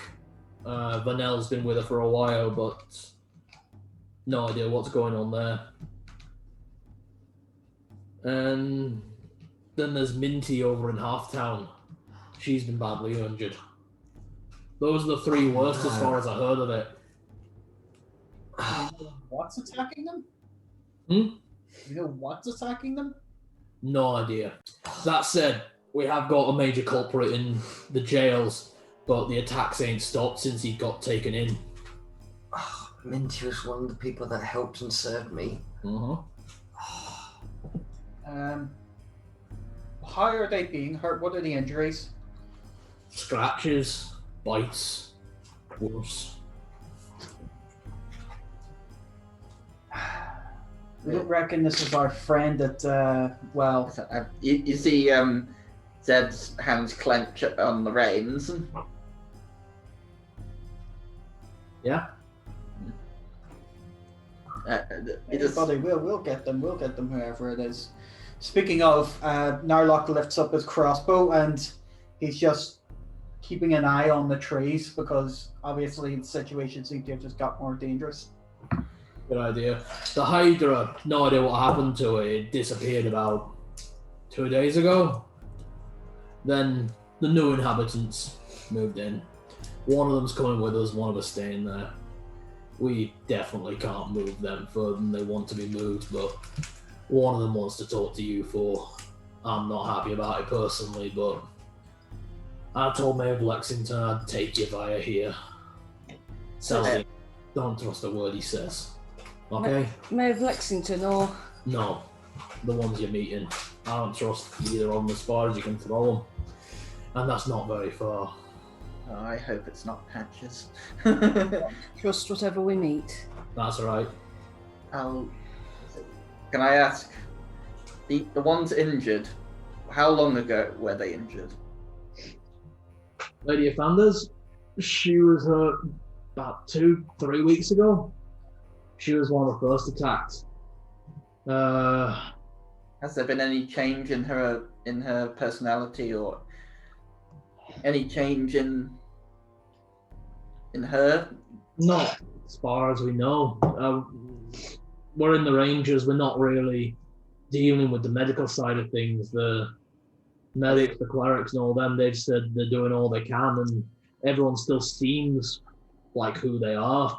No changes in personality, just some of them getting weaker, some of them getting stronger. Like Papa, he's definitely getting stronger. He's all right. You know what he's like. He'll be out of bed within a few days. Oh yeah, he's probably getting better out of sheer spite. Definitely. Dad, he was rested up for a few days. He was really struggling until Papa got attacked, and then suddenly he made a real turn for the better. But they are definitely better. They're fine. I check on them every day. Don't worry. As he's saying that, can I reach out? I don't know if I'll be able to reach out or not. To say, is it what I fear? Yes. Out of character, I'm guessing lycanthropy. All right. Carrying on through, Andalgrim kind of gives you details of things that have happened. Tilly obviously arrived in town with her boys and girls. They've set up in Clive's, except for Tilly, who has actually gone to the Blackheart estate and has been staying there for the last few weeks. Saliva, he arrived not long after, only a few days ago. He's actually taken over the bunkhouse, actually. Kicked Seamus out. Oh. Yeah. Well, not the worst thing. Seamus was a bit of a money gouger. I'll say. Plenty of guards turned up. We've had a bit of a guest at our house as well, actually. Sounds like we got another sister. You didn't tell me. We don't have another sister. We have a Belmont staying in the house, that's all. All right. She thinks she's my sister. But I've only got one sibling, and it's you. Well, I'll take that, but she seems nice enough. She didn't help me run the guard runs. Honestly, Andal, I just have a lot of complicated feelings about the Belmonts, and at the moment I'm putting them in a nice little box over there. All right. You know your own mind best, sis. We're here. And as you got through the forest, it's broken into the swamplands.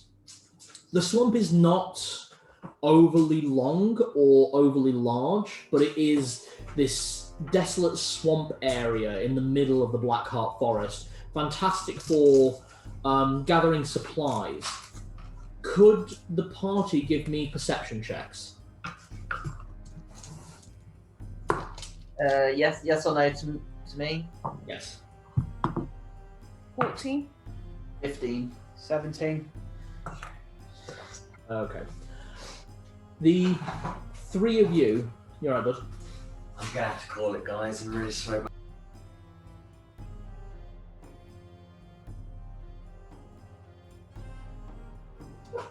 Okay. Okay. So... Say Roberto's having a kip in the back. To be honest, yeah, he's drunk so much over the last few days. He's drunk and fucked his way around Dale, so... Like his mum. Oh, God!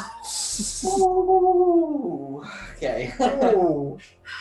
So, the three of you actually all see telltale signs around the place. Looking further afield, you see two figures. One is quite small by comparison, like probably about human height.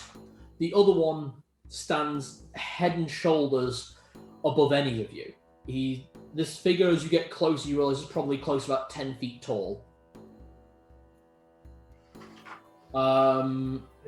Raymond. So what was it? One was 10 feet tall, the other's... Average human. I bet this is Rain and the Raven Kit. Yeah, Raven Kit was a lanky. He was. Your assumptions seem curious as you get closer. You see that the larger figure has this massive pair of wings coming out of his back. Oh no, it's gonna be Asimlock and the fucking dragon, isn't it? Oh no. Sally's just vaguely reaching for her will flail. As... Andal, do we need to be ready to... I can throw fireballs now. Won't touch these two. And they're okay. Well, Mayor of Lexington said it'd be alright for them to meet you. He trusts one of them at least. I don't trust either of them. Here we get close. You keep getting closer. Andalgrim decides to hold back, actually. He doesn't want to be too close to these two. And as you get closer, neither of these figures you recognise. The more humanoid figure, as you get closer, you see has big, long, sort of bushy and then pulled back like it's sleeked close to his skull, white hair, eyes white with single black pinballs for eyes. Mm-hmm. And he looks over at you wearing typical traveller's clothes, nothing special, and turns back to the figure far more distinctive than him, stood in front of him. This 10-foot tall, draconic figure with long snout, blue scales coming down all across his face and body to these two massive draconic wings.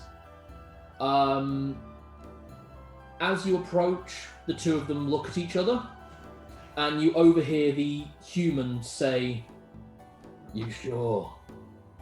Nurgalak. They're below us. You don't need to talk to them anymore." The figure looks down at the man and goes, "Oh, them. Oh, Brynval." And the man with white hair just, "Fuck this. I'm going for a nap." And you see the figure walk out into the swamp until he's underwater, at which point a massive pair of black wings erupt from the water and just float casually on top. The larger figure, the 10-foot tall, blue, scaly, draconic man, walks forward. He wears no clothes save a single silk sash around his waist, looking like a loincloth. He approaches, and he gets down on one knee, so he's on eye line with all three of us. Says, "Hello, again." Again? Oh my god, it's white. I look at his arm. Single, rippling, cut white scales circle below the elbow. White. It's white. What was it? White band. White band. Who's White Band? He's a kobold we met a long time ago. What? Time is. It's been a while, White Band. What? Scriptbringer. Saladin. And holds up the arm to show you.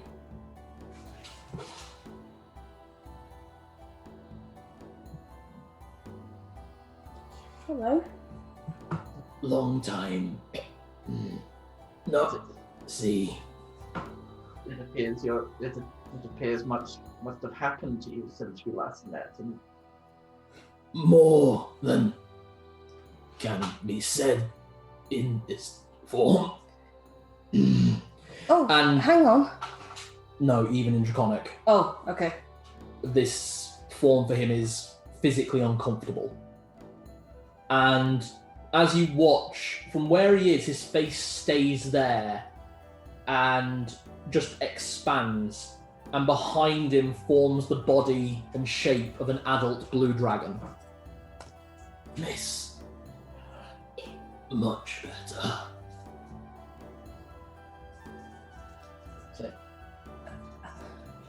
And still in the full dragon form, you look at the front right leg, and that white band is still there.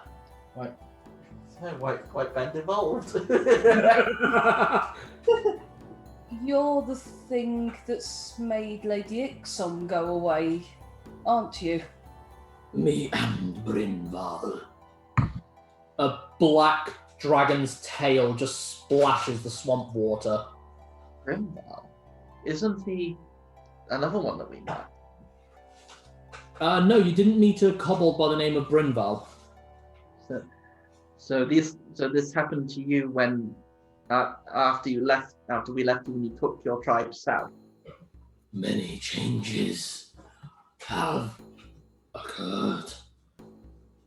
Went south with kobold, learnt magic, grew wings. More came, said from you. Thank you. We've met. Over time, I became Nugalak, ascended by dragons, but I am still white bound to you.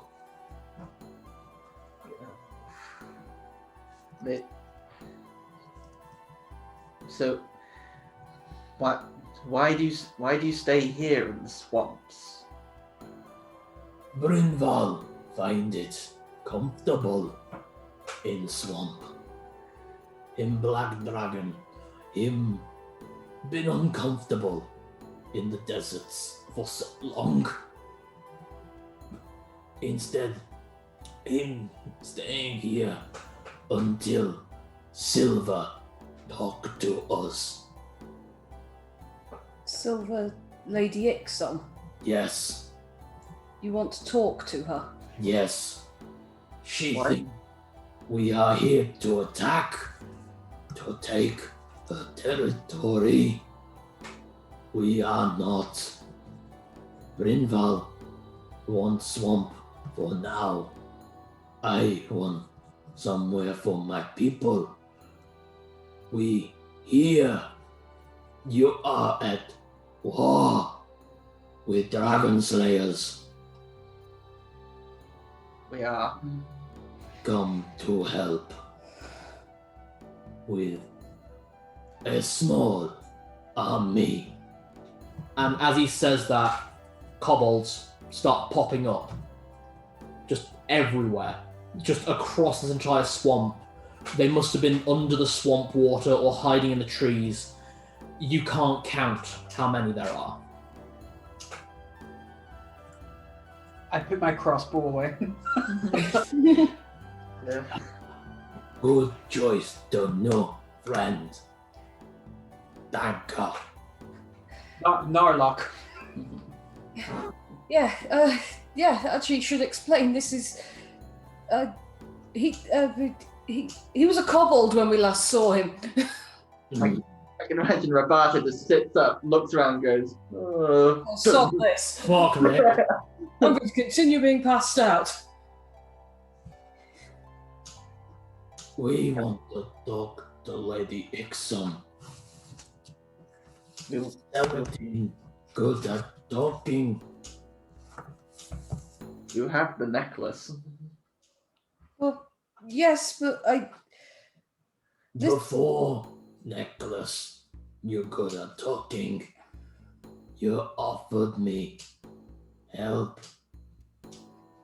That made me this. You offered me words, not knives. I offer same. Then you came again, and you brought large one, Father. Zed. Father Zed. Zed. New words take time. But I am fast learner. You brought pencil. I could not draw. Then I could.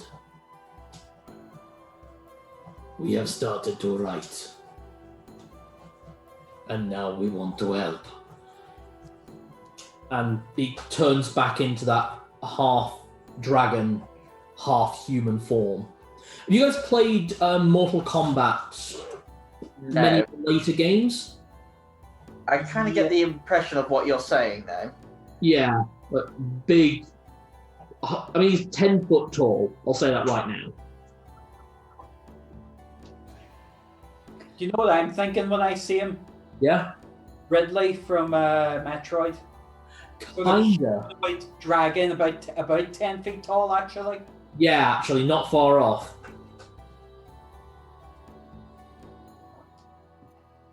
If you want to help on the war with the Stolt,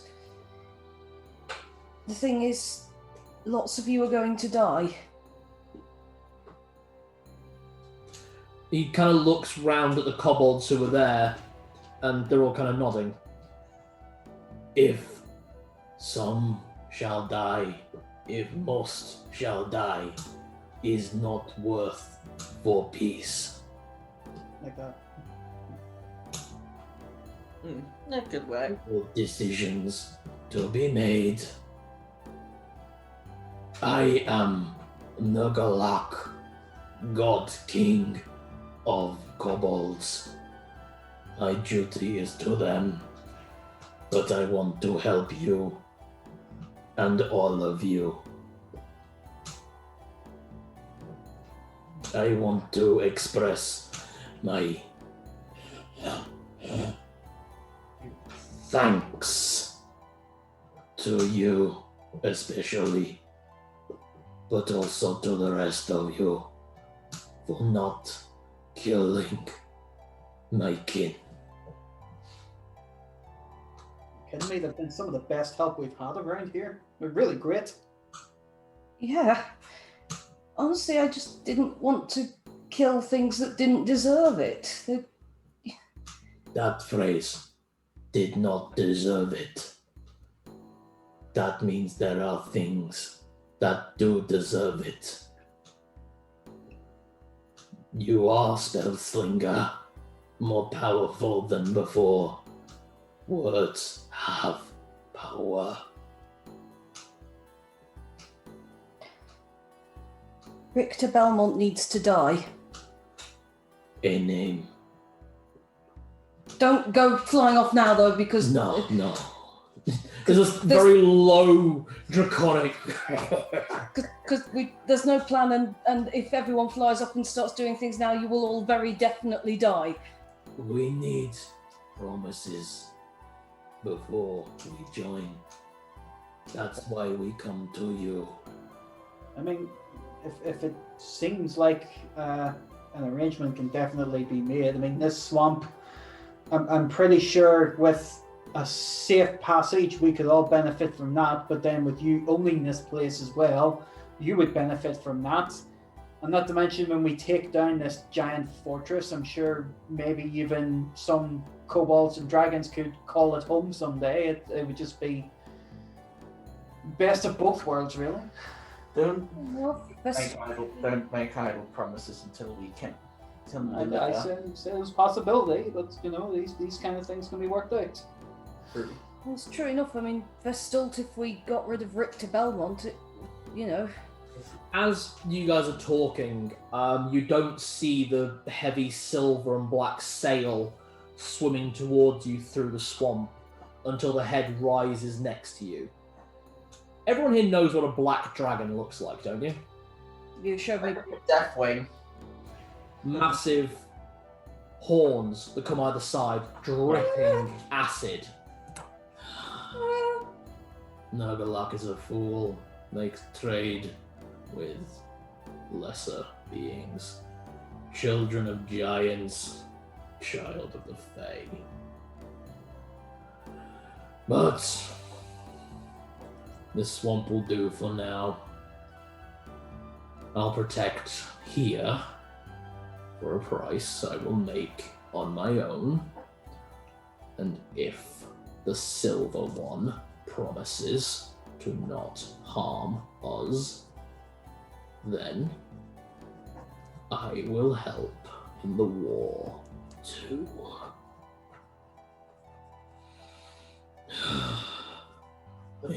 Val, acid spitter.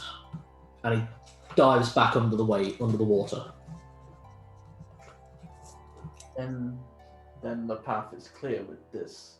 We need to speak to Lady Ixon. But first we must find out what's going on in the main city. I suppose you've had your scouts in the city.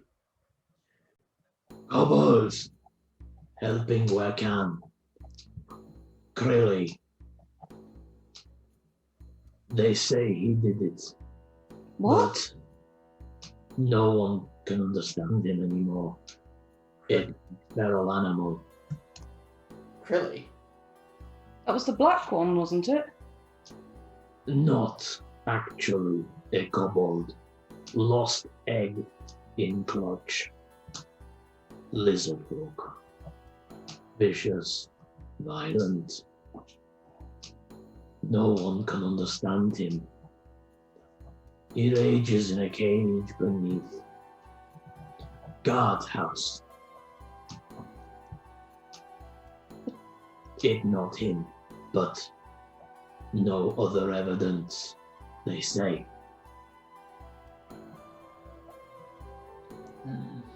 So something may have attacked him first to make him this way, but... Can your kobold say, does he look like he's been hurt? I mean, Very low rumble that none of you can understand. I speak kobold. Not kobold, and it's not draconic. Oh. It's something else. Probably speaking an elder language. One of the kobolds approaches and says, He has no injuries. He has no suffering, but the scales are hard to tell. No one knows what he speaks. It's like waves, water. It's not even words. Why is that familiar? Should that be out of RP? Should that be? No. Okay, sorry. I've had to make so many bloody notes. Okay. Well, we know that Krilly didn't do it. I mean, I fear it may be worse. wait. White. It is still White Band, isn't it? White band. How can we be sure we can trust you? Don't get me wrong, I really want to. just shows you the mark on his arm. You saved me. Now I adore you. And there's a quick, brief exchange in this guttural tongue you can't understand. And he just still keeps his arm up and looks at you. Oh. I trust him.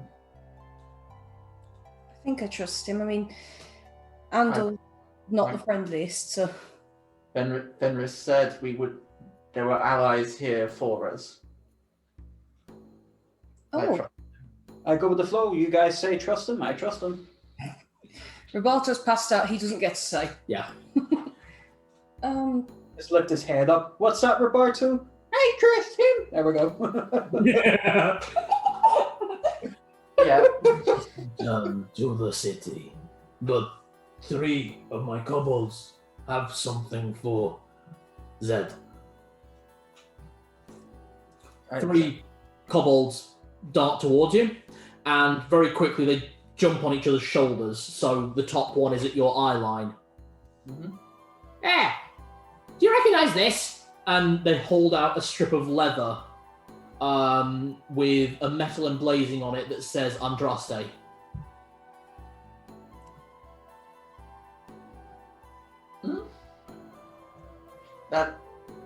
That name rings a bell, definitely. That's my horse's saddle. Yeah. Sorry, we didn't think she was owned. Tasted great. Oh, I just like. I understand you fleshies like this though. Here you go. And he holds out a little pouch. It's horse jerky. Just drops it into your hand and, to be honest, yes. There's there is mixed meat jerky in there, but there's also like 2 massive sapphires sat on top. I just like you know that kind of animated where it's like you see the face drop, just like, thank you. I'll see to this. I'll see. I'll try some later. I put it into the back seat. More than welcome. And they, like fucking gymnasts, just disappear back into the crowd. There's a low, very guttural, cruel laugh bubbling up from under the water. I said, yeah, I just, well, at least I know what happened now. 2 minutes, guys. I am busting for the bathroom. Alright. So I think we're about ready to call it. It's like, cannot wait anymore. That's it. No Let him worries. go and then Yeah, we'll finish up there. Now look, we must move immediately now. Something. If we do not get to Torgaval soon, it may already be too late. The Black Wolf already has established himself in Torgaval. alright. We'll go quickly then. I will walk with you. We must make and head straight for the Lexicanum. Yes. And I mean immediately. Alright. Huh? Yeah, I'd like that. Well, if we need to contact you. Was this a white band? Yeah. I will be in the city. I will walk with you. I was going to say, I know I've got the necklace, but I can't seem to contact specifics. I will be in city. I walk with you. Alright. And he does, kind of stepping in line, sort of next to but slightly behind Celadine. And until you guys make it out of the swamp, you see this swimming sail beneath the wave of Brynval. Were you here when the Hydra was here? Is that to White Band or Brynval? Yeah. Which one? Which one? I kind of speaking aloud if they both hear it. Brynval, his head comes above the water as he's just kind of going. It's very Loch Ness monster style, just up and down. Just looks at it and goes, I heard about the beast. I came looking for land. Wasn't here when I got here. Took what I wanted. He came along not long after. That means he works fast. At least the balance has been restored here. Hey, hang on. Does that mean we can actually trust Locke's word then? He did move the Hydra, and he said he would. He moved it, true, but at the same time, I do not trust him entirely. The Fae, as we know, are not entirely trustworthy. Of course. Absolutely don't trust him really as far as I could throw him, and I really couldn't throw him that far, but maybe an inch more than I could throw him, I trust him? So that metaphor doesn't make any sense, does it? No.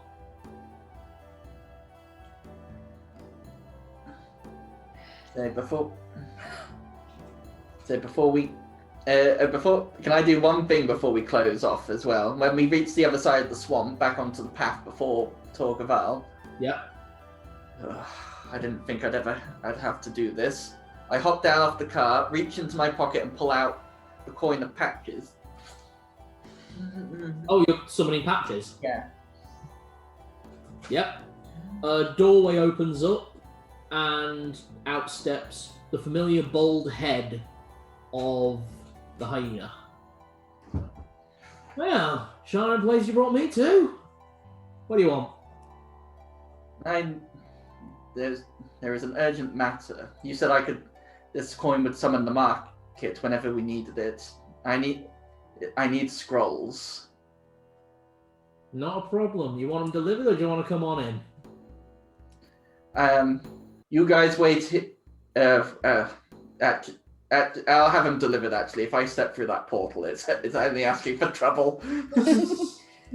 Scrolls of what? Is it? I lean and whisper. I need scrolls of protection from lycanthropy or cure lycanthropy. Not a problem. I'll have them delivered without haste. What's the cost?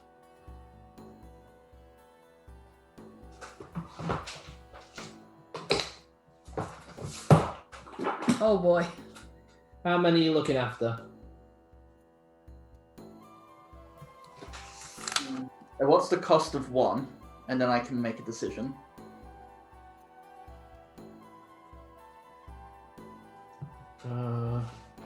What's the treasure miscellaneous items, construction? I count 5 people you said had definitely been attacked, in case that's information we need. Don't worry, you get the full information at the start of the next session. Okay.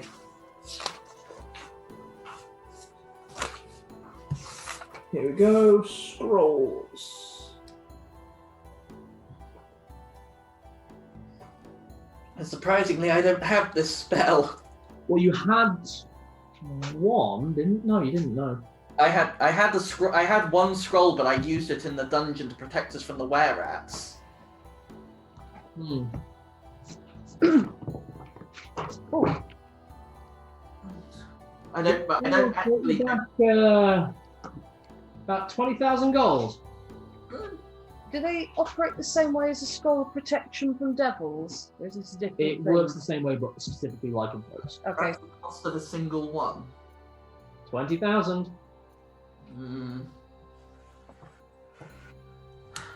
How much? That's what, 5,000 platinum. 4,000 platinum. I can't afford that. Are you just counting as part of your share, or from the grand total? Because we did agree. Yeah, if that's for one though, there's no way I'd have enough to protect everyone. How could say my knowledge for my magic comes from my god. I don't know if could you give me the spell?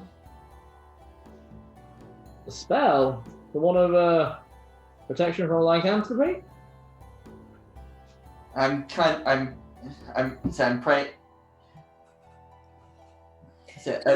trying to reach out to Fenris at the same time because I follow the god of good lycanthropes, but at the same time I must protect from the dark ones. I don't even know if clerics can learn that spell. It's not a spell to be learned, it's purely a scroll. Purely a scroll? Just as a query, doesn't Patchy still owe us some time? The time he has stated is just for questions, not for products. Okay. Yeah. Any physical transactions have to be monetary. Yeah. If he is, I ask, can he potentially give me the spell? The scrolls must come from something. Scrolls come from somewhere. I don't know. Sorry. Is there some other way to cure lycanthropy? Oh, plenty of ways to cure lycanthropy. Loads of ways to cure lycanthropy. A silver arrow is a good way to cure lycanthropy. Cure without killing the infected, and you know that's what I meant. Aye. If you're interested, I could sell you the recipe for cure lycanthropy, no problem. How much for that? 1,000 gold. Deal. What about the ingredients? How much are the ingredients for it? Are they incredibly hard to get hold of? Not particularly, no, actually. It's just not if you'll know how to mix it. But the recipe says how to do that. It does. Have I cheated you before? Yes! By my own volition. By my own volition. I love that he added that in very quickly. Yes, he has.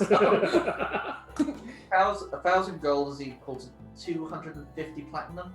200 platinum. 200 platinum. See if we've got any valuables we can give him as well. Do you take Get bank checks if you're interested. I immediately whip out a quill and deal. As a GM, I probably shouldn't do this, but as a GM, I am also saying this. You know you have over 6,000 platinum in the bank account. Yeah, no, I say 20,000. I want a single scroll. Not for that cost. Fair.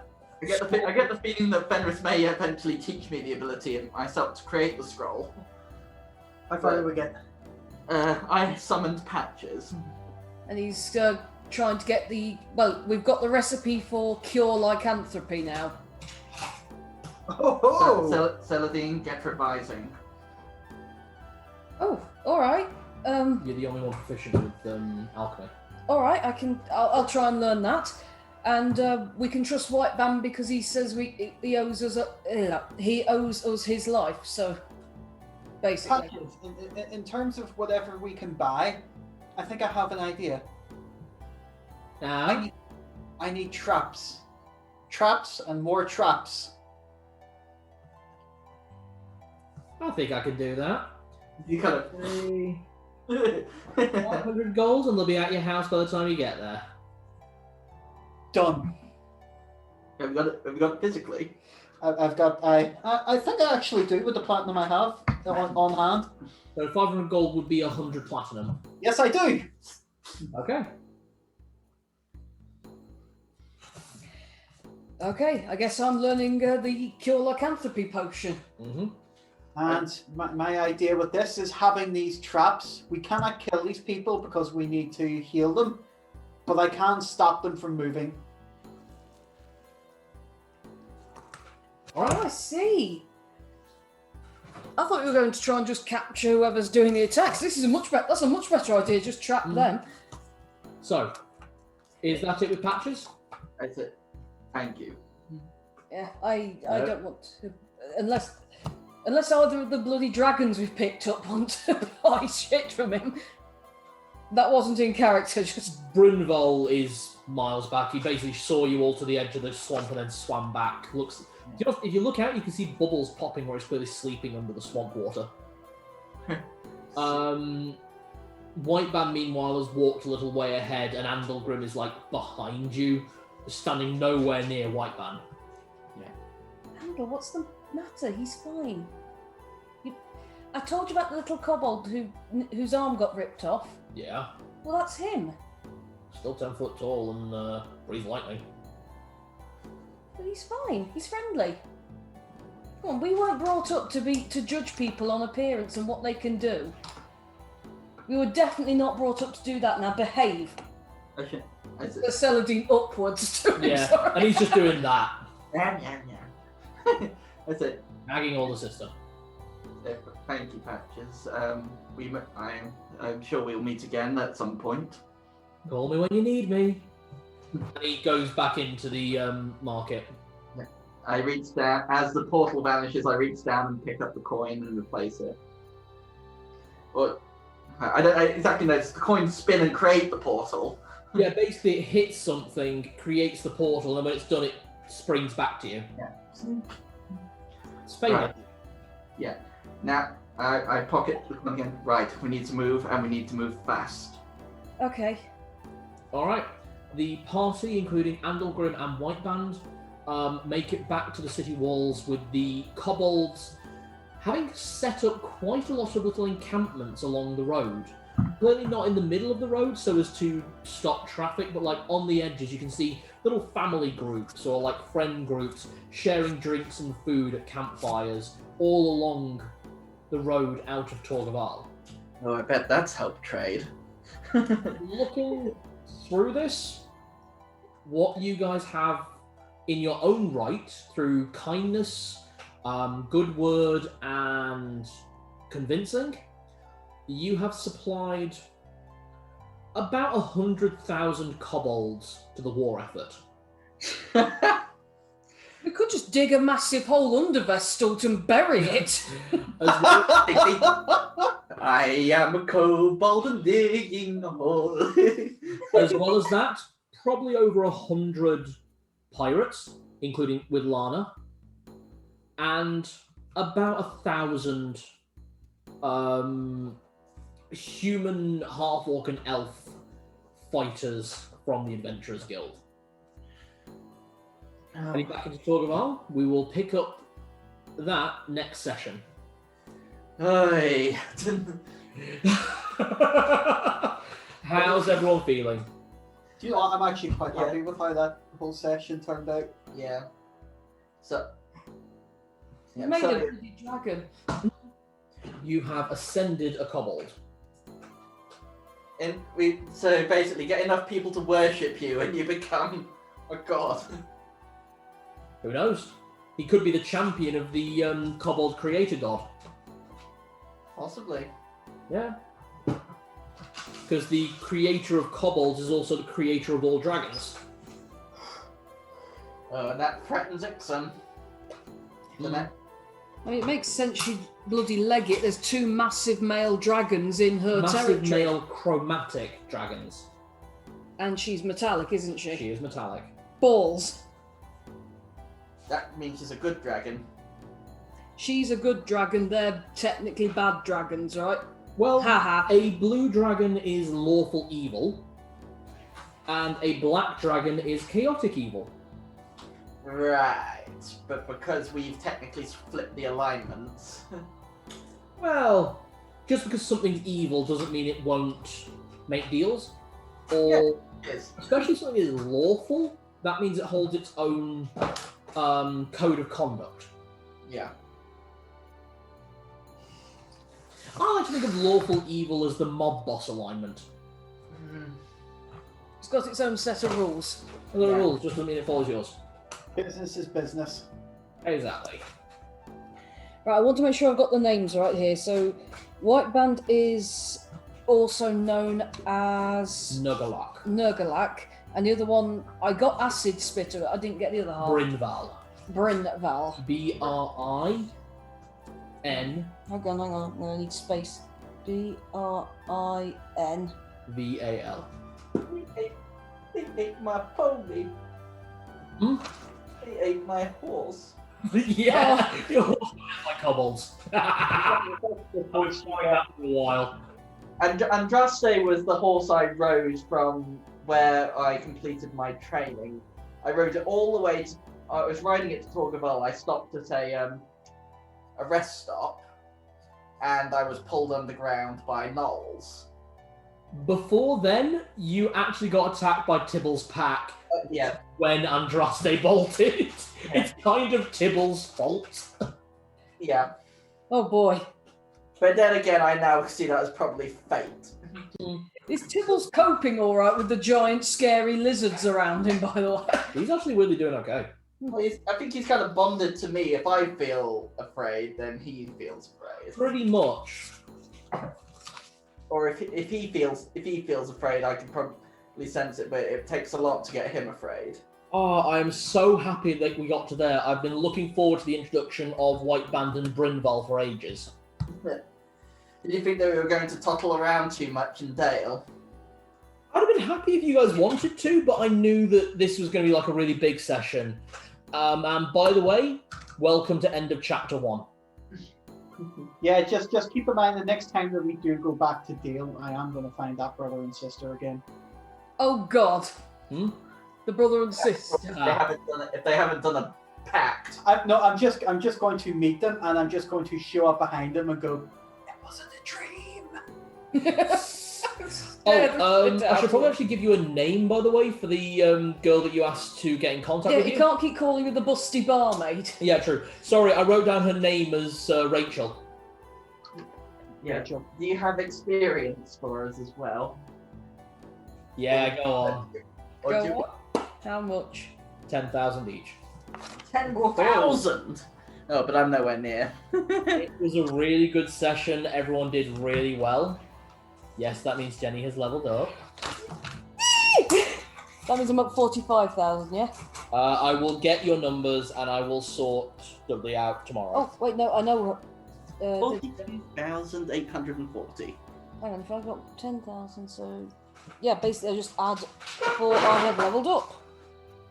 Yep, you should have 42,600. I had 35,600 last time, but... That might be my spelling. I've got 32,000. Okay, so I'll put 42,600. Yeah. I'm halfway there. Yeah. I leveled up. Oh, shall I do my level up now? Yeah, go on, we'll sort that out.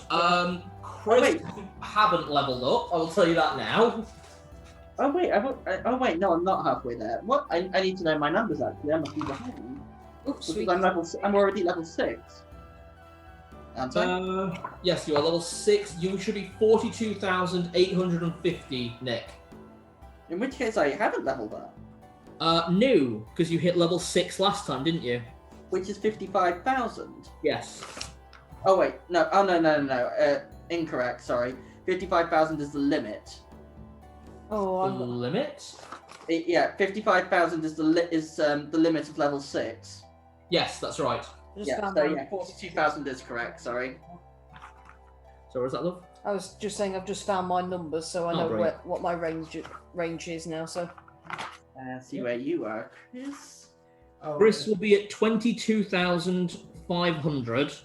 He needs 250 to level up. Oh, that means you're definitely leveling up next session. Yeah, and he's 2,500 to level up. Means I need about 22,000, don't I? I need another 12,000 or so. About 12,500. Level up to there. I can cast. Oh yay! I can cast another level 3 spell. I've only got 2. So you can use Fireball twice. Yes. Or I can use Blink, Hallucinatory Terrain, Rope Trick, or non-detection, so people can't see us. Is that a group spell? I don't know.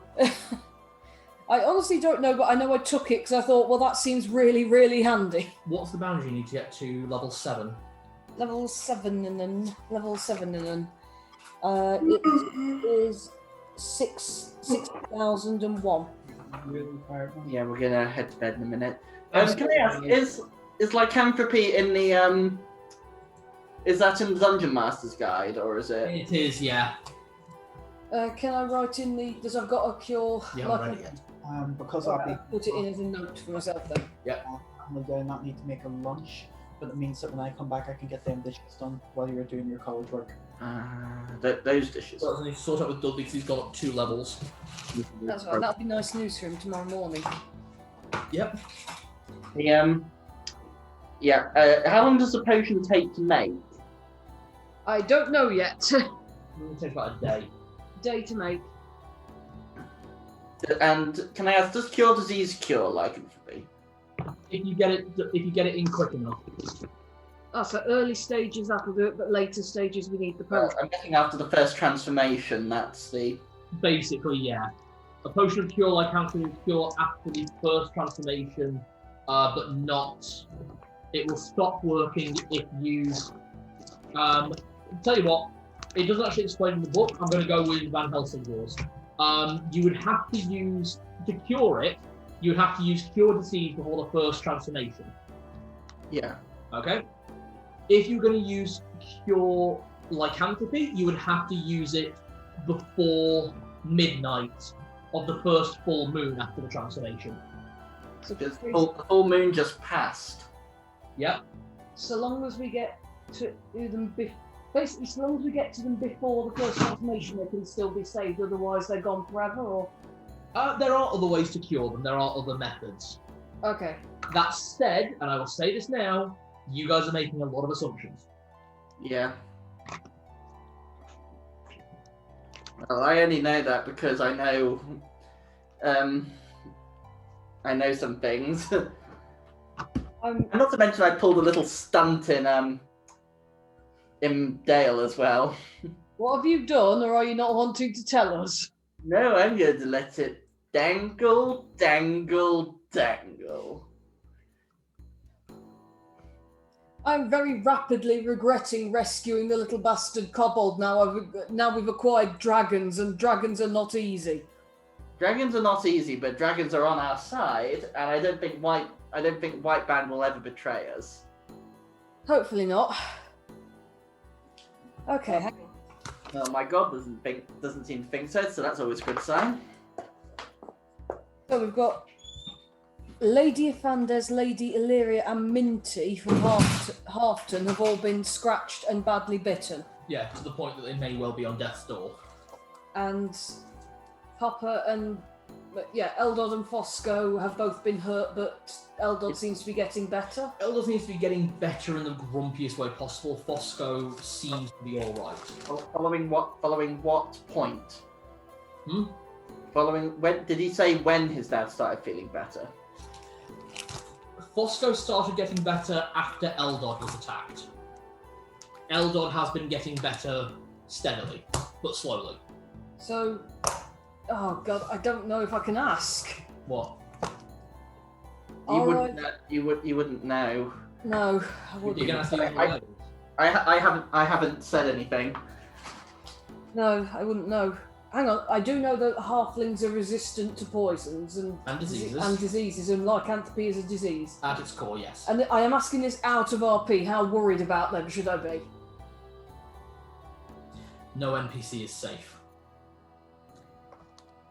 I see. If they got a resistance disease, maybe that means they can hold off. Only one of your parents is a halfling. I know. I can use cure disease up to 3 times in a day. And if they haven't already, then, and presumably one or the other of them would have noticed. It's been full moon. It's been full moon. Andal would sure, because Andal said he'd been checking in on them every day. He'd notice if the whole shop had been ripped up by a werewolf. The question is, if they have lycanthropy and you've just hit a full moon, why have none of them transformed? Because Andal would have told you that.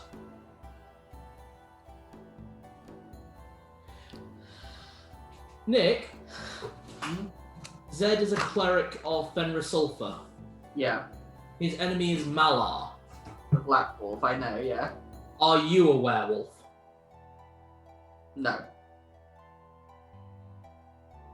Why make the assumption that a character known as the Black Wolf, the Shadow Wolf, the Wolf of the Ultimate Hunt, would only turn things into lycanthropes?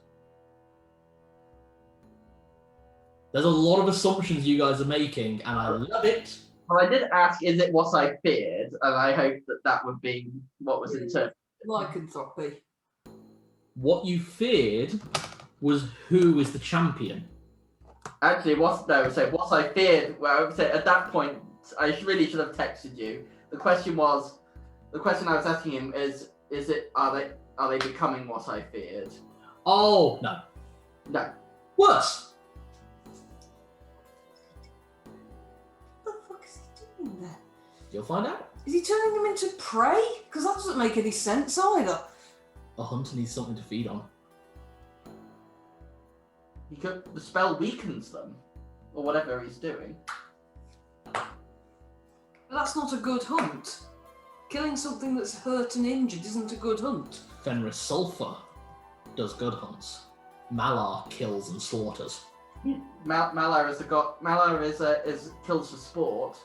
Mm-hmm. And I know for a fact that Tuscal is champion now. Oh, God. You made a lot of good guesses, and I've been trying to throw you off that trail, but fucking hell, well done. But when I asked the question, is it him? At that point, I could not give it to you. Yeah. So we're going to have to fight Tuscal.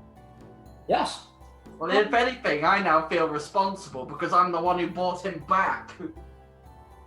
We all brought him back from the dungeon. We could have left him there. No, we went there specifically to save him. Cal, Where do you think Malar found him?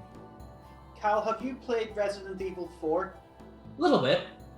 You know Napoleon, when you find him as Leo and you throw the knife into his hand, right, as he's like giving his big philanthropic speech? Yep. Yeah, I'm going to do that to Tuscal. I'm just going to wait for him to be like now you face your doom, and just go, haha, knife hand. I love it. It's on Resident Evil, I'm just waiting for this whole shebang when it actually comes out for this lady. She appears to be quite a terrifically well written villain. Yeah. Oh, thank you. I do want to ask, what do you guys think of the reintroduction of White Band and the new introduction of Brynval? Well, as soon as you said Blue Dragon, I was thinking, oh, he hasn't. But I'm just waiting to see how this whole thing plays out. But as long as White Band doesn't kill Lady Ixon, I don't think he will. It's unlikely. I mean, she's bigger and older than he is, right? Yeah, she's an ancient silver dragon, and you know she has at least 2 silver wormlings. So she's got... that'll be why she flew away. She's got 2 babies. That said, the fear of an adult black dragon and an adult blue dragon, that was pretty nasty. Yeah, somebody turning up on the doorstep without provocation. I'm honestly working on the assumption of basic animal instinct here. If she's a female dragon that's got babies, her instinct will be to get her children away to save them, because there are 2 unknown entities that are big male dragons coming into her territory. I'm not like blue dragons and black dragons are quickly becoming 2 of my favourites, just because of the chromatic dragons, they are the more intelligent, and although they're not the most powerful, because that goes to the red dragons, they are definitely 2 of the most dangerous. Because they're smart. Yeah, because they're smart and powerful. I mean, green dragons, fuck them. The white dragon's the weakest.